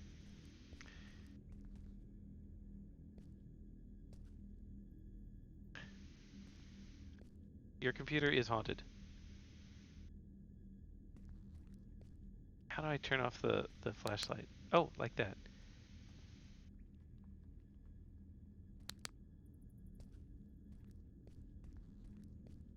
Hello? Hello?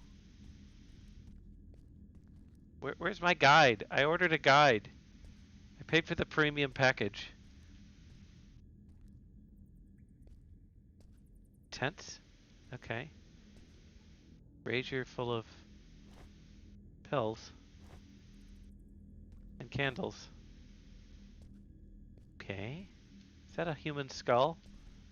Yeah, it is. Okay. In fact, this is all bones. Lovely. We're camping in the bone room. That's This is my favorite room. Oh, we have different kinds of pills. Just different Different brands, I guess. Okay. What'd you save? I have a save and load function, so that's nice. Okay. Okay. Alright, we're fine.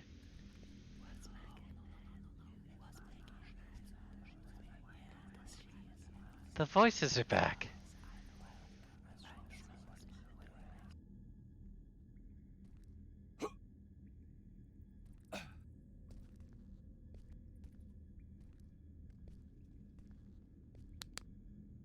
It's a very dark flashlight.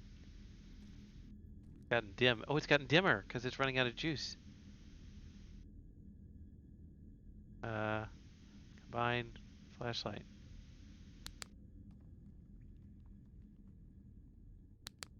Yeah. Wow. Okay, so it didn't just run out. It got progressively dimmer. That's a nice touch. Because that's like how it would work. Okay.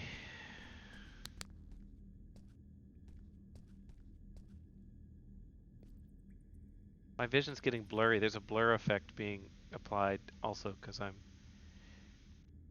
losing it. Okay. There, we're fine.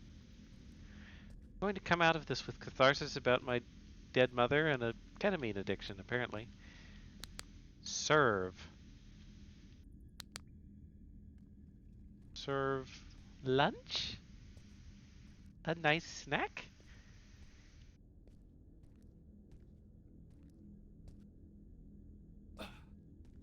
Serve. Batteries. Yes, yes, yes.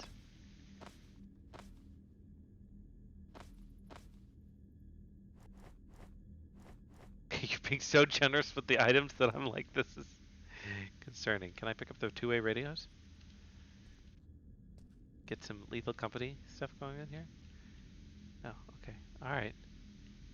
Okay. Okay. We're fine. Multiple signs of things saying serve. Oops, I can turn around. Well, other than the fact that it takes time to do the combining, I feel like I'm in a good shape. So I can go prone. So I was following the cables. Oops, wrong way. I was following the cables, and I think that was working well. But then they ran into a dead end because it was blocked off. But maybe I can crawl through, crawl into the cave. Sounds great. Something over there.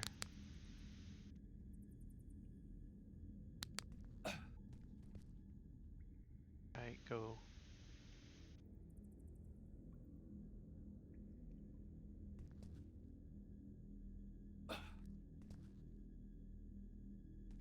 I break them somehow. Crawl through. Doesn't seem like it, but I need to find some way to get there. I must have missed a side passage or something.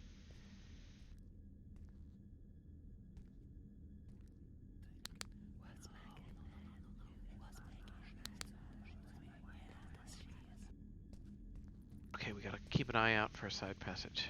This is gonna lead to the bone cave, I think. But maybe there's a way out here. Ah, yes, yes, yes, yes. Okay.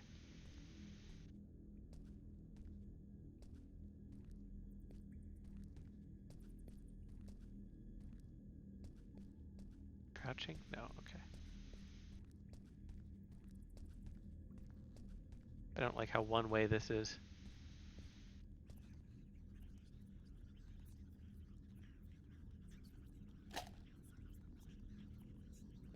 Okay. Now, I'm still hearing voices. Maybe these are real voices? Not in my head?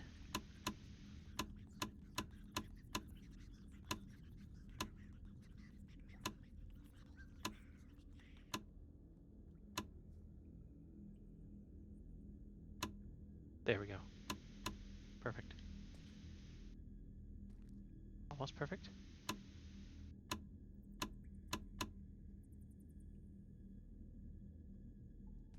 I got kind of a sound cue on those before. I don't think we're good yet.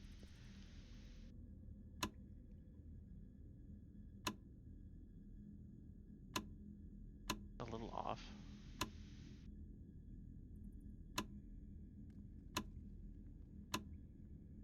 There. That looks good.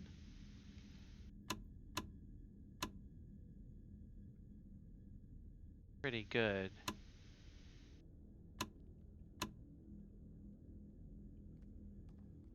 Just slightly off.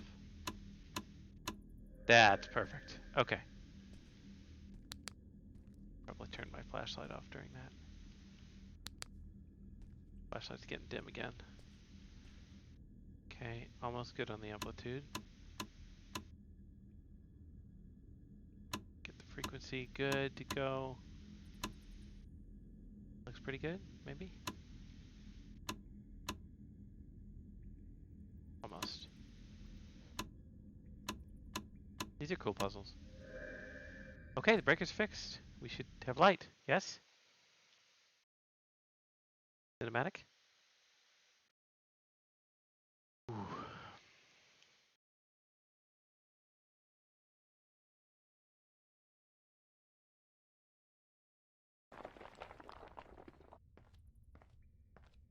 Cinematic.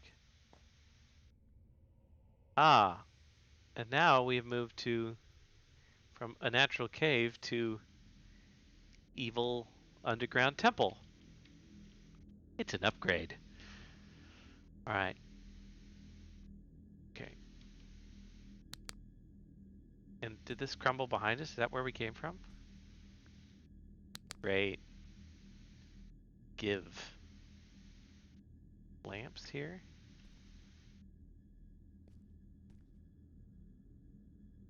Altar. Place object.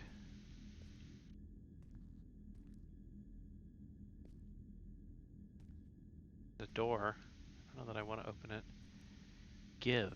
Written in red paint. Offer my sanity pills. No, those are mine. Okay. 47-year-old found dead in cave. What was supposed to be an adventurous foray into the uncharted caverns of the nearby cave system, a group of spelunky enthusiasts found unforeseen tragedy. Among them was alarmist Alara Thornton, 47, experienced caver. Thanks. But I like that you did the texture. That's non-trivial.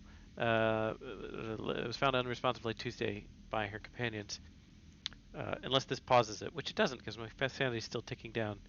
Adding the mystery, authorities have disclosed the discovery of a VHS tape near the cave's entrance. Insiders speculate it may contain footage from Miss Thornton's final expedition, capturing the group's descent in the enormous labyrinth. However, the contents of the tape have been withheld from public viewing pending further investigation.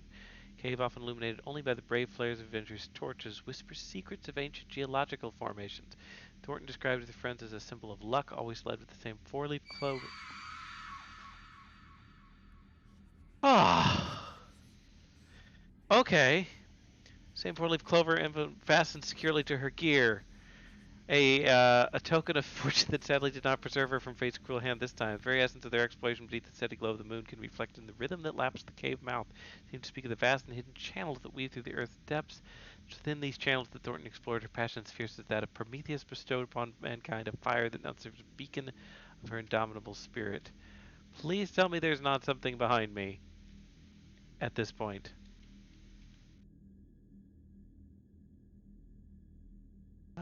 Return. Put away. Okay. Uh, I need the pills immediately. Immediate. Oh, I didn't get to keep them. Oh no, I didn't get to keep my inventory from the last one. That is big bummer. Okay. What is this? Caffeine go burr restores 85. Uh, star, moon, wave, clover, fire, branch, bow, leaves, thunder. I'm not going to remember all those. I'll remember that clover is 4, obviously, but bow. Got a code. Stars and moons, water and fire. Maybe I can remember the first few. It's water and fire. Hello. Old chest. Little dinging sound. Very good there. Okay. Show cursor. Oh, I can actually. Oh, nice. This is really well done. Paddlecock. Let's see. I don't know. This leads with the four-leaf clover. Give, or maybe that's G4E. Roman numerals. Interesting. Then we can alter something. We don't have anything to offer. Can we open this yet? No. Okay, so we have to solve this puzzle. Oh, a pile of bones. My favorite. Give. Or maybe that's a weird way to write the letters, right? What if it's 5, 4, 4 because of the number of strokes? Except it's really 3. No, that's not working. I mean, it's something in... We even have more. I think we're going to die from sanity loss. I thought we had lots of pills, but we don't. Um, got the caffeine. Something in the note, though, says she leads with the clover. Leads with the clover. Makes sense. Oh, there. I thought that poem was odd. Beneath the steady glow of the moon, eternal dance of water. Symbol of luck. Always led with the 4. Okay, so 4, 1, 2. Or clover. That did not restore my sanity. Um, yeah, this maneuvers super well. And, like, I can just... I had a little glitch there with the caffeine. I'm going to die because the caffeine didn't actually restore my sanity. So we're going to say that. But, yeah. Oh, died from lack of sanity. Um, I feel like there should be like a specific death animation for the sanity they lost. But I had coffee. That coffee's bugged. But oh, it's stamina. I can't read. Actov devs, thank you for correcting me. That was not a bug. I'm just bad at reading. Okay, so we're here. We have these, which we're going to take immediately. Okay. And we don't need to read everything again because we already read it last time. Uh, we just need to interpret this. Okay, so it's the poem, it's the thing. So we were going to do lead with clover and then moon and then water would be 4, 2, 3. If that's kind of how it's led here. Yes, to whoever's asking, does it feel very good, the Resident Evil style puzzles? Yes, it does. I'm able to examine things very nicely, put them away, zoom in, release the cursor. Okay, I think I'm on the right track, but I maybe I've misinterpreted this a little wrong.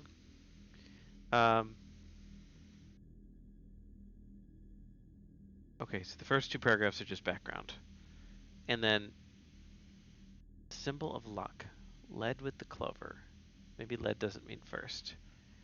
Then, beneath the steady glow of the moon, fixed in the rhythm that laps the cave mounts vast channels that weave through the earth's depths.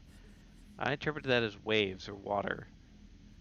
But then, it's within these channels, so then her passion is fierce as that of Prometheus, and then fire. So it clearly mentions, moon, kind of water, then earth, then fire. You do moon, moon, there is no earth. So moon, wave, fire, 2, 3, 5.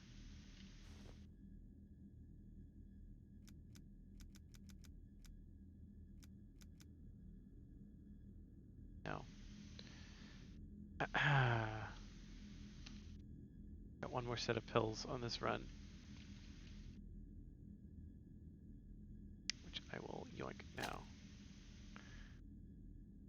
Combine that with the... Cannot reload yet. Okay. Alright, I don't need the flashlight right now. Okay, okay. What else are we thinking here? Don't have something. Looking for a Buddha, it says. Okay.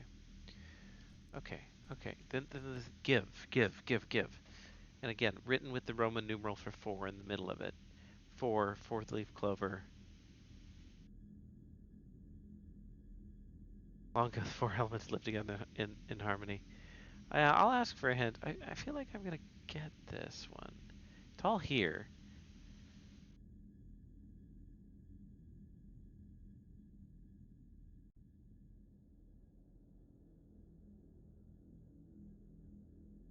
Fasten securely to her gear, a token of fortune.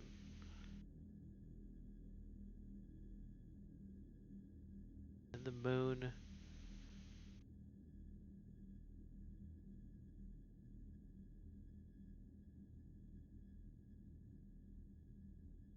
I mean, maybe the moon's wrong, right? Maybe.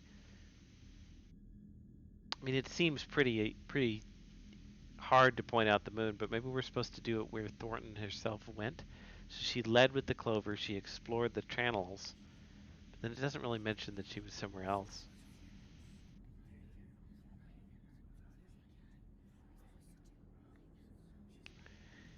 If people who are not the developers want to speculate, I'm fine with that.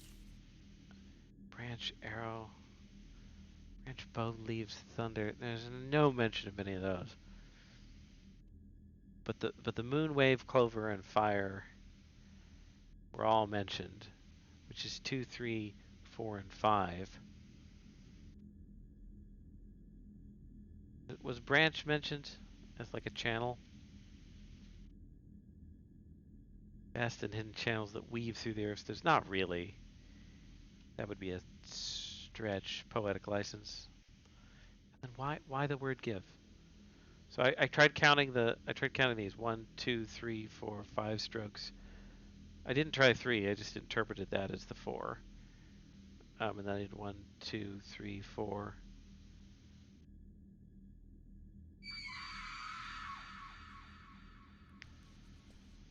Think. Compelling puzzle. Oh! I could turn off the light. Does that do anything?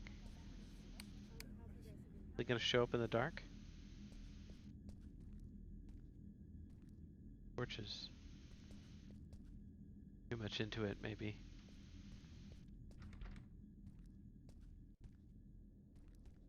Seem to do anything.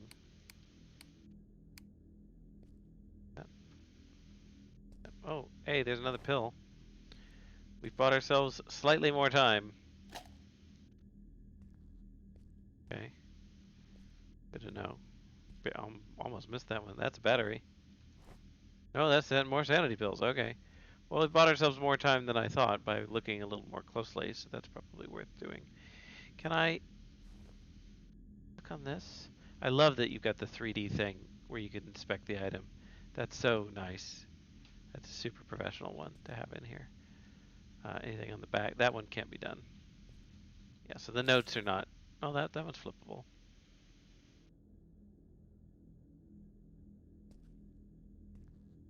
Silver Moonfire.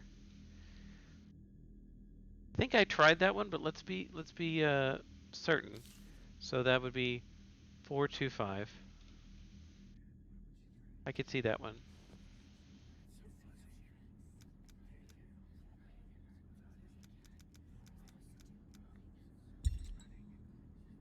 Thank you for that suggestion, 32 spoons. So I guess it was lead with clover, and then the moon, and then the fire at the end, and the lapping thing, that was me reading too much into the waves. Anyway, uh, what is in here? Little Buddha statue. We got it. Okay. I only have. Are there multiple save and load slots? That would be a lot. I don't want to load accidentally, but I'm low on. Is it going to ask me to confirm? Because I don't want to overwrite my save, or else I might get in a. I'll figure it out. Okay.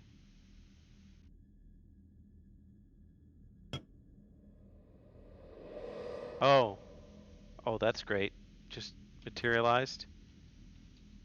Okay, well, we're gonna use our last sanity pill here. Save. Yeah, there are. Oh, okay, that's what you meant.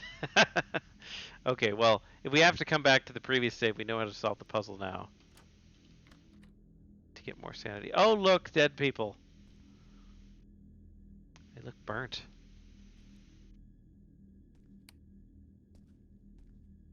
Lots of lamps. They've been dragged here. That's super concerning. More sanity pills? Yeah, okay. We'll probably be fine. The game's been pretty generous with the consumables. I just got freaked out when I lost them. Um, okay. Doors jam. Yeah, you think? Yes, okay. Can't get through there. Good use of the assets here, guys.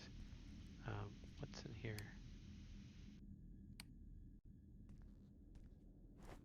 More sanity pills. Okay. Can we go through here? The door's locked. Okay. Okay, so we gotta solve this puzzle now. Known consumable. Well, yes. I can't actually use them. Oh, I'm sorry. I just missed the entire upside down crucifixion. Me. So is this continuation of the message? Give me. Oh dear. This is always a very bad sign. Okay. Give me. What do I have in my inventory? Not much. Some sanity pills. Can I pry off these boards individually? I don't have a tool for that.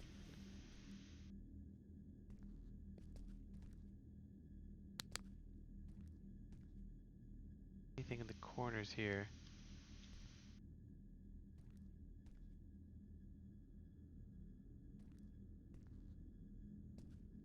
There's some really good background music, very quiet, but just ambient sort of unsettlingness.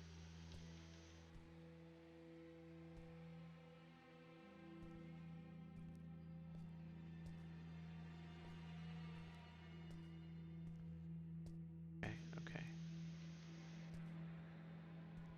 Definitely my character's getting spooked.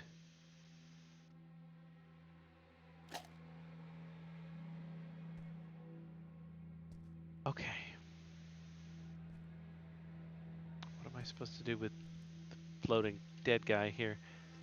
Let's add a battery. The combined inventory system, very nice. If that works. There we go. Bright. That's much better. Is he pointing somewhere? Kind of. I mean, he's pointing in both directions. Eesh.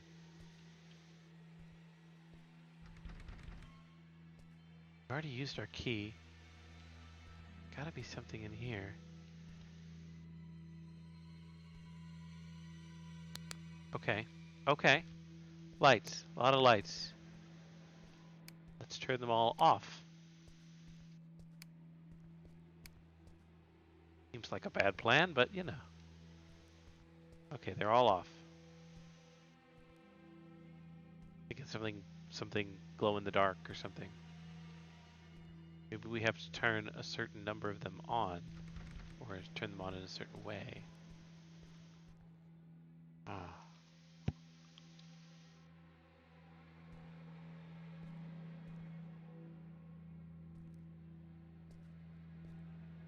Buddha? Little Buddha dude? Any more keys you want to materialize out of nowhere?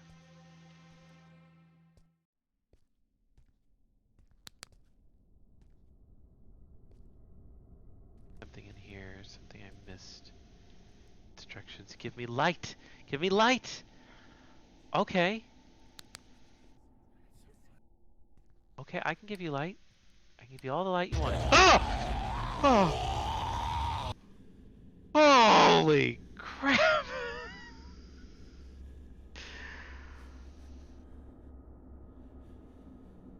Okay. Okay. Okay, we're fine.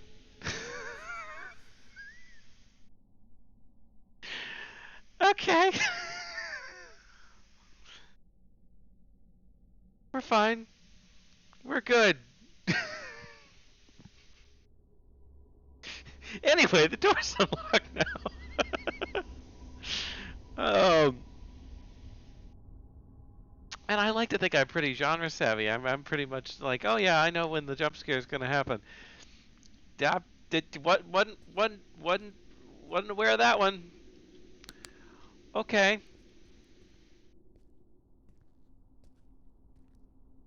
The corpses were there before, at least some of them were.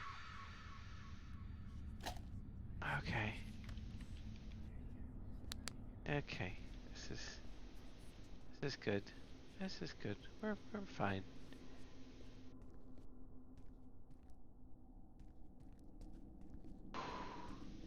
Oh, this looks nice. This looks like a nice vacation spot. Okay. Candles placed 0 out of 8. Now, I was told as a developer thing that I should not pick up more than one candle because of something. So, um, oh, okay. Hi, hi. Um, are you friendly? Is that the is that the same model from the Dark Providence? I beat up your friends, but I had a sword then. Um, okay, okay. Red flashlight, I guess. Okay, so we probably don't want to meet that friend. Okay, I have a candle. Cross of purposes. Oh, he whispers. Okay, okay, okay. I have a candle. Oh, well, hello. Could you leave, please? Keep you and your whispering. Got the red stain. Yeah. Okay. I assume this is where the candles need to go. Candles can be used. Candle scale.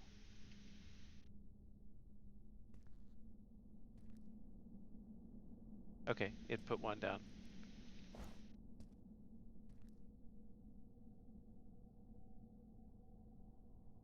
Okay, that's 2. Place object on the altar. Let's get out of here before. He's back. He's coming back.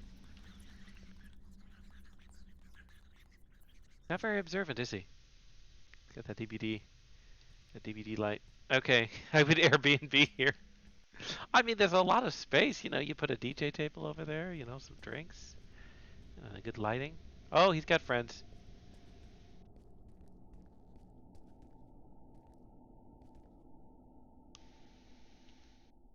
How many pills do I have left? 1.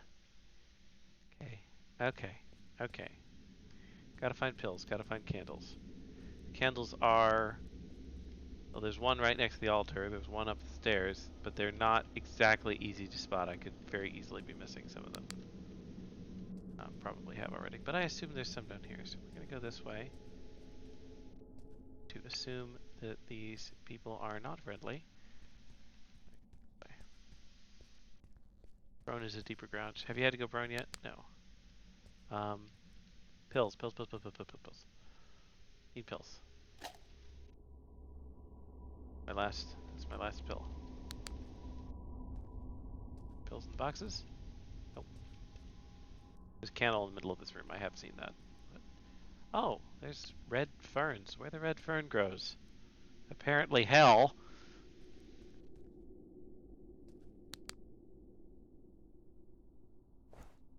Candle.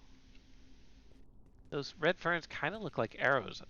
They almost look like coral.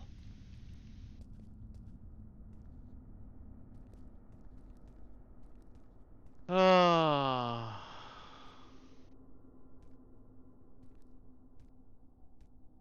Oh, this looks nice.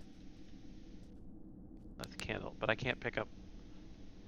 This glitch is going to make it quite quite a bit harder if I can't pick up more than one candle. That is pills, though. No, that's an energy drink. I don't need coffee. I need drugs.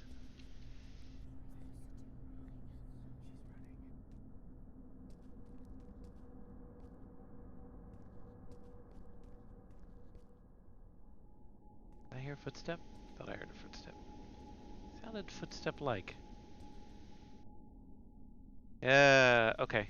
Alright. Don't have any time to look anymore. Okay. I have a candle in my inventory, which is why I did not pick up that candle. In case anybody's wondering. Okay. Alright. How good their hearing is. Assume poor. Don't need coffee on trucks. Please remember, I do not endorse the use of anything not prescribed by your doctor. There we go. Okay, candle in. That's good. Okay, so we know where there's another candle, but if we don't get more meds here, we're gonna die, so. Awesome.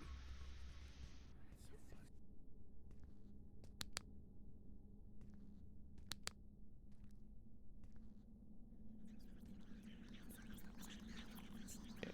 They are pretty unobservant. I can get pretty close to them without them leashing. A terrible flashlight. Just looking, running, very few seconds left. Looking for medicine. There it is. Okay.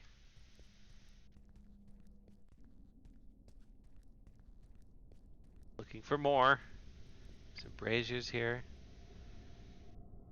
And energy drink. Candle. Battery. Corpse in a sarcophagus. As one has. Take a save. Might be in an unwinnable game state with the amount of sanity I've used already, but okay, he's going down that way. Which I am a-okay with. Ketamine addiction sets in fast, extremely fast. Yes. Okay. Okay. And we're gonna back this way. I cannot see. Ooh, that was close. My flashlight has gone to useless town. There we go. Much better. Okay. Okay. Corpses in... What are these called? The little inset catacomb shelves. They have like a formal name. Candle. Ooh, barrel disappeared. There was a barrel there. I am going crazy. Okay.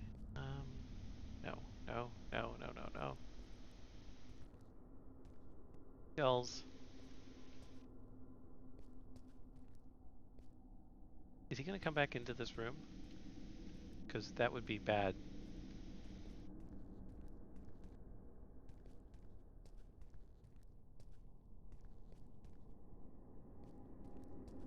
Yeah, there's no meds here.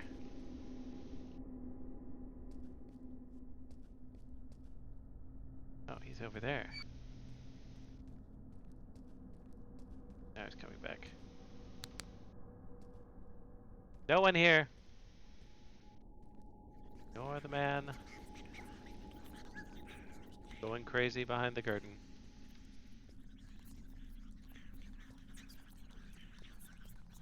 Yeah, I'm toast. Oh, whoa, whoa, whoa, whoa. Ah! Okay. So, where's that going to restore me? To my save? To... To here. Okay. Well, that's all well and good. My last save, I guess. Cannot reload yet. Come on! This flashlight's useless. But I still need... Still may be in a bad state due to the lack of meds. Okay, this is candle number 4. I had a meter, but the meter seems to have gone away. So I guess now I'm speedrunning. Okay, flashlight fix incoming. I really did miss one in here. Don't see one. Hey, here's an excuse for me to have one of those coffees. Well, there's a way to put it on shortcut. Be nice. Probably should do that. Where is it? Where'd he go? Like that.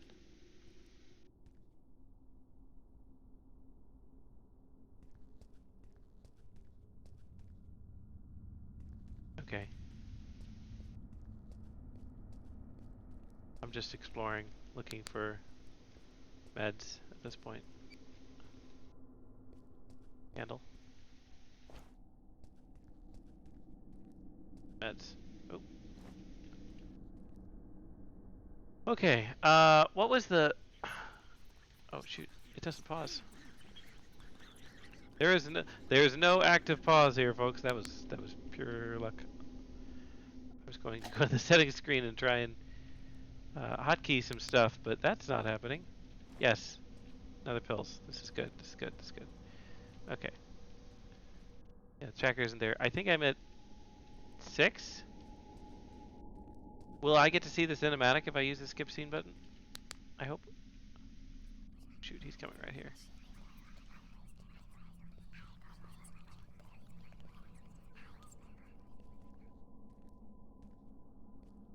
Terrible. Okay. Hotkey my inventory. Okay. Well, I think I have. I mean, I've been using one for the flashlight, so I've already kind of hotkeyed that. Okay. Okay, we're good. We're good. We're good. We're good. Does not like very much wanting to come in here all the time. Okay, we're just gonna leave. He's leaving. Okay. Okay. Okay. Okay. Okay. All right. So we are at 5. So this is 6. So we need 2 more.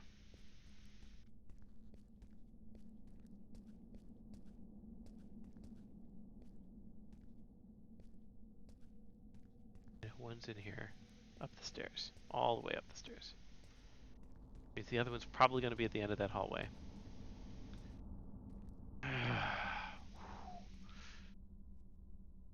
Okay. All right, we're good. We're good. We're good. Obviously, a very good atmospheric game. A lot of cool scripted events. Some scary-looking guys. Batteries. Thank you. Don't need them. Classic stealth monster mechanics. And a lot of very good level design. I really want to compliment the level design here. And as the devs on stream have mentioned, this is all. I mean, they got the assets, but the level design is all. Um, the level design is all them, which is great. Okay, all right. Okay, okay. All right. Here's number 7. Are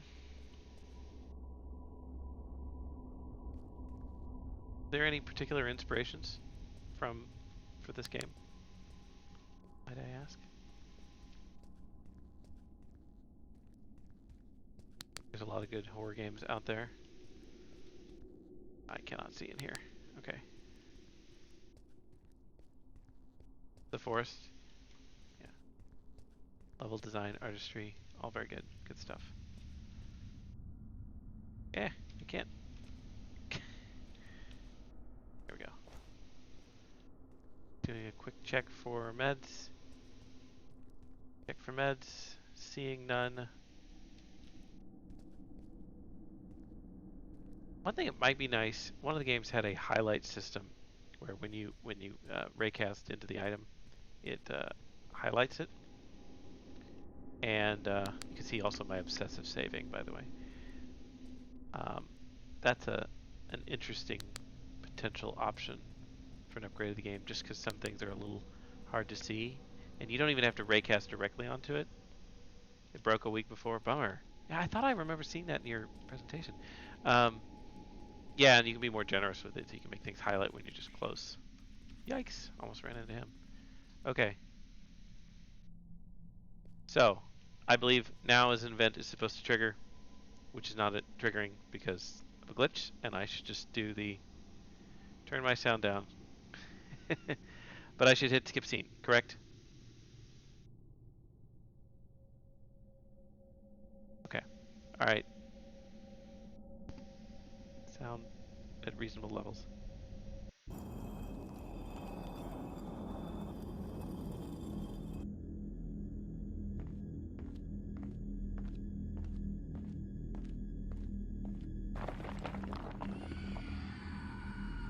Oh, oh no, oh no, that is not a. Ah, this is.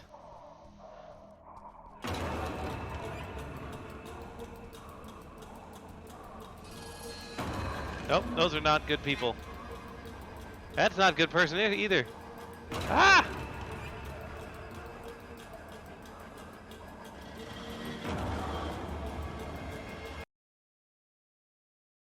Well, that thing is horrifying to the extreme. Okay, so they're chasing me, and then this thing's ahead of me. What am I supposed to do? I could, I could fling myself into the abyss. That seems like a poor plan. Hello, hello, hello, hello, hello. Ah! Oh, I just got past him. Never walked to school. Oh, oh, this is why. Oh, this is why I needed the coffee, but I don't have the coffee. Because my inventory resets. Oh, just barely trying to manage stamina management. Oh, how close is he? I walk slower backwards. I can't stop to look. Ah!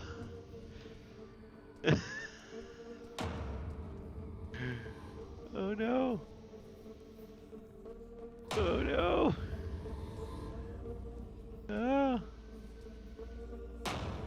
Oh, yeah, he's there. Yep, he's there. He's right there.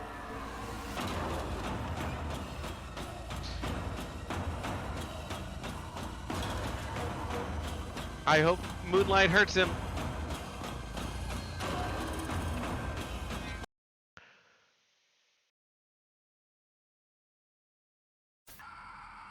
Oh, find the mansion. Okay. Okay. Oh, oh, okay. Sure. Yeah, I checked. You never check. Checking is what gets you killed. Checking is always what gets you killed in the horror movie. Oh dear. Okay. Um. All right. What's over there? Lights in the trees. Hey, Frost Tiger. Yeah. Should we go towards the lights? It's a bad plan, isn't it? Go towards the lit up things. These in lights. They're just kind of bright trees.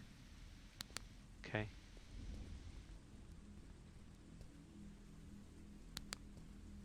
Okay. All right. All right. I think I've reached. Oh, hello. Don't like you. Nope. Not like you one bit. But I will follow you because. Oh, oh, oh, oh, he's fast. Does he see me? Has he seen me? He is scooting. He is scooting. Okay. Gonna Tokyo Drifting.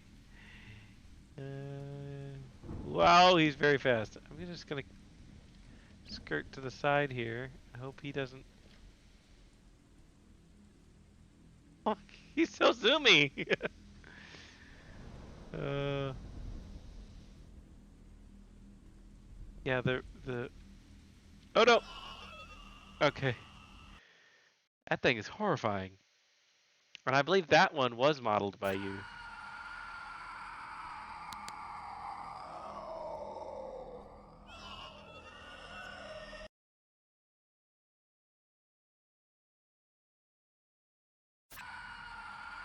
Okay. I got a little problem here. He seems to have found me every point in this scene. Let's get away. Okay, if I back away, he doesn't immediately find me. He just horribly squeals. What is that thing?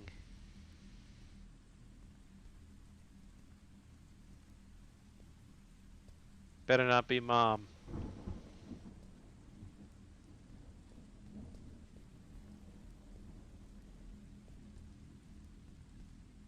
Yeah, having the goals on the screen, very nice. Okay, more. What's that? Is that another one? Why am I walking towards it? Don't walk towards it. That's stupid. I see lights. So many lights. That's a mansion. That is a mansion. There's a guy right there. Oh, fog effects. Nice. When did this come in? That's great. That looks awesome. Yeah, there's another zoomy boy. Okay. Oh, he's zooming.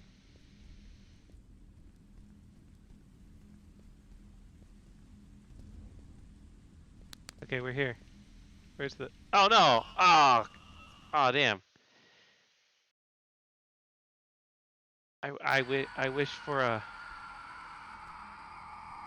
The screaming is good, but I wish for like a music cue. You guys should get together with the folks who did the music cue system, the dynamic chase music, and put that in because then we'd know when the thing had tracked us. Oh, yeah. And I think that would add a lot to this scene. But this is,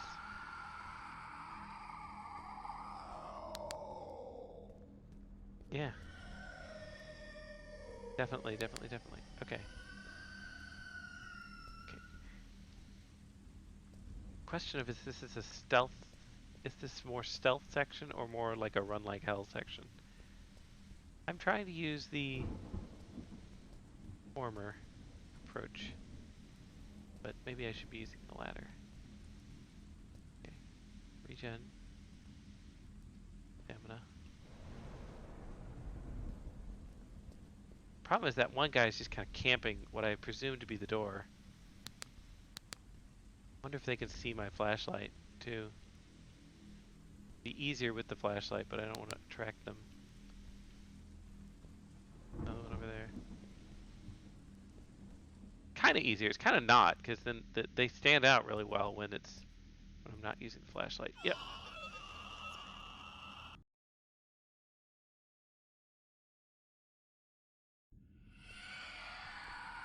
Okay. Oh, immediately dead there. Okay. Okay. Okay. Okay.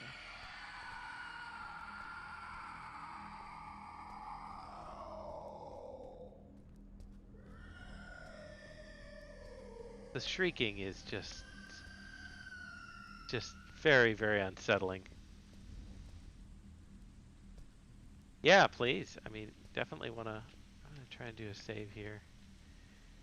You know, and that's kind of what the Discord and the ongoing Discord is for, right? Is to say, hey, if you guys are continuing development, or if you design something really cool and you're comfortable sharing that, you totally should, right? And be like, hey, this Discord remains open for the people to share code if they continue to work on these as professional or personal projects, um, and hopefully bring the best of these things together.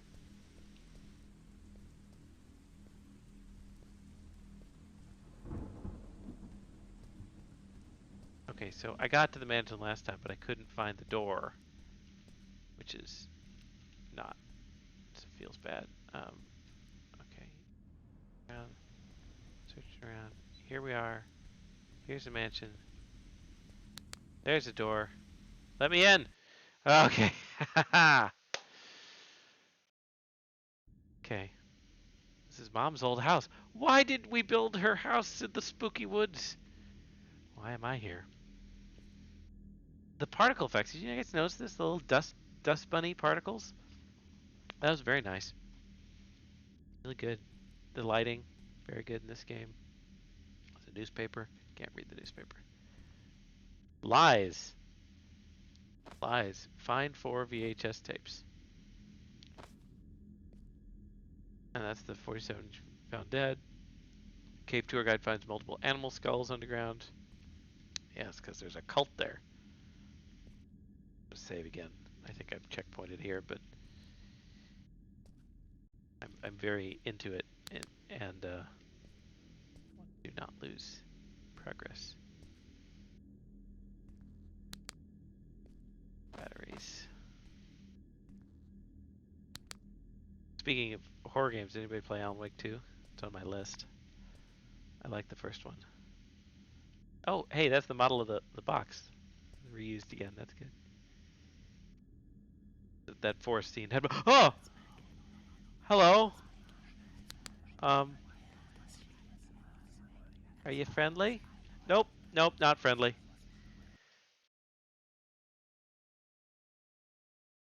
Evil mannequin mom. Okay. Okay. Okay. Oh, and I lost the scene again because I redid. I wonder if I load. Is the newest on top? Just him floating naked from another. Oh, she had an open stance. Me going to get a snack at 2 a.m. Newest is on top. Okay. I want to see if I can get the thing to go. It seems like when you die, it kills your tracker, and because of that, I have to do the manual scene update. Yeah, unfortunately, that seems to kill unless you can do the whole game without dying.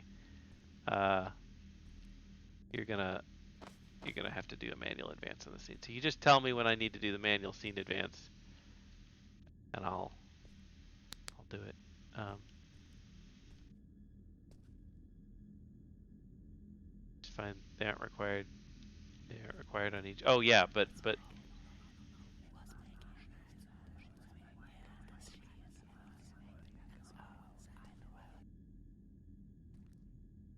is there just pills on all the plates? That's hilarious.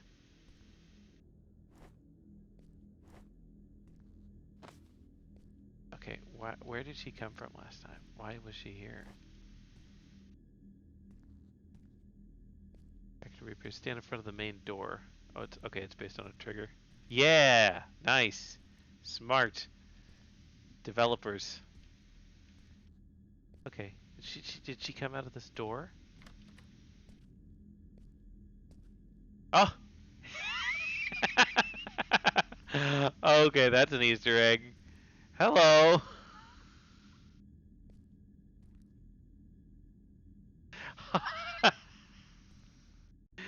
Oh, I'm cursed.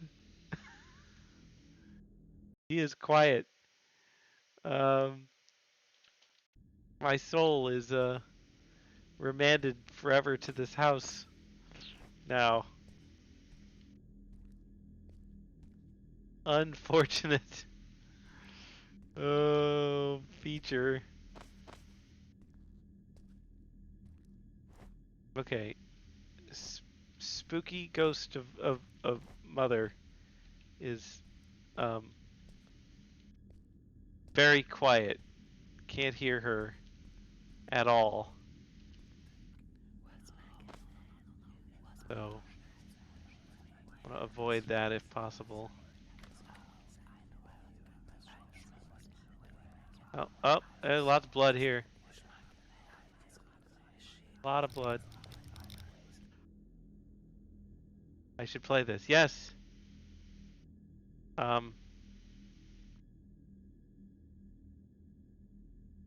Oh gosh. Oh no, that is so unsettling. I'm trying not to touch any of them. Oh gosh. Oh, nope, nope, nope, nope. Nope, nope, nope. Power on the. I have to put. Okay.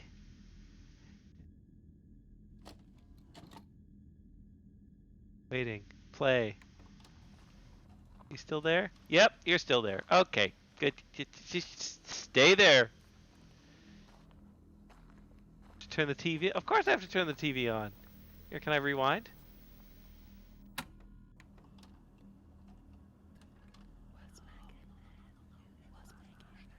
Okay, missed a little bit there. August 7th, 1986.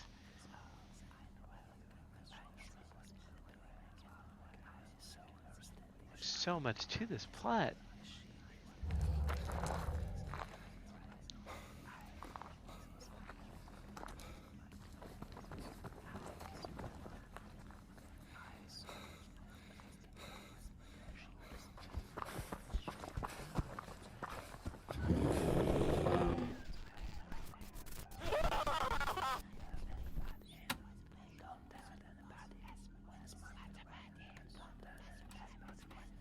Oh, it actually rewinds?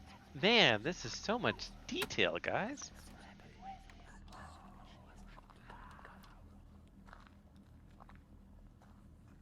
Where did you get this footage?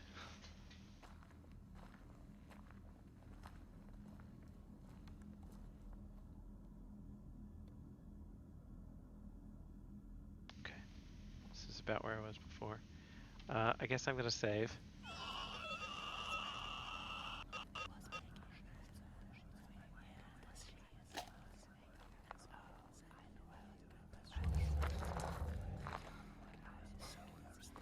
Real footage from camping. A couple of clips of movies with copy pasta. Well, works. Okay. So, are you... Yeah, okay, that's what I thought. You've got Weeping Angel rules, don't you? Well, you just stay there. You stay put.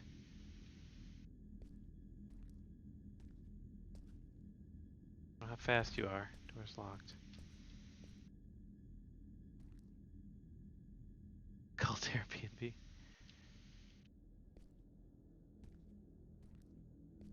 Okay.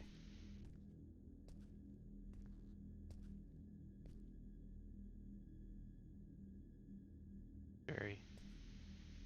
Oh, I said stay put.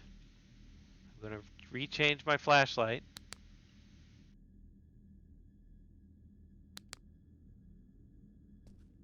Okay. I think I need to be in this door, if you wouldn't mind. Nope, it's locked. Wouldn't mind just, you know, staying back there for a minute.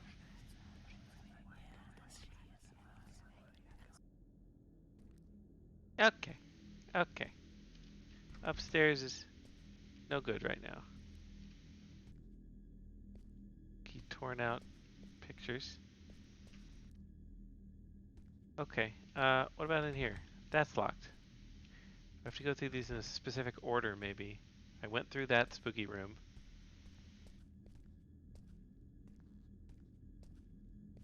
Wait, which is the next spooky room I'm supposed to go to? You know, you're getting your door closed on you. Hi. I understand you now. I understand you and your spookiness. Kind of. Okay, have I tried all the doors? I feel like I've tried all the doors. I missed something upstairs. 3 doors down here. 4 doors down here. One of them doesn't seem to be interactable, though. Hi.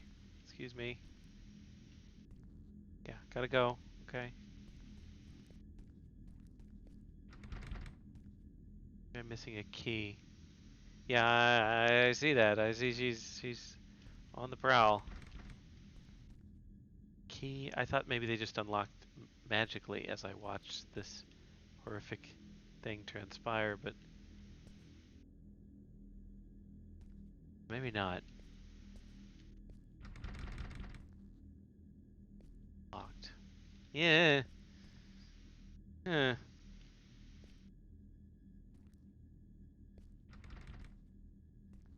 Okay. Excuse me.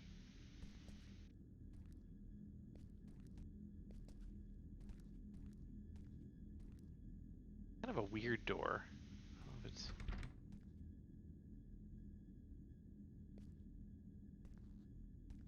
Oh, there is a key there now. The bathroom key.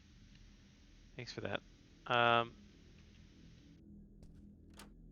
this is the bathroom. This is the bathroom. Oh, great! There's more blood splatter in the bathroom. I get trapped in here. Exactly what's gonna happen.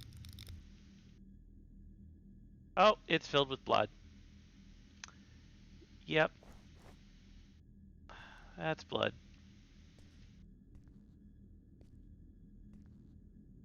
Okay, so now I'm not going to be kind. I'm not going to rewind. Do I have to? No, I just want to eject. No, don't stop it, Blockbuster. Don't watch. Why am I watching the cursed videotape? Never a good idea. Which one's something? Something was there. Monster at Woods. Okay, so I think I need something was there. Okay. Can I play this without getting killed by her? Hope so.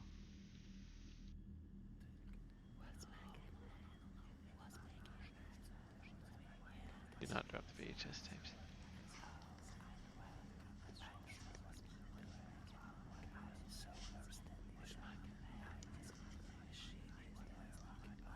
May 9th. Does anybody remember the previous one?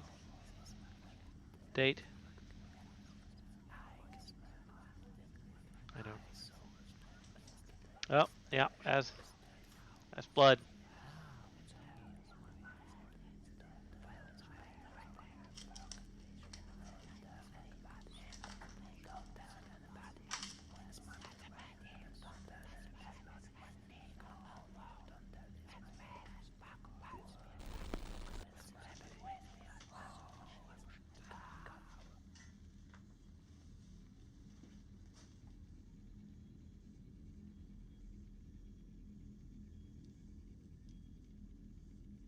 Okay.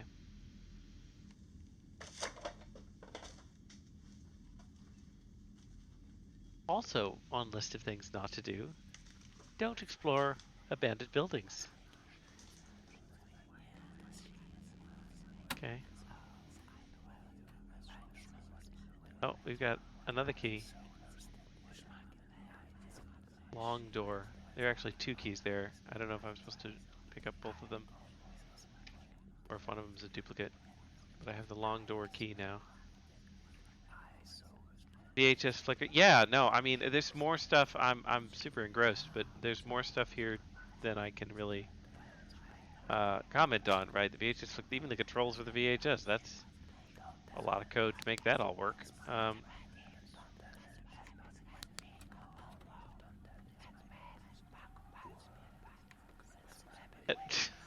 It's also just fairly funny to me that I can't eject them without rewinding the tape.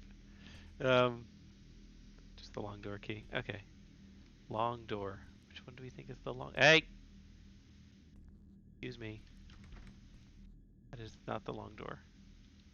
Okay. Alright. Come on. Come on. Come on. It's dinner time. Come on. Yeah. One, two, three. Oh! Okay, yeah, that's fine. You could just be right there. Enjoy your appetizers. Um, I gotta leave. Yep, I gotta leave. It's like Green Light Simulator. Don't be getting me on that Squid Game stuff. Oh, this is bright. This is nice. Oh, yep, that's another spooky child in the painting. Spooky. Picked up the family painting? Oh, there's something about this. Something about the paintings. Put the puzzle paintings in the slots above them, it's bugged. Oh, that's a satanic journal thing there. There's this so. Oh, there's spooky people in the paintings.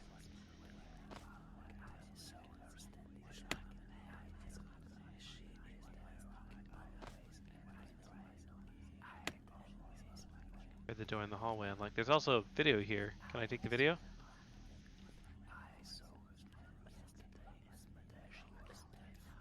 Take the video unless otherwise told. Yes, okay.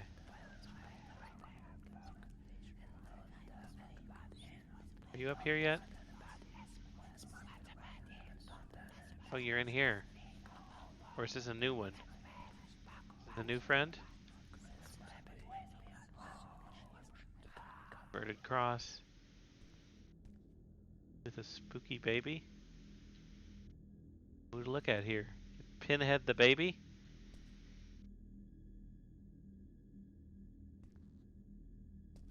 Well, there's a guy with a dead guy with a blood bag.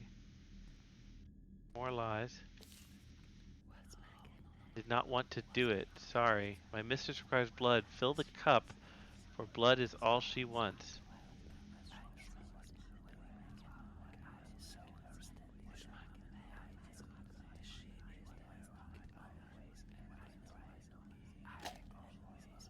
Okay.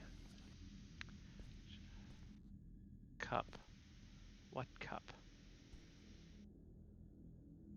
There is blood there. Can I take the blood? Yep, I can. AB positive. Little ding on the picking up the when you inspect the inventory item.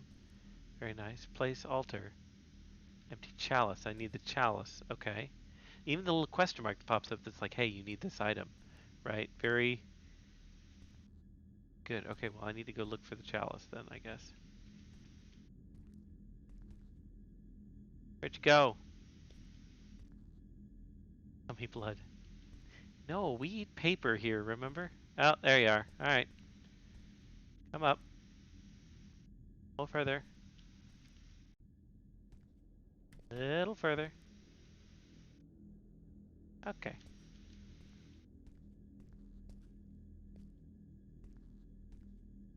Maybe we'll get the chalice if we watch the next tape. Maybe. Am I protected at the VCR? I feel like I have been. Because I feel like she should have been, like, coming to get me. Otherwise. Just curious. Cult in the forest. Okay. You are protected. See? Another small detail. I could just watch this without being killed. Which feels good, right? Oh, yeah, that looks like a cult. Not one to judge, but, you know. Looks cult-like to me. Pulsed by TVs and VCRs.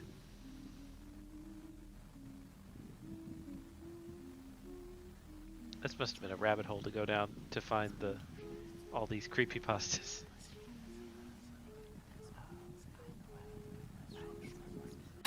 They're also singing Ring Around the Rosies. Which I feel like is pretty known. Let's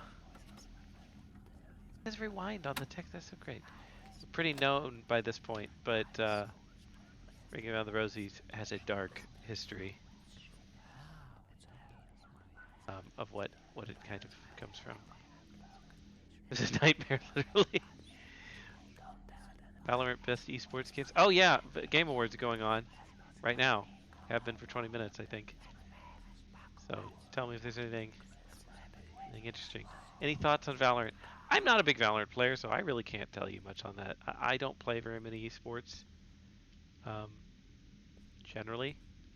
But when I did, I used to play some more. I used to play, and the ones I did would be like MOBAs, League of Legends. But I really never even played League of Legends more. I used to play some RTSs competitively, StarCraft. Um, um, Here's the Storm I always thought was the best MOBA, and it's not exactly popular. But, good for it. I prefer esports. Oh, there you are. Watching esports over most non-esports. Okay, we've watched this. We're in search of a chalice. One would think the chalice would be in this kitchen. I can't take. That's not. You could say that's not a chalice. That's a soup tureen. So There we go. But the chalice. Yeah, you got too close there. That looks like a chalice. Okay, I need to get you out of this room so I can have a little bit more carefulness.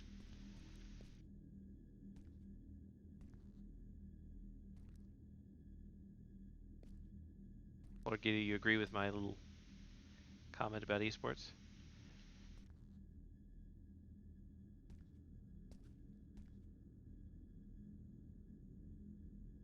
It really is repulsed by the TV. That's cool.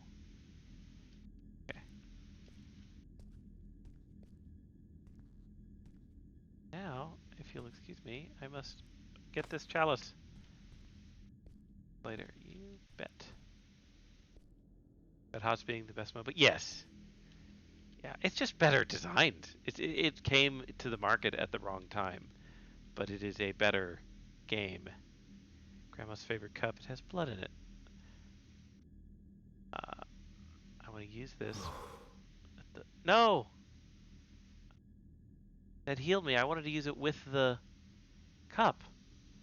Have I soft locked the game?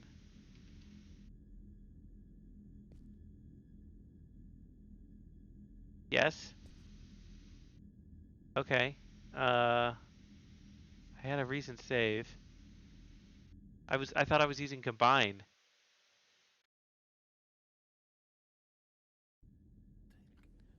And I tried to drink the blood. Did it? I think it healed me. So I think that's not exactly. Seemed like somebody coded it.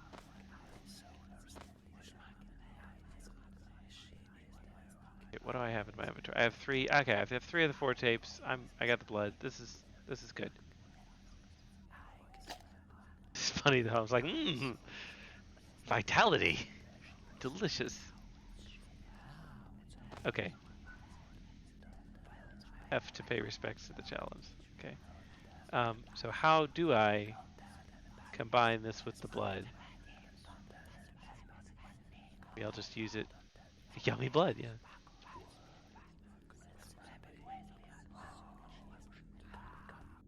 Are you up here right now? Yes, but I can still get through. Okay. Door's locked, which means I still have to complete this puzzle. Which I can't do because the paintings are already on the wall. Ugh!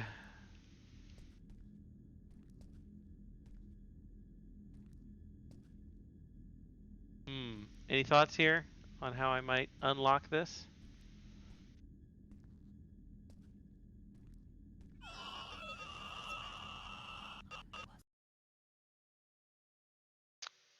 Because the painting puzzle is currently not in good shape. Go to an early step before the paintings. Okay, I can try that. See where we are here. I can go through this pretty quick because I now know what I'm doing. Okay, so I just did the paintings here. Bummer. Which means it's probably locked. Yeah. And I can't redo the paintings. Okay, let's try this one. See how far back that is. Hopefully I've already gotten to the bathroom.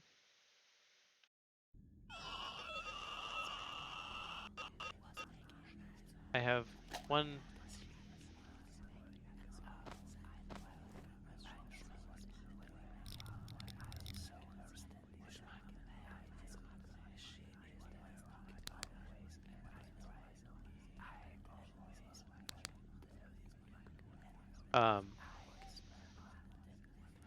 Yeah, I think this will work, but I've got. Oops. Oh, my inventory system's going a little. There we go.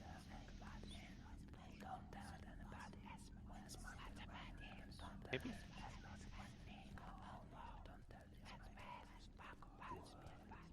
Wasn't there a VHS tape in here? Have I missed it?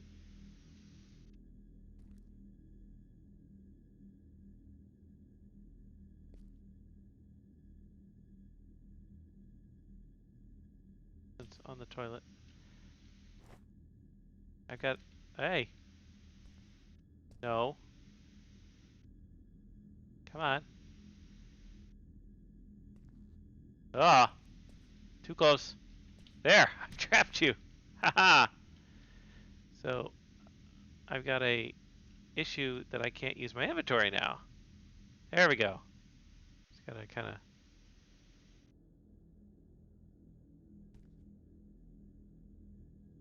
No, I have it now. I should be good here.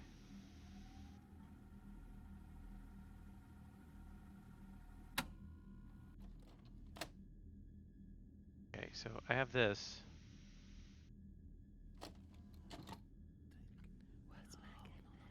I already did that one.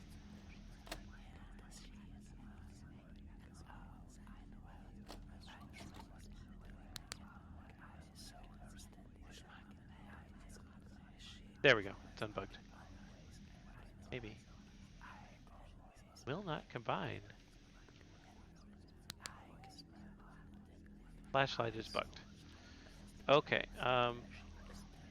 play this, and that ought to make the key appear, which I need. Working on the inventory.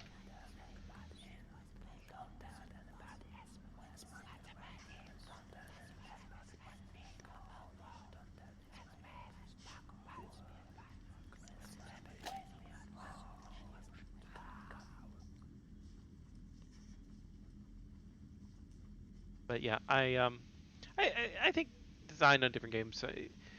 I like in a team-based in an esports game that's multiplayer competitive. Um, I like it when there are incentives to help the team, and I think Heroes of the Storm does that better than like League of Legends because there's a lot of single player, too much single player. I want to just carry the team kind of thing, um, which is can't get it to work, which is its own thing. Um, I do have the long door key. I do have the long door key. Interesting.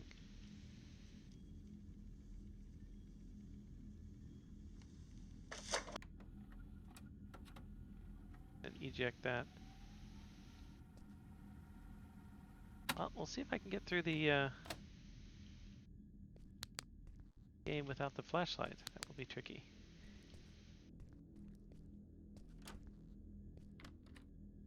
Okay, so now take that, save here right before we put the paintings up. Oh, that was bad. That was accidentally me clicking through too fast and re-picking it up. I'm getting close. Up, put, pick up, put, pick up, put. That triggered the unlock. And there's blood bag here, which I'll take, but I know what's in the corner. I can't see. Can't see where Spooky Gal is.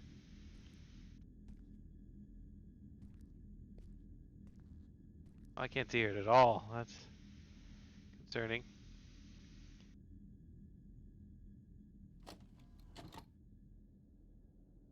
Did I see the wrong one? Not sure. That something was there. I need Cult in the Forest. Okay. I can combine them.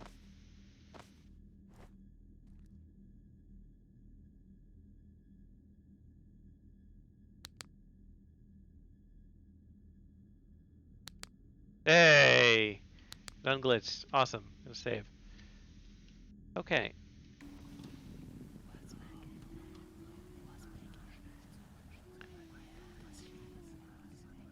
Cult, this should open up that. Yes, okay. Yes. Now I need to get upstairs without dying. And then use them on the altar.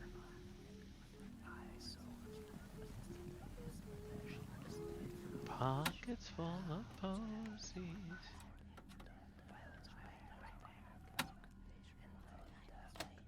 Okay.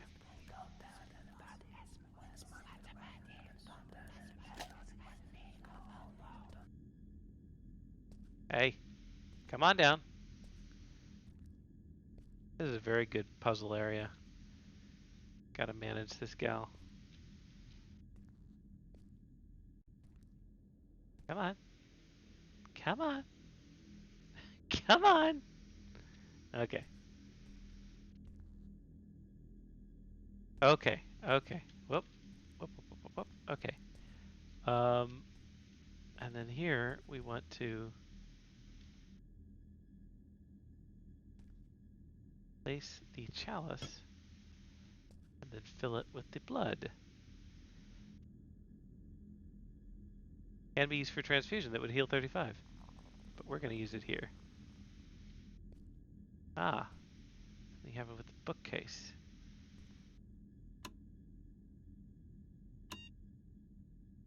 Got the code here, huh? Could do it brute force. Lies. I wonder if there's a clever way to do it. 1, 3, 4. 1, 3, 2, 4. There we go. Oh, oh, wonderful. Reborn, we need you. Very crystal ball, occult materials, final VHS tape, and a key. Old drawer key. I haven't figured out where to use that yet.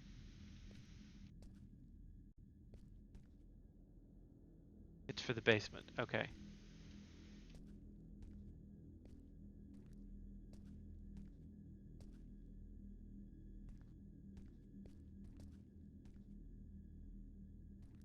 Question is that going to be that? That's going to be that spooky door I haven't unlocked yet.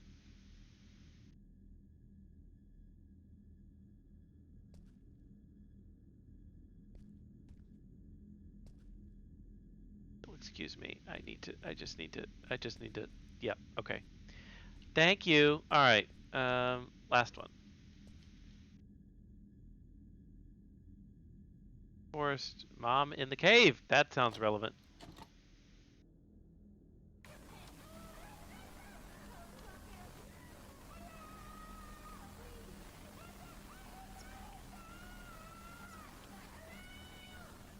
Oh no. Well, clearly these things attacked her. I want to see that again, actually. Short.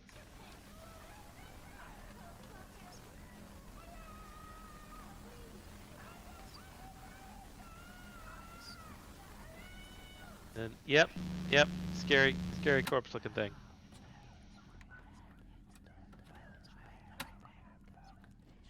Okay. So I found the tapes. And now I need to use it on the basement. Yeah, it reminds me before replaying. Yeah, I mentioned that earlier. It's so much. Even just that whole thing with the VHS is really really nice. Oh, yes. This is the perfect place to go. Nothing bad could possibly happen here. I like how we went on this adventure because it was going to be good for our mental health.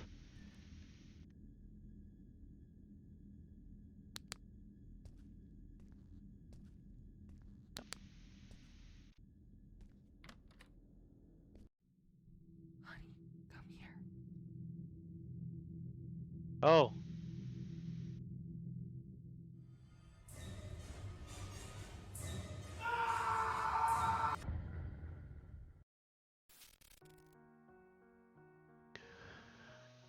Well.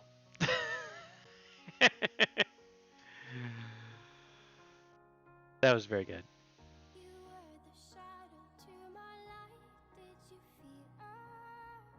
Very, very good. A lot of details, a lot of puzzles, a lot of good stuff there.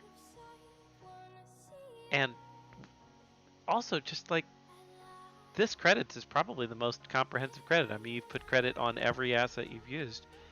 And oh, well, now it's definitely the best credits. um, good stuff. SCP. Very nice. That's excellent.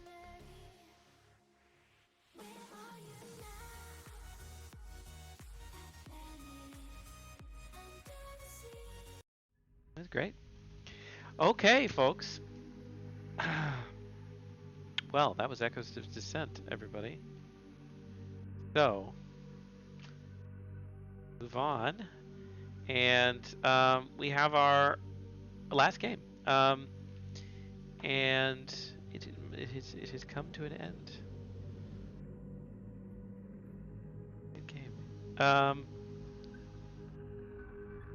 Our last one is Team 3's Servizio,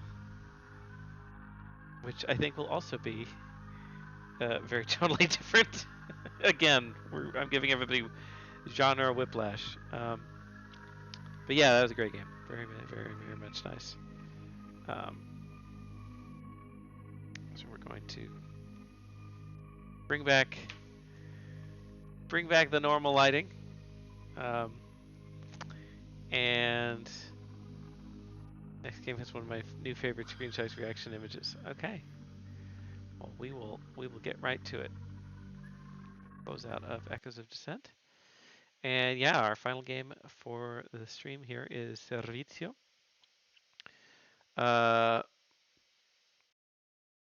There's a request for me to rescale my monitor's resolution. Rip honorable mentions again. You never know. I think given the time tonight, I probably won't get to the honorable mentions. But one of the things here is like um, I find this very enjoyable, right? Going through them, and obviously it's part of the way I evaluate the class, but it's also something that's really fun. And I've already played off camera, off stream, the other 10 of them in my section, and then more. So you never know. You never know what we might see in the future in some kind of evaluation.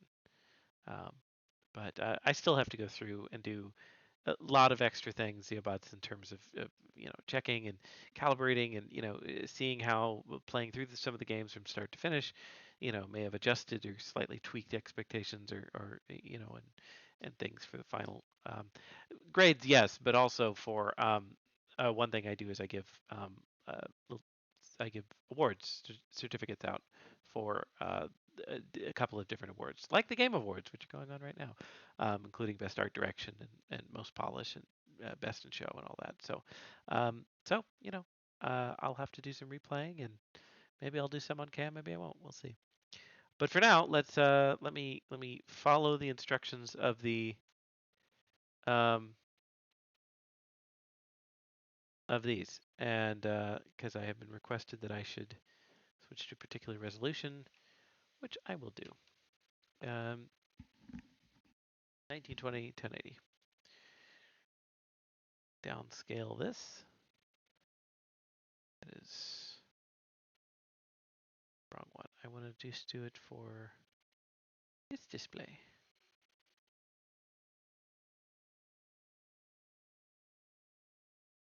Music. Okay, keep changes. Wow, everything's so big. All right. Got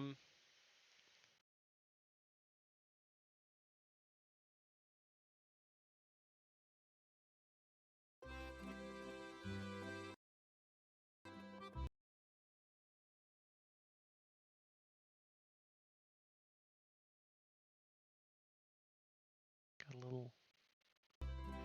There we go.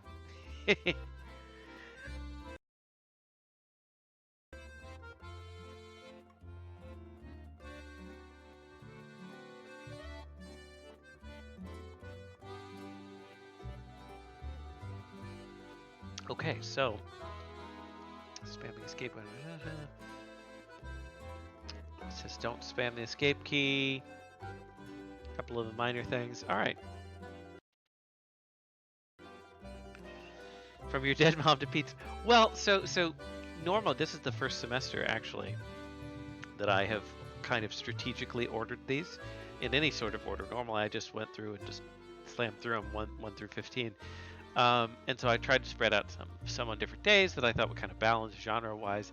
And first and last ones kind of set the tone. I was like, oh, we'll end on something light. I wanted to play a horror game when it was kind of dark out, so that we would have that in the evening. But I was like, so yes. Babalu, that's fine. Higher resolution breaks your physics, no problem. Um, you can always force someone to play it at that resolution. Um, so we'll see.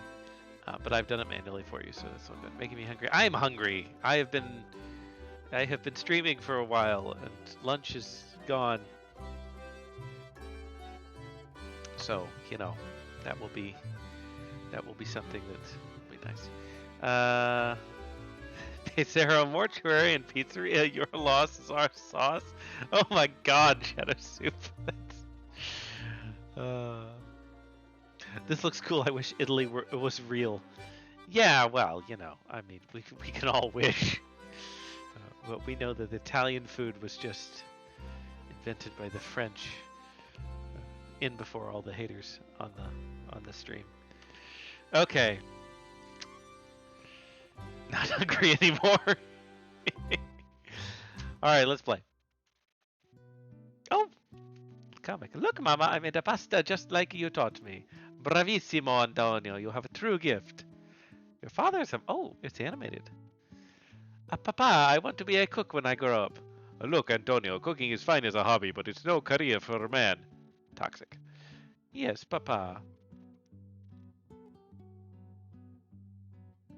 Chat stuck on stream. I will try and fix it. Mamma mia, I got drafted. Drafted? My dreams of being a cook. Oh no, now he's in the military. Private Antonio, the army needs a chef. Can you cook? Yes, Sergeant. Finally get in the kitchen now, soldier. Yes, Sergeant.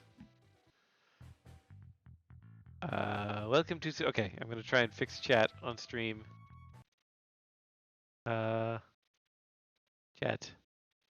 Be fixed.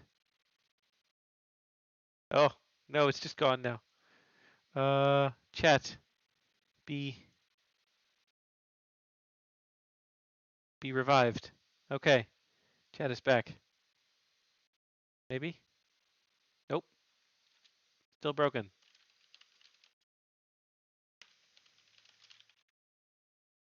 I blame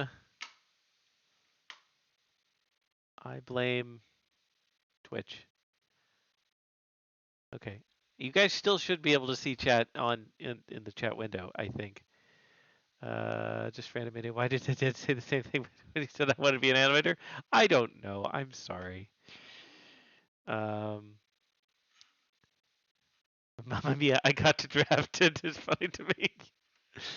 Yes. Very sad. One more thing, trying to fix chat. Nope. Chat seems super bugged. I can mirror chat. That's helpful.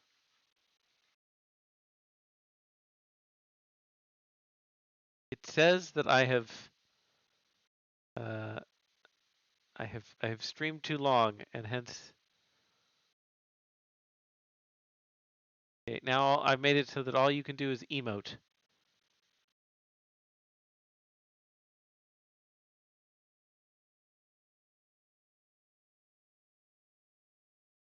All right, one more try here.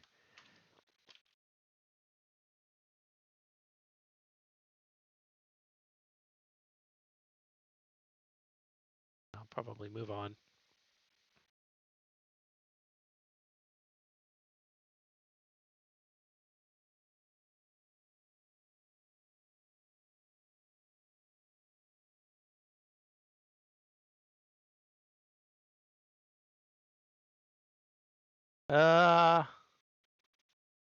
Very sad.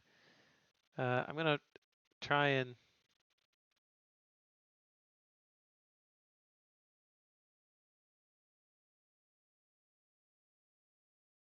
All right, we're gonna completely delete the chat.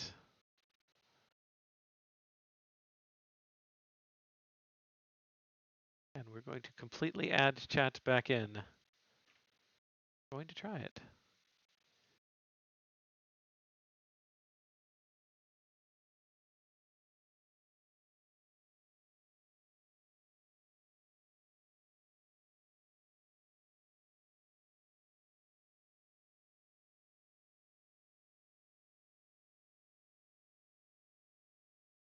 All right, somebody send something in chat. Give me some emotes or something, if you please. Something. Hey! All right, we're fixed. Which is fixable through brutal force. Okay. All right, we're all bots. No. I have a button to make bot messages. Would you like to see? There's a whole button for that. Like I could just go into here and be like, look at this. That's not a real person sending all these test messages. Now they're gone. I have so much power. Okay, back to Mamma Mia. Welcome to Servetio. To collect an order, walk up to a customer and press E. Wait for the food to be made. Walk up to the counter to press E to grab the food. Makes sense. Okay. You want a coffee? Okay. Well, here's a coffee. Oh, and then I have a minigame. Press left click until it reaches the dotted line. Wow, I'm getting some Dave the Diver vibes here. Oh my gosh, look at this. Look at this animate. It's little dots. Oh, I did too much. Okay, go to the table. Oh no, you left. You left. Come back. Don't you want your coffee? I could tash it. Okay, the animations are cute. Tea pouring is hard. Okay. What do you want? The last guy wanted a coffee and then he just left immediately. He thinks I have no overhead in this place. Okay. Okay. Hello. There. Okay. 0 out of 3. Okay. Oh, he drank it. He's happy. All these other people are just not hungry, I guess. Tutorial complete. Complete 3 orders. Okay. Hello. Would you also like a coffee? Yes.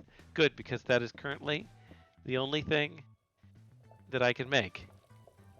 I guess I'm in a military barracks and giving these people coffee. I'm in my fatigues. You can kind of see. Tea pouring his house. These animations are cute. Yes, it's very cute. Okay. Gonna do all mini games. It's a mini game. Mini games are great. Hello. Would you also? No, you want a hot dog. I don't know how to make a hot dog. I haven't learned the hot dog mini game yet. Oh, there one just appeared. Is that all I needed to do was go to the fridge? Is it cold? Is this a cold hot dog I just got out of the fridge? Uh, forever a WarioWare apologist. Yeah, minigame games are fun. Look, Nintendo's made an entire amount of an entire idea around where's hard man the hot dogs are cold. They made an entire game series around the idea of let's just play mini games. It's called Mario Party. Okay, so I can upgrade the shop and go to the next day. Yeah, I made $75. Let's upgrade the shop. I can't upgrade the shop. Time, kitchen, speed. Okay, I don't know what those do, but finally out. But I have no money. But I want coffee. Time to get a job. This is also what has driven me to work. Coffee. Dan Summers giving Papers, Please vibe. Oh, I hope not. Of the owner like I want to own a restaurant. Maybe I will work here to learn. Passion is evident. You're hired. Maybe I work here. You have everything we're looking for in an employee. Yeah, Papers, Please. Your family is cold. Your family is going hungry. Hello. Would you like a coffee? No, you want a hot dog. Of course you do. This is a cafe, but apparently you want a hot dog. What am I supposed to do with you? I guess I go to the fridge. Oh.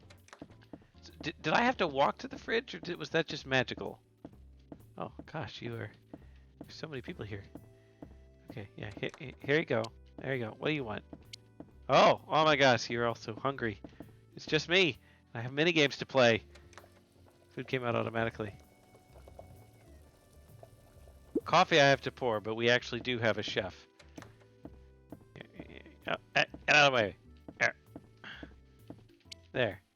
You get this. Okay, here. We're cooking with gas now. What do you want? Coffee. What do you want? Hamburger. Okay, well I'm not cooking hamburgers. Those seem complicated. This is overcooked. Those got like 5 ingredients a hamburger. Okay, here, you can have coffee. What do you want? Hamburger.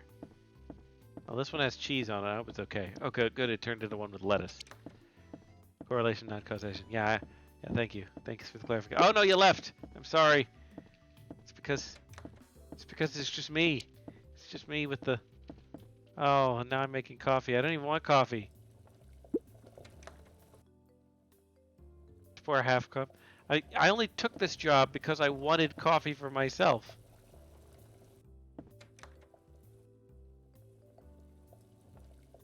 Oh, I'm messing up everything. Oh, you want a hot dog. What do you want? I can't give you anything because I don't know what you want to order yet. Oh, it all started so well and it's all going so poorly. Does anybody want a hot dog? Oh, I picked up the hot dog again. Anybody want something that's not coffee? I'll get the kitchen right on it. Okay, yeah, there we go. You've been here for a while. I'll have this burger. It was some other dudes who I don't even know who ordered it, but it's yours now. It's your hot dog, burger, whatever. We just keep them here. It's like McDonald's. Oh, why'd you these people are so impatient. You just I had your coffee. Here, have a burger. What do you want? You want coffee? You want a burger? Here, I got a burger. There you go. A hot dog. What do you want?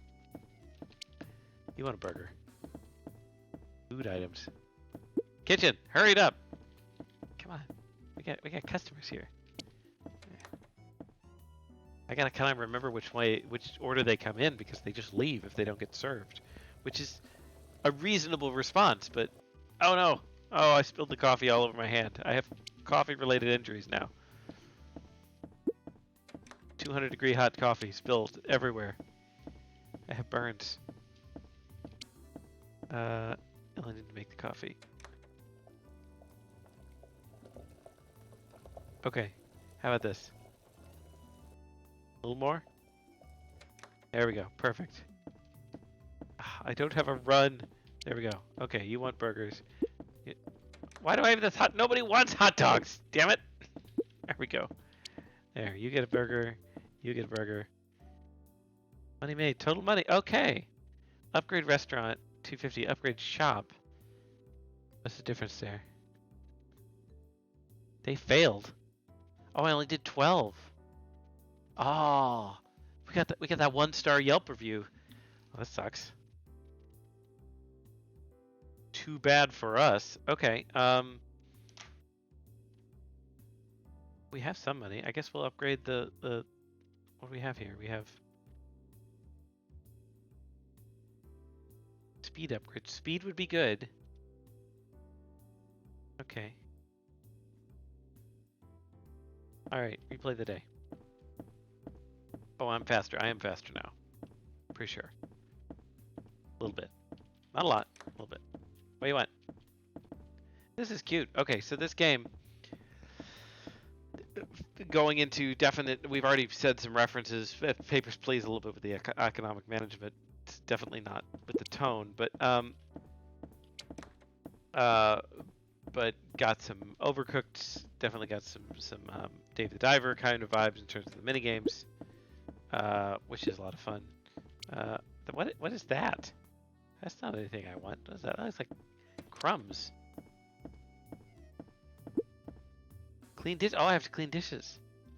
Okay. All right. So we have another mini game. Very much the mini games make me feel like. And there's other games of the ilk other than. All right. Clean. Okay. Other than the Dave the Diver, of course, but these are cozy, fun games. Stardew Valley kind of thing. That's farming management, but you know you can subgenre yourself into a ridiculous level of detail. But this is well done because we've got at least 2 mini games I've seen so far, one of which I continually lose. At least 2 mini games. We've got all the people coming in, pathing, finding a table. They're on individual timers, so that's fun. Want a hot dog? Yeah, I can get you a hot dog. I also want hot dogs. Which is much better hygiene than the overcooked one, nothing on the floor. Yeah. I guess I'm missing a clock, maybe, to kind of see how badly I'm doing. But, good coffee sound effects.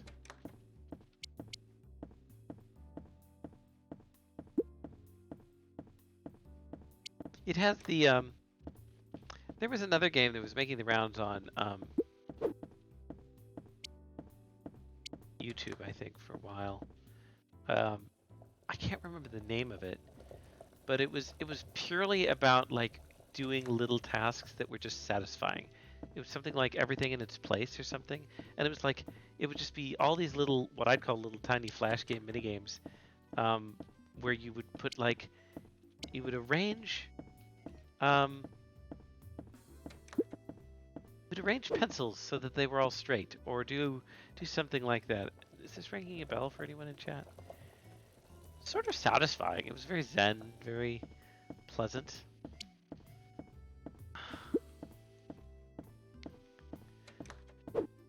One thing I'm noticing is that I am sometimes aiming at the table. Ah, just missed him. But I'm picking up. Yeah, see, like if you're up there, you will pick up the item regardless of which direction you're aiming. That's why I keep picking up items that I don't need, which is why I'm not doing super well at a couple of these.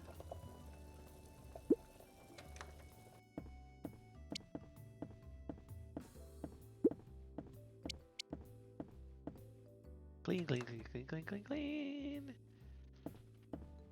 Well, these mouse activity games. It's the second one we've had this semester. What do you want? Yeah, so I can only serve this table from the side. And that's... tripped me up a couple times. Oh, coffee guy's gone. Which means I dump the coffee. There. You get served. You want coffee? You want a hamburger? Gotcha.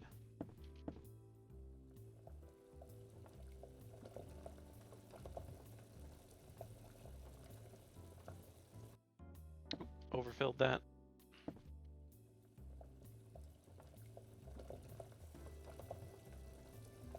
Nothing like a nice cup of joe. Okay, we made it. So we can upgrade our restaurant, which I don't know what that does, but we're going to do it. So now we're trying to serve 20 customers. Our trash can has been moved over to the right, and we have... Oh, is it bigger now? Did we add on this? I never went over to the side, so I don't actually know.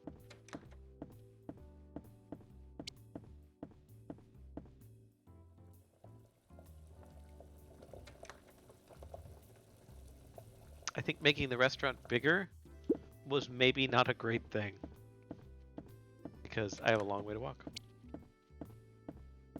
Can I get a hostess maybe to seat people in reasonable locations?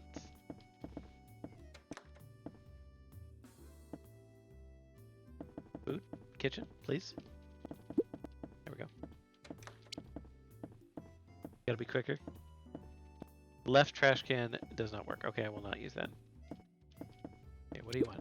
You want a hamburger? He wants a hamburger first. What do you want? Hot dog? Okay.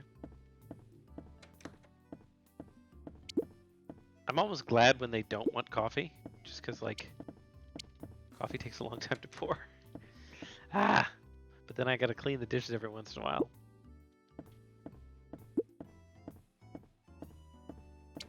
Okay. Clean, clean, clean, clean, clean, clean, clean, clean, clean, clean, clean. Get a hot dog. Hot dog. A hamburger. Okay, what's the coffee? He's been here forever. Yep, okay.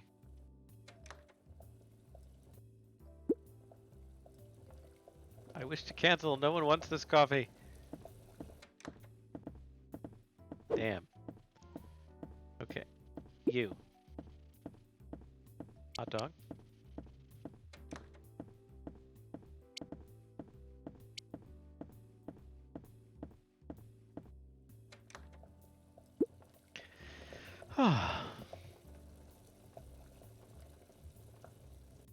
Ooh, that almost overfilled. But it didn't.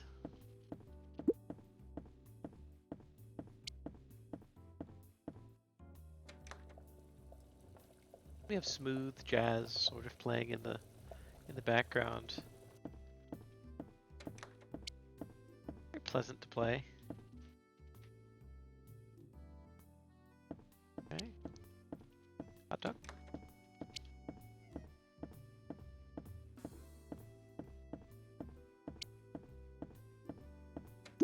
Kitchen seems slow. There's an upgrade for that. So I think that would be a significant thing that I should maybe invest in. There was kitchen, walk speed. I assume it just said speed. I assume it meant walk speed. And then I don't know what the last one was.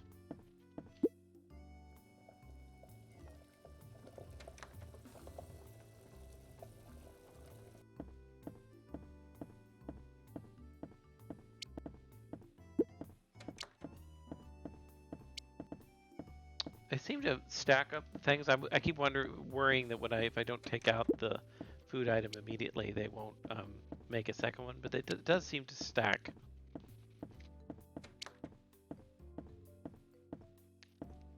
Hey, yeah, I don't know you know yet, but you want a hot dog. Damn it.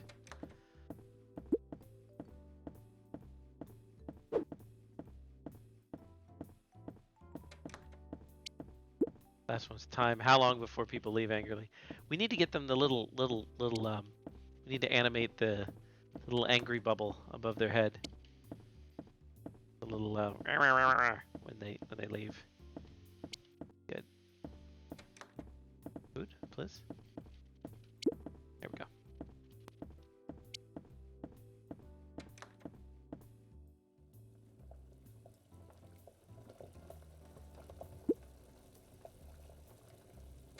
I need to upgrade. I need to get an automated espresso maker. Upgrade my coffee. Pouring.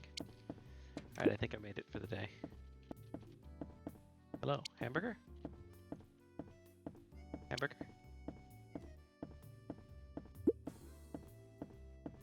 Nobody wants a hamburger.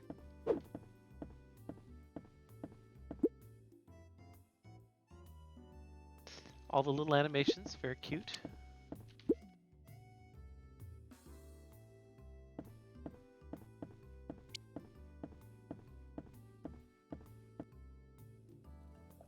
I would like to see where this food is coming from. Little chef in the background, maybe going back and forth. Be nice. Okay, we made a lot of money. So we can go here and we can get. I guess that makes the kitchen faster. Get that, and then the time upgrade, and then we'll upgrade the restaurant. Okay. Okay, now we have even more tables. We're gonna make more food items. Or is it just more tables? Of course, the bartender serving mini game is nothing new. We the arcade cabinet tapper, which was released in, I don't know. If I had to guess a year, I'd say 1982, but that might be way late. It could have been earlier than that. Which was a classic arcade game for serving customers who were needy and also probably drunk because it was a bar. You had to slide the beers down. Anybody ever played Tapper? Left Cash Gun works now? Oh, nice. The kitchen seems quite a bit faster.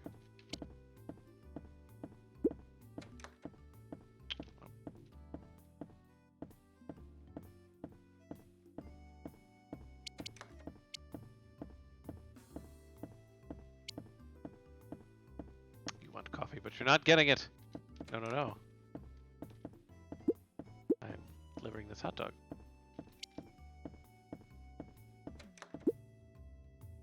Pepper was a great game. Yeah. Simple. Works. Does what was advertised on the tin. I'm just ignoring the coffee people at this point. I'm like, no. This is the food establishment, sir. We don't sell fancy drinks.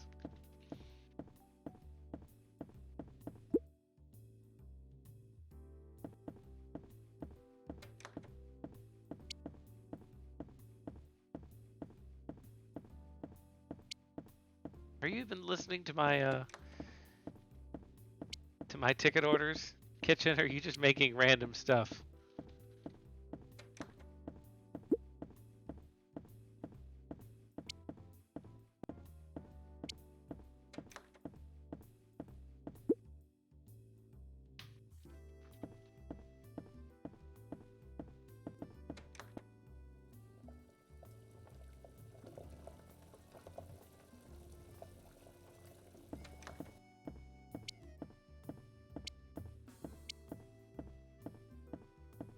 Ordering coffees. You had the audacity to sit all the way over there.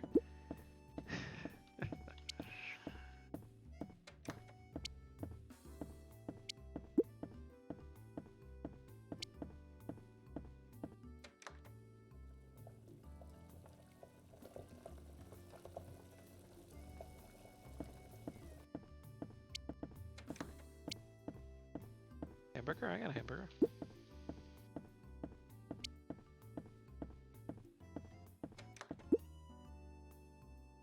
How many is this a does it just keep getting bigger? I assume there's a limit to the size of the restaurant that you can get.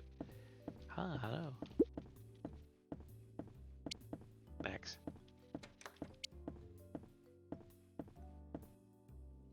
Pandemonium Owl. Welcome to chat. It's a sweet game, isn't it?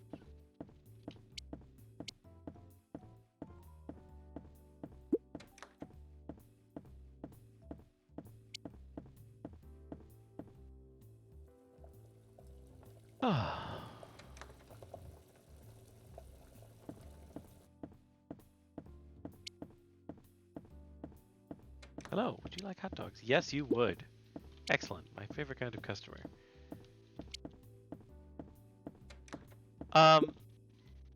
Yeah, that little screen tearing effect.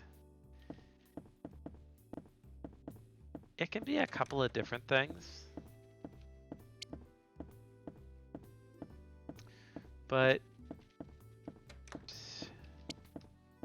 he knows off the top of my head what specifically is causing that. That would be great. But I think it has to do with the way that the game is loading. Ah, just missed him. And you know, not syncing up with the render rate properly. And oh, there we go. They failed. Oh.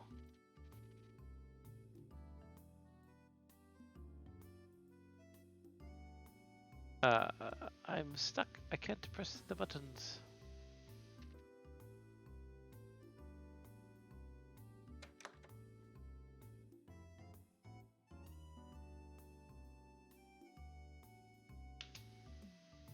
I'm stuck in the minigame, I think, is the problem. I can advance the frames one at a time. Oh, hey, that fixed it. Wow, it did. I just had to do it a lot. Impressive, okay.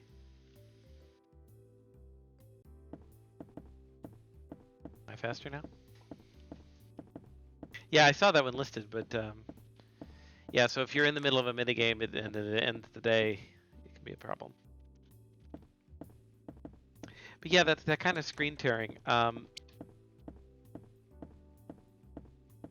not sure. It could be something with the refresh rate on my monitor not meeting up with the refresh rate of what the frames are being rendered out on the game. Could be something else.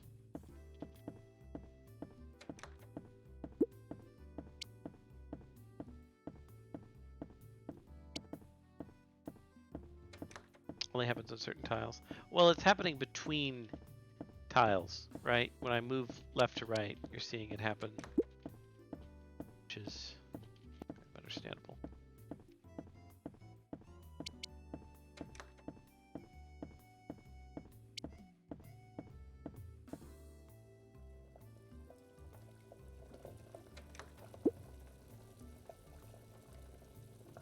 Ding. There, I brought one of you coffee. You just stare at the other one in silence. His friend left because he ordered coffee and just didn't. His friend just started drinking coffee. He was like, I don't care if you got any coffee. I got my latte.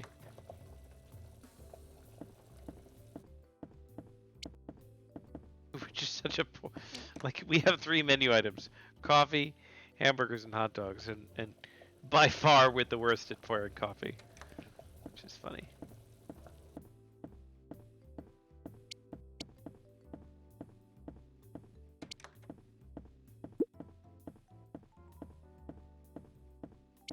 Have there been any other upsets on the Game Awards while I've been here? They're probably done. I don't know how long they go. Anything like the Oscars, which they're trying to emulate, then they probably have dragged it out a little bit.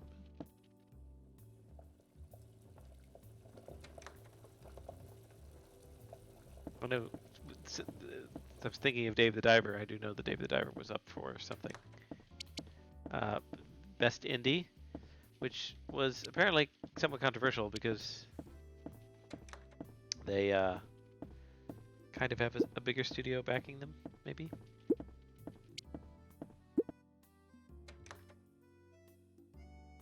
Only announced best narrative. Alan Wake won.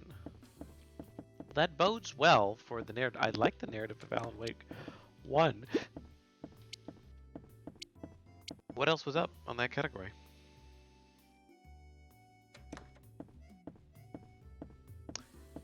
Thank you, OB2000. Screen tearing usually happens when you don't set the render present VSync. Yeah, so the VSync is when you're trying to match the render rate to the render rate of the monitor, and you could do some math to make that happen properly. Nobody wants this coffee? Damn, bummer.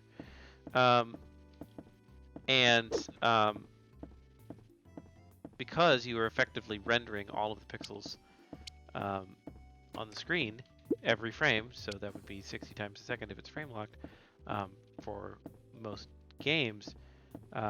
If you have a monitor that's like 144 hertz like this one is, that can cause some issues. And VSync is trying to fix that.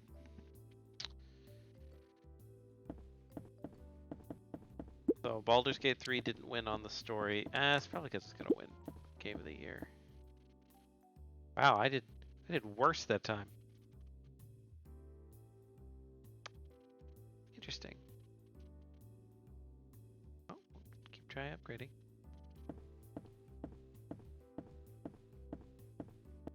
I guess got bad RNG maybe on the orders.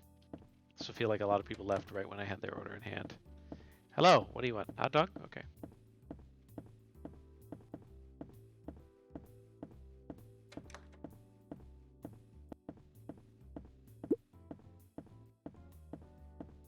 Okay, keeping under control. You want a hamburger? What do you want? No, no, don't seat yourself.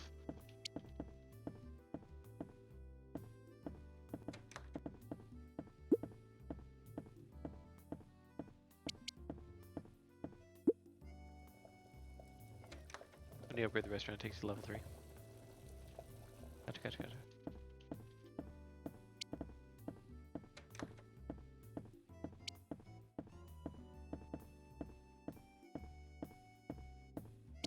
And this, children, is why we introduce the idea of sections that are closed to restaurants.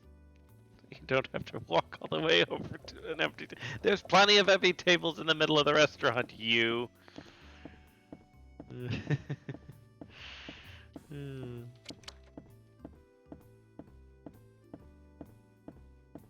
I haven't even taken your order yet. What was your order? Hamburger and hot dog.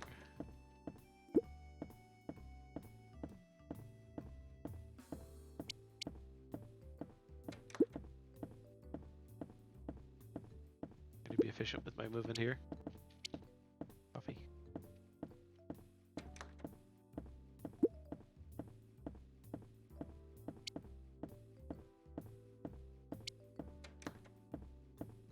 Trying to remember the order of each one so that I can get them before their timer expires, if at all feasible.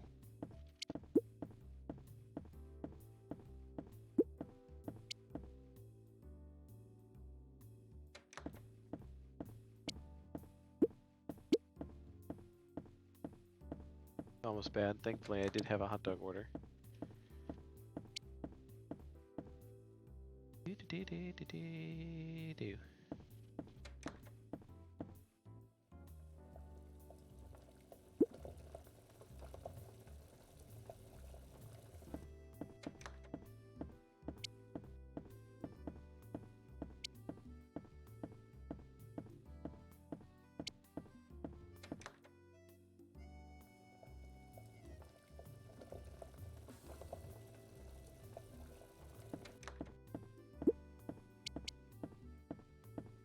Thankfully, everyone here sat at the same table. That's considerate of them.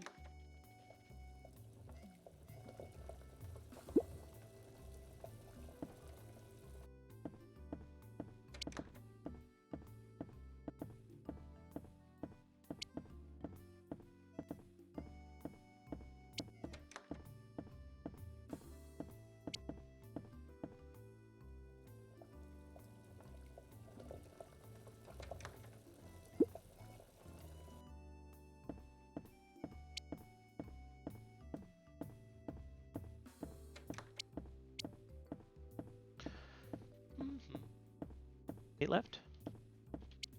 Come on, kitchen, get on it.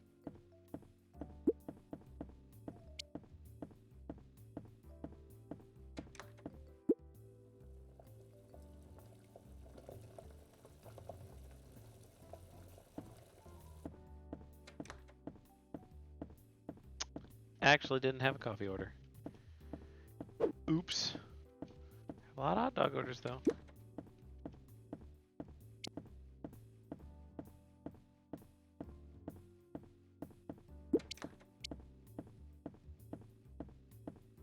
Think about adding an endless mode. Endless mode seems fun. For you, what would make you lose? What would be the lose condition?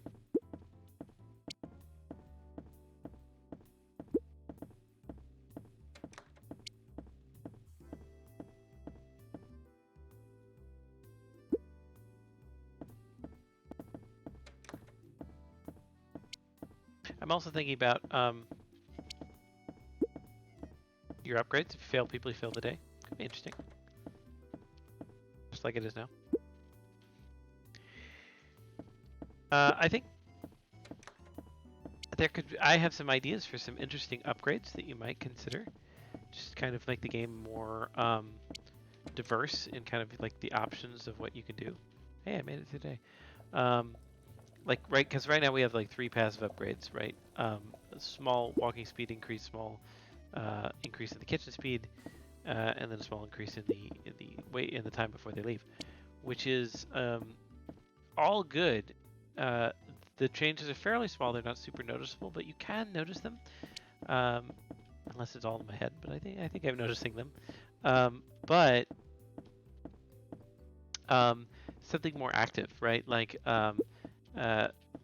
I don't know if you plan to like be able to hire wait staff like you can in Dave the Diver or something, right? Where somebody can come through and kind of help you, and maybe like can only serve one food item or something, or even something that's like an upgrade that's like a something you could equip that would show like the timer above people's heads, but only when you have that upgrade installed. Don't know. I would upgrade the restaurant, but I can't because I don't have enough money. So I guess we're going to do that day once more. Get lucky again. Can you still upgrade the restaurant if you failed the day? Is it just you failed to meet your quota? Maybe. Not sure.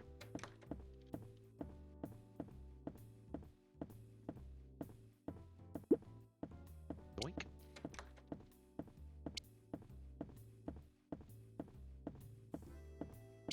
Doink. Need a hot dog. I didn't upgrade the restaurant at all that time, like the passives or anything else. So I'm just going this based on my previous stats, which was successful. So hopefully I'll be able to do it.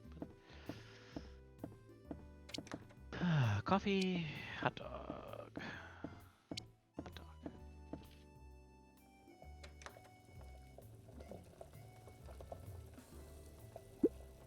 Of course, games like Overcooked take this to sort of madcap levels with, crazy levels with portals and minecarts and all kinds of crazy stuff, which I don't think is the feel that you're going for in this game, although correct me if I'm wrong. But I do think that there's something to be said for like customizing the restaurant, making it yours. I mean, you could even do something like this, really lean into the cozy, just sort of casual, fast casual game of this, and make it so you could just add cosmetics to your restaurant, kind of decorate it how you want, and that could be fun. That could add some depth to the things that people might want to play with. I do like the mini games.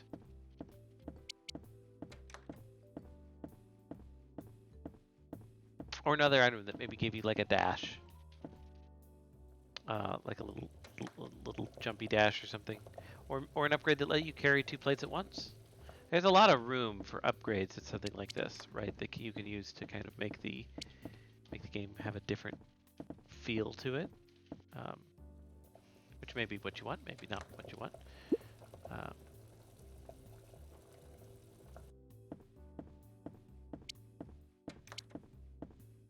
lot of hamburger requests. I was able to pick up and serve an item all in one fell swoop there.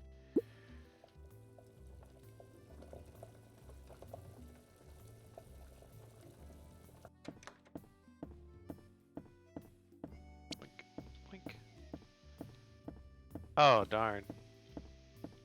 That was a mess up. Waste of a burger.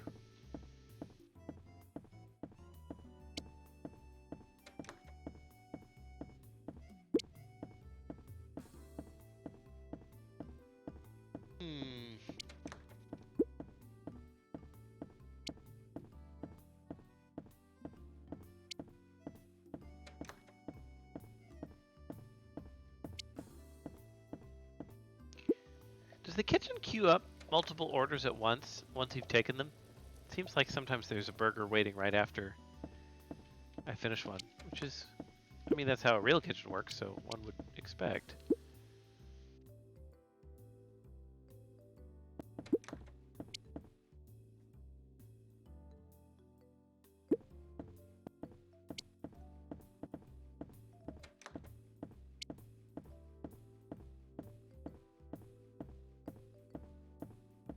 Hello.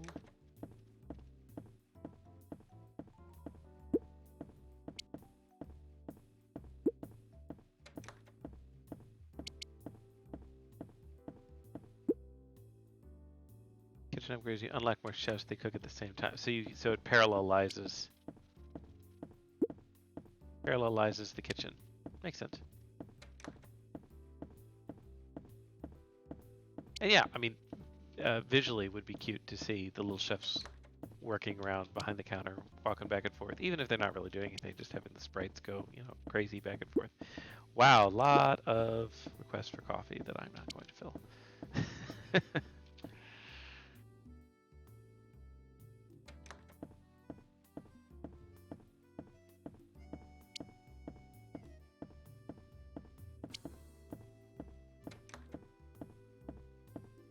Getting some good technical info in the comments. I mean, if you're developing for Windows, you can get access to whatever component you want. Give a developer admin control on Windows and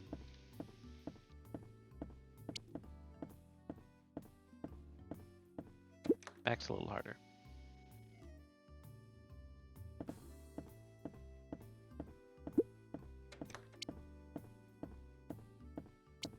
Alright, looks like we cleared our quota.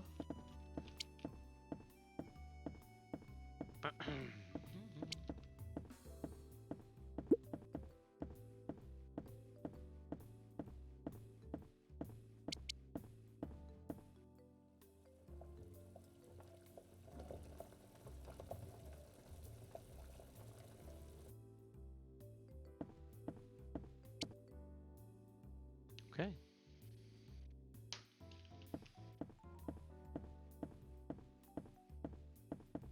Last customer, closing time.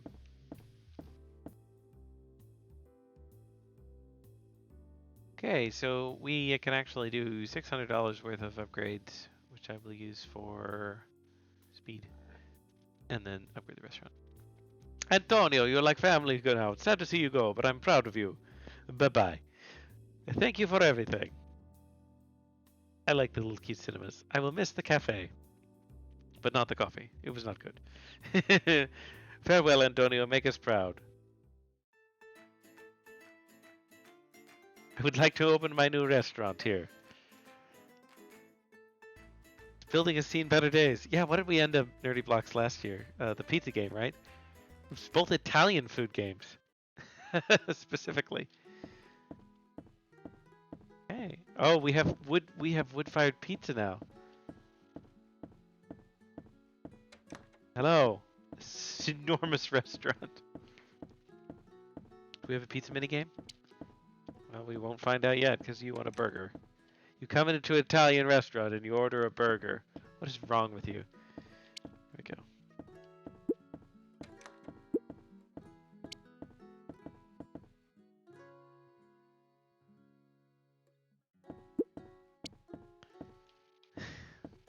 You want a pizza? Okay, pizza.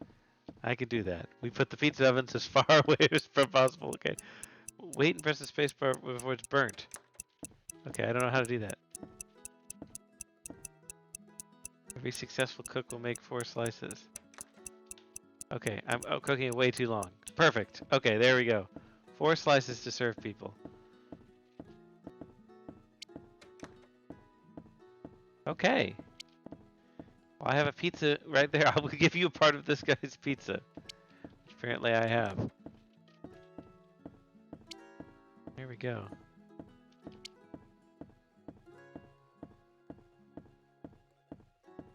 Here is your pizza, ma'am. There you go.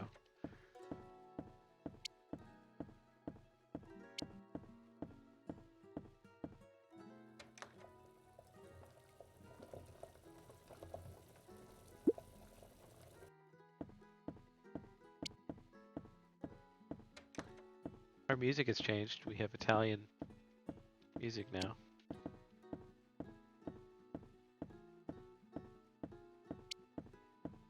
Come on, order another pizza. That was great. Pizzas are easy to cook. Pizzas are our specialty. There we go.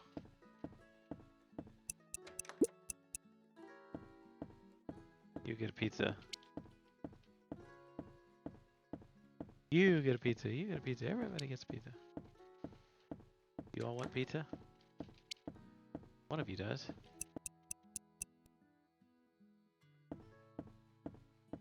So you shall have it.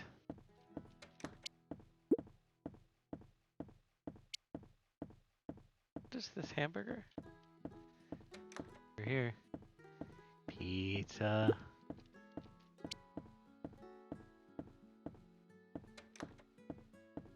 I don't think anybody wants this pizza. No! I will have to throw away pizza. What a sin. Okay, it's alright. Oh, and then you did want the pizza. You couldn't have told me that earlier? It's fine.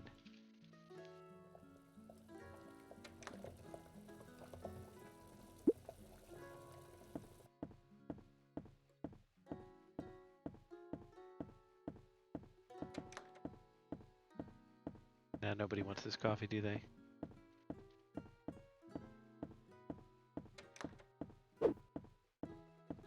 Okay. Hot dogs. You get a hot dog. Hot dogs.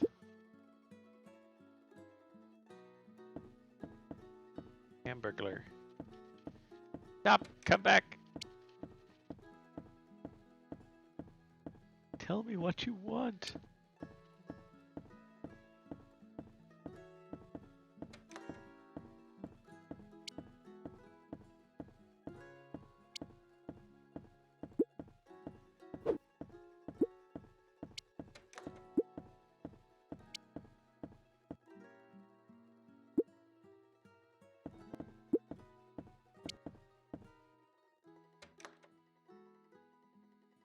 Well, we got a few good orders in there.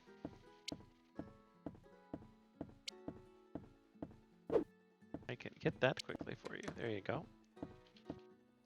At least there's multiple coffee stations on this big restaurant map. Nice to see some development of different maps. Hey, a couple pizza orders. No problem. Bing.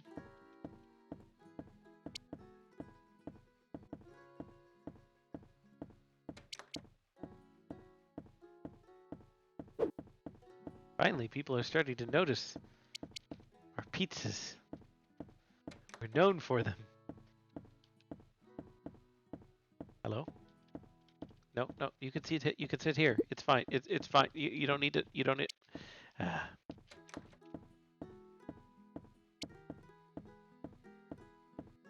There we go. Okay.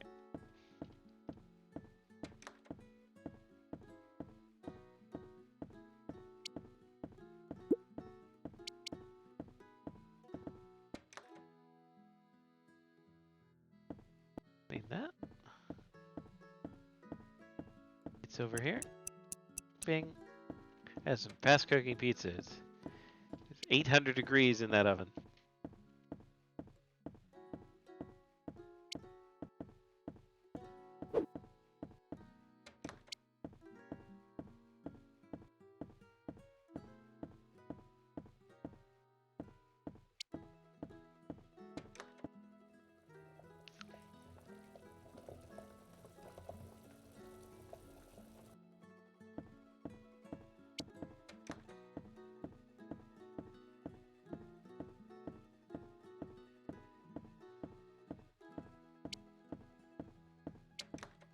Well, hot dogs.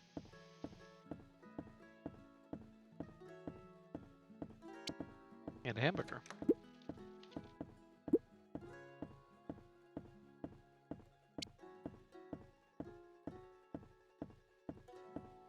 I made it on this map first try.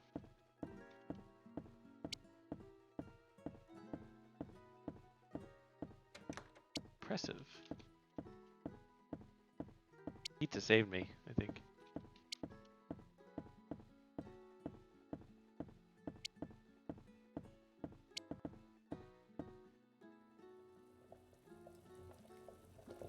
Got our little particle simulator here.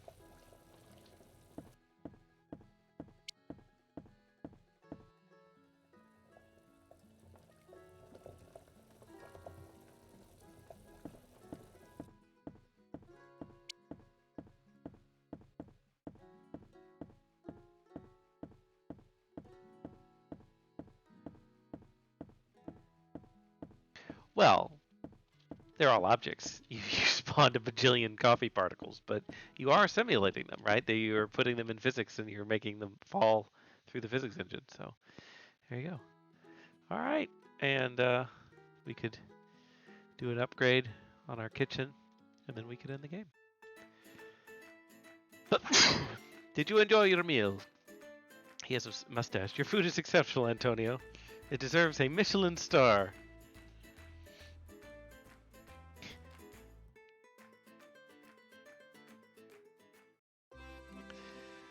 All right. Well, that was a very charming game to end on. Yeah, so we've had 15 excellent games. We've had a wide variety of genres: platformers, horror games, 3D adventures, fighting, hack and slash, AR card games, Souls likes, exploration games, twin sticks, restaurant management, combat platformer, a whole bunch. So it's been a great set of games this year. Very very pleased with everybody. Um, and yeah, that brings our time together to a close. So I will, of course, let everybody know as these, things develop in terms of the awards that I'm going to give out. I'm going to consult with some of the people who watch the stream and other folks. We're going to replay a couple of the games that were close for terms of award-winning games. We will announce those in Discords, and your whole team will get a certificate. And we will be making some of these games available. If anybody has, I'll repost this as well. But for those on the stream now, like if anybody for any reason is not okay with having um, their game as a binary made available as a snapshot from this class, feel free to let me know, and we'll do that out. Or again, if you want me to link to an ongoing development stream, then that is a-okay well as well. I'll be happy to do that. But yeah, for now, a bunch of great games. We have 29 others that I haven't been able to play during these 2 days of streaming, and definitely some close ones, some ones that I wanted to have time to play, and I will keep in touch as we continue to evaluate. So thank you all so much for joining the stream. Thank you for the students for developing these games, and I look forward to doing this all again in January with a whole new group of people. So if you like this kind of content, keep that in mind and come and check us out again next semester. Thanks all.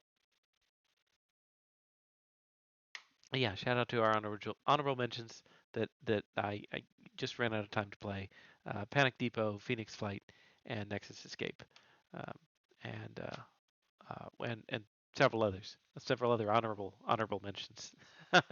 So anyway, have a great night, everyone, and I will catch you all on the flip side.